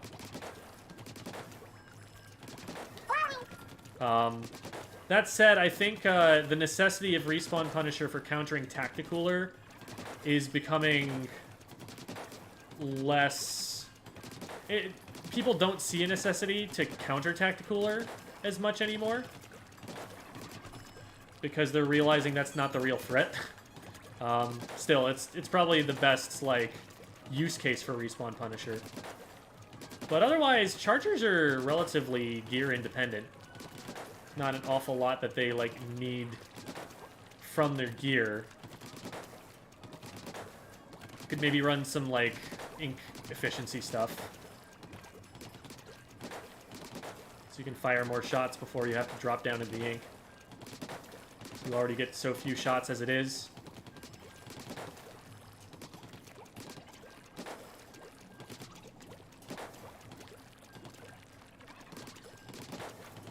Yeah, I've only had one tricolor match so far. Heard FLC analyzes a ton more than he plays. Is this true? Yes. He's very good at analyzing. Like, you can say what you want about, like, oh, how like, well can he actually do? He plays in top-level Japanese lobbies. So he's probably at least, like, 2600 level or something like that. It's not like he's bad at the game. Like, he would definitely smoke me in a 1v1. And on top of all of that, he has made many very accurate predictions about the state of the game, the metagame, in the past.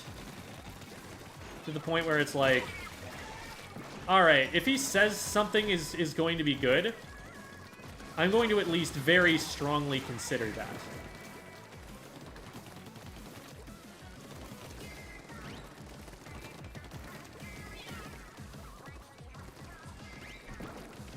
That's good, Surge. Almost got them splatted. I was looking forward to that happening, and then I barely didn't quite get it.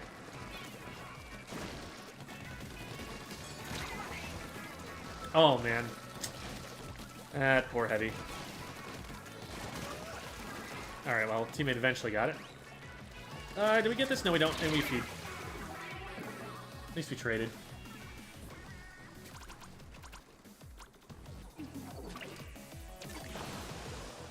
This corner is annoying me. There we go. Now it looks pretty. And we'll get the right-hand side of the map on our way out, too. Then we can focus the rest of the game on just trying to occupy mid and play the positioning game. Because we've got pretty much all of our base painted out at this point.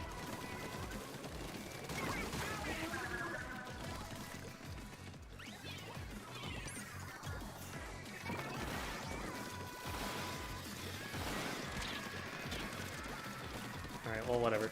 You are an arrow spray, I outrange you, I kite you, you get splatted. Pre-firing this angle. Okay, they must have dropped underneath, right? No, they went over there. Okay.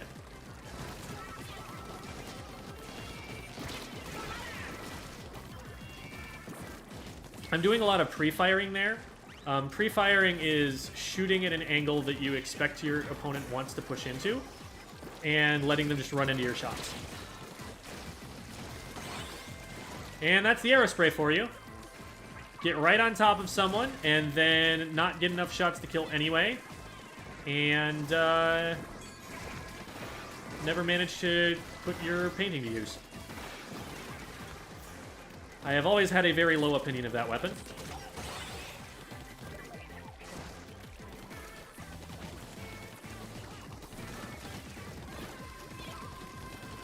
I think that, if a weapon can just never fight, never survive in a fight, that it's probably not doing enough to help the team unless it's got the most broken special ever and can paint for it very quickly.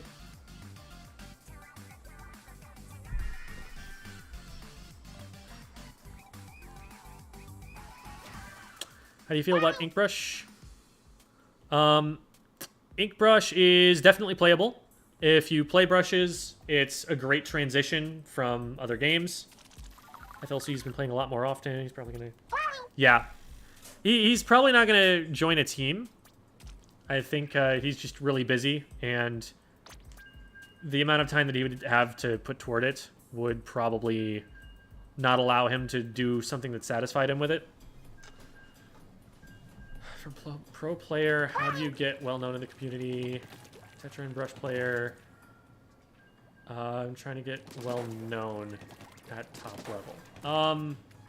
So first of all, again, I question the use of the word pro. Because nobody's a professional. Nobody's, like, making money because they're so good at the game. That's just not happening in the Splatoon community right now. So I'll just take that to mean you're a very high-level player. To get well known, you want to, you know, everything that you want to do needs to build your personal brand. And this is something that Splatoon players are not great at right now, most of them. Prochara and Kiver are exceptional in the sense that, and SRP2 dude as well. They're exceptional in the sense that they are known as people as well as players. They put themselves out there. They have, you know, content that they make. They try to help the rest of the community. They do something other than just play the video game. And that's really important for increasing the opportunities that you have. The better known you are, the more your athletic son and daughter. Interesting. The more people know about you, the more likely they are to come to you for whatever resources, the more likely that you are to come to mind when they're trying to think up and make up a team. Keep in any content or anything that you make. Ooh, that's interesting. I wonder what it is I just got. In anything that you do, keep your name and the imaging associated with you the same. Like, don't just enter tournaments under meme tags. TOs hate that because it's really hard to track you and figure out how you're seated. But people are also just not going to know who you are. Because going from one tournament to the next, if your name is different, they're not going to know that it's you. There's no face behind it. There's no imaging behind it. Like, there's no way that they know they're playing against the same player. So that's something that really needs to get fixed. And that's something that, like, pickup culture is really hurting. is a team's branding. If you only ever play with like random groups of people that you form online and you never have a steady team, people just don't remember you, even if you're really good.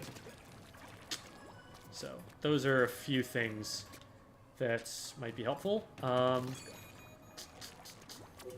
get Bobby back up. Watch the beginner guide on your YouTube. Glad to catch your stream. Yeah, welcome. I'm queuing tricolor since halftime and only one tricolor. Yeah, I have only had one myself. Pro has become a different word from professional. Most people use it to mean just really good. The thing is, pro is useful as a term because it's so specific. Because if you're just saying really good, what happened to my controller? Hello. My controller's not moving. Okay. That was concerning. I was like, wait, am I about to go into a game and I'm not going to be able to play it? So the useful thing about pro is that if somebody is making money for playing, let's say, basketball, and you say they are a pro basketball player, that says a lot about how good they are going to be at that. But if you take that aspect away, that they're making money playing it, now it just means, oh, they're really good. But what does good mean? Because good is relative. Good is better than me or as good as me if I'm very confident. Well, I don't know how good you are. If you say this player is pro, for all I know, they might be like a 3000 X power player. Or they might just be like, you're B rank and they're an S rank player and they're really impressive to you. So, I don't know. It isn't super helpful to when I hear that. Because, like, the other thing is that that's language that competitive players tend not to use. Unless they actually are talking about, like, professionals. And so, whenever I hear pro, I assume that they actually are not as familiar with the kind of, like, progression of skill in the competitive community.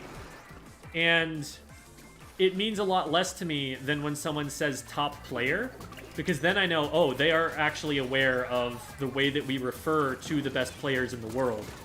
And they are more likely to actually mean someone like Kyo and Zero and the team of Starburst and, you know, all of that.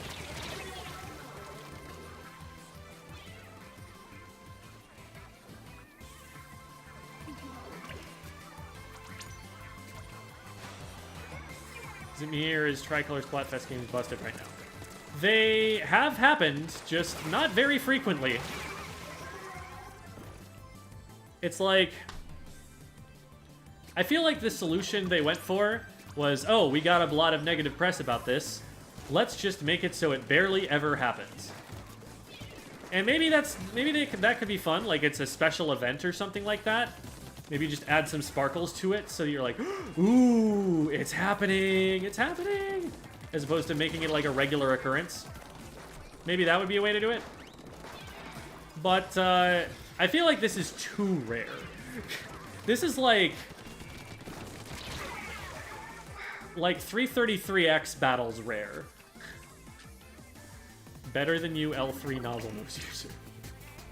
Well, you're probably better than me at the L3 nozzle nose, I'll give you that. Better than you is such an obnoxious tag, oh my god. I love it.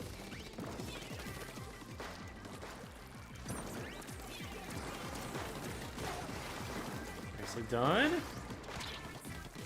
I probably died. They should have fired another shot! They must have run out of ink.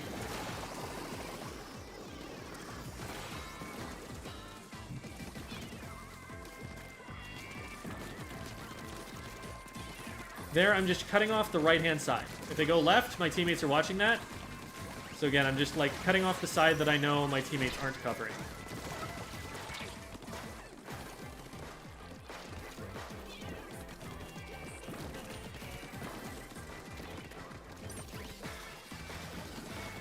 I probably could have just bombed them off the wall at that point. But that's fine. Teammates got it covered. They get out into mid, but nothing happens from it. Actually, they get splatted from it, is what happens. How good is Splattershot Pro? Pretty weak. It's outclassed by a lot of other options. What sensitivity would you recommend to a new player trying to play gyro? Sensitivity is not a very important thing. Sensitivity is right up there with like the gear that you wear. In terms of this is not the thing that is winning or losing you video games. But I would recommend trying to get it on the higher side. Oh, hey. I didn't have 4-star freshness on this thing? Huh. Cool. Well, we keep going because they have a coins ticket active. And I like money. Oh. Never mind. We do not. You look like Germa. The similarities are scary. I'm okay with that. I get that a lot, and I like the guy, so I take that comparison favorably.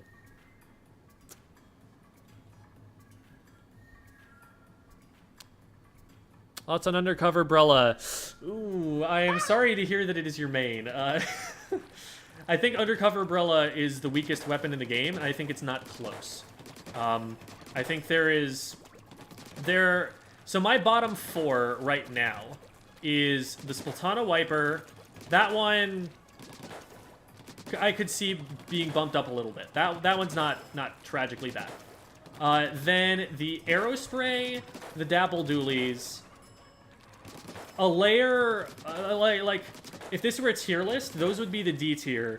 There would be nothing in the E tier, and then the Undercover Brella would be in the F tier. Like, that's how far down I have it. Nothing in the kit synergizes. The main weapon has the lowest DPS in the entire game. The shield isn't impactful because you can't move very quickly while you have it out, and it breaks more easily than any of the other shields. You just throw like a bomb off it, and now it's pretty much dead. And now they just have the lowest DPS weapon in the game and no shield. It's got a sub-weapon that's meant for backline weapons. It's got a special that's meant for initiating fights as opposed to skirmishing them. There's just not a lot that it has going for it. The Reef Slider is probably the best part of its kit, and that's on the basis of the special alone. Like, it was worse in Splatoon 2, because that one had Splashdown, which was a special that could, in a lot of cases, just be a liability to you. Reef Slider is more usable than that. I will give it that much, but that is as much as I will give it. Dapples D. Dapples have always been a very weak weapon, and they never get any good kits either. The main weapon is already weak because its range is tragically bad.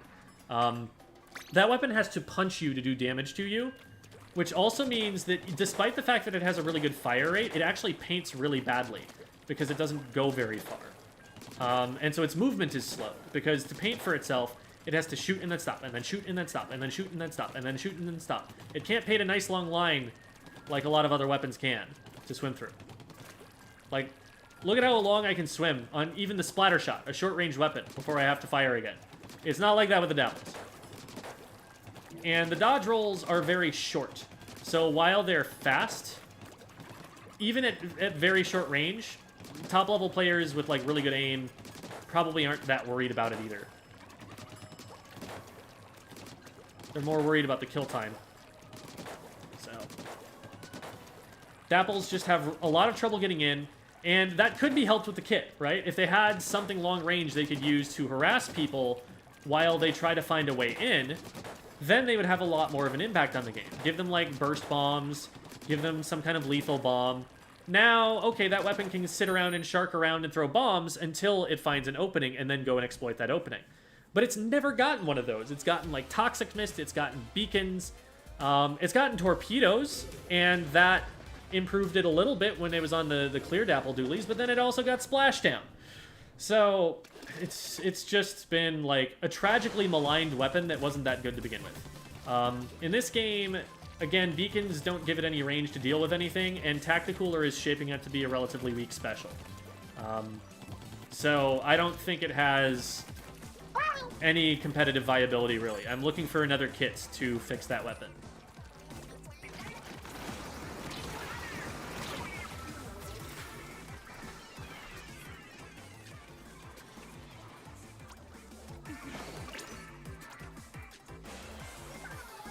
I have not gotten a 100x yet. I don't even know if I've gotten a 10x.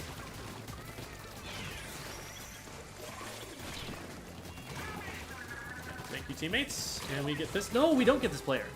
I did not land that third shot.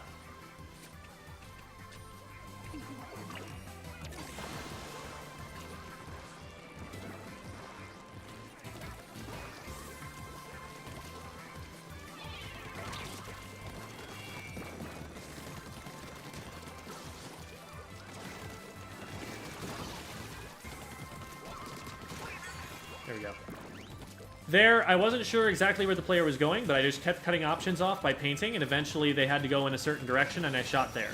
And that's how I got that pick. Oh, I couldn't get off because there's just a little bit of blue paint in my feet. That's unfortunate.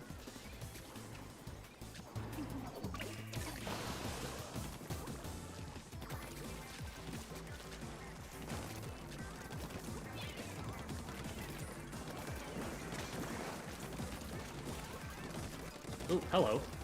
What are you doing back here?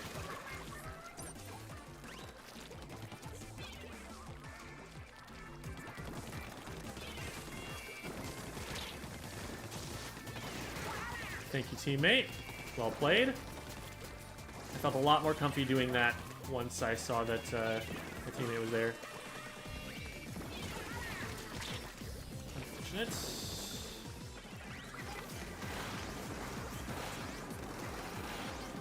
Well, that's not going to hit anything for anyone.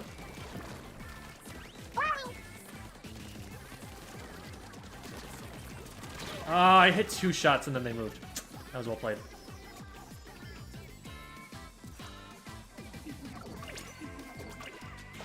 Stick to regular controls, then that's what I'm most comfortable with. What do you mean by regular controls? Because motion controls are significantly better unless you, like, have a physical disability that prevents you from using them. The game gates sticks so that you will never aim as fast with sticks as you possibly can with motion.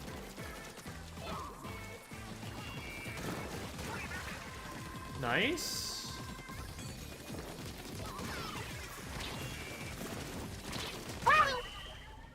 Awesome. Are Glugas competitively viable? I think no. There are a few people who try to push them. But I think the fire rate is just too low, which makes it too punishing to miss shots and not paint enough. The damage is pretty solid, but it's a lot less consistent than a 52 gal because you have to dodge roll to get a 2-shot. And the 52 otherwise has a very similar kit. Booyah Bomb is nice. I just think the main weapon holds that kit back. And, like, when you have an option like the sloshing machine that works as well as it does, it's competing for a niche, you know, midline Booyah weapon that is better filled by another choice.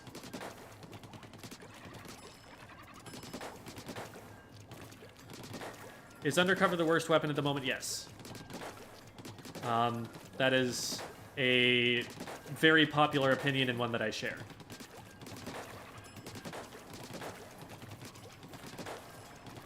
Are any dualies viable? Yes. Tetras are great. Dualie Squelchers are great. The vanilla dualies are okay. There are more good ones than there are weak ones. I think dualie squelchers especially are maybe a little underrated right now. I think those still have every bit as much potential as they had in Splatoon 2. Maybe a little bit less, I guess, because there's no MPU. I think that might actually be something that causes people to play it less. But definitely playable. How's ballpoint in the current... Shoot, I missed the rest of that. How's ballpoint in the current meta, or should I use Not? Not has a much, much worse kit for the main weapon than the ballpoint does. But they're also two very different Splatlings. The Not is an extremely aggressive weapon that, for whatever reason, they gave the most passive kit in the entire game to. And then the ballpoint is more of a standard backline weapon. using its range to control space that it wants to deny the enemy team. Crab could have gotten me there, but it decided to switch focus to someone else. I don't want to walk too far forward because I am marked. They know where I am. I'm not trying to give away that approach. But here, we absolutely flank this and die trying because we missed too many shots, but the thought was there. I mean, NZAP and Aerospray, which would you suggest more? The NZAP is the better main weapon, and it definitely has better synergy with its kit. Unfortunately, I think the Tacticooler is going to be a weaker special than the NZAP has had in the past, and we might actually need to get another kit before we see more NZAPs competitively.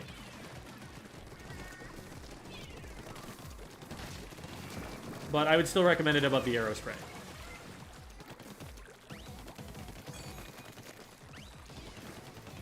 The NZAP will also force you to learn to aim better because it's a more accurate weapon. The Aerospray, you kind of just, like, get up right on top of them and hope that you somehow manage to land 5 shots. Oh boy. I have my phone going off. Alright, I'll take that trade. BLM.gov?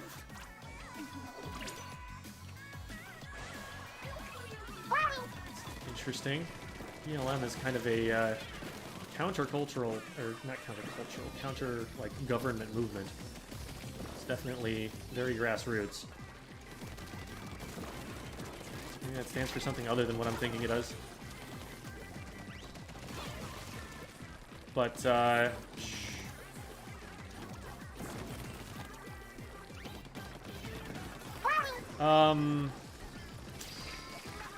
I think that the Zap is probably better for learning the game in general. It's got a lethal bomb that's going to be really useful to you. The main weapon is really solid, always has been. It's just, it probably needs another kit before it's really going to shine. Ooh, this is scary. Yeah. Okay. I thought they didn't have time to push me while I was doing that, but I guess they thought otherwise. Bureau of Land Management? I see. That's different. Why are they trying to get us to go to the Bureau of Land Management website? Does that little flourish above people's names mean? They're in some top percentage for something, probably clout. Opinion on Dapple Doodlies. I shared it earlier. Not the worst weapon in the game, but very close to it. Probably like the second or third worst. Okay. So here's the thing. My internet goes out, predictably, at midnight every night. And it is 3 minutes till midnight. Also, my wrists are starting to get really tired, and I should probably be giving them a break. So I am going to send us off on a raid to a magical place with Amy. Let's go raid Amy. It's not my internet provider, it's something with my router. It's some kind of maintenance that it's trying to run that breaks everything for a minute, which is annoying. There are some steps that I could have been taking to deal with it that I have just, like, not procrastinated a little bit. So that's where that's at. But before I go, just want to plug the links really quickly. I am trying to do this content thing full-time on, YouTube and TikTok and Twitch and everywhere. So all of the support that I've received tonight has been so wonderful. Thank you so much to everyone who donated, everyone who subscribed and followed. If you want to find more of me, it's at these links. You can subscribe to my Patreon. You can get a coaching session from me on Metafy, like the one that I had for Strawberry today, if you're interested. And just any, you know, follows on, you know, Twitter and Twitch and YouTube and everything like that. And the YouTube subscriptions and things like that, those are a lot of help towards getting me to that goal of being able to do it full time. So that's all the shilling that I'm going to do there. But I really appreciate all you guys for being here, for blowing this up as big as it has gotten. It's a really exciting time in the game and for me personally. And I'm just really curious to ride this out and see where it goes. So thank you, everybody. And let's go and say hi to our Australian friend, Amy. In 7 seconds. So YouTube people, you have a few seconds to actually pop over into the Twitch chat if you want to participate in the raid. Okay, hopefully you did that, because otherwise it's too late. Bye-bye.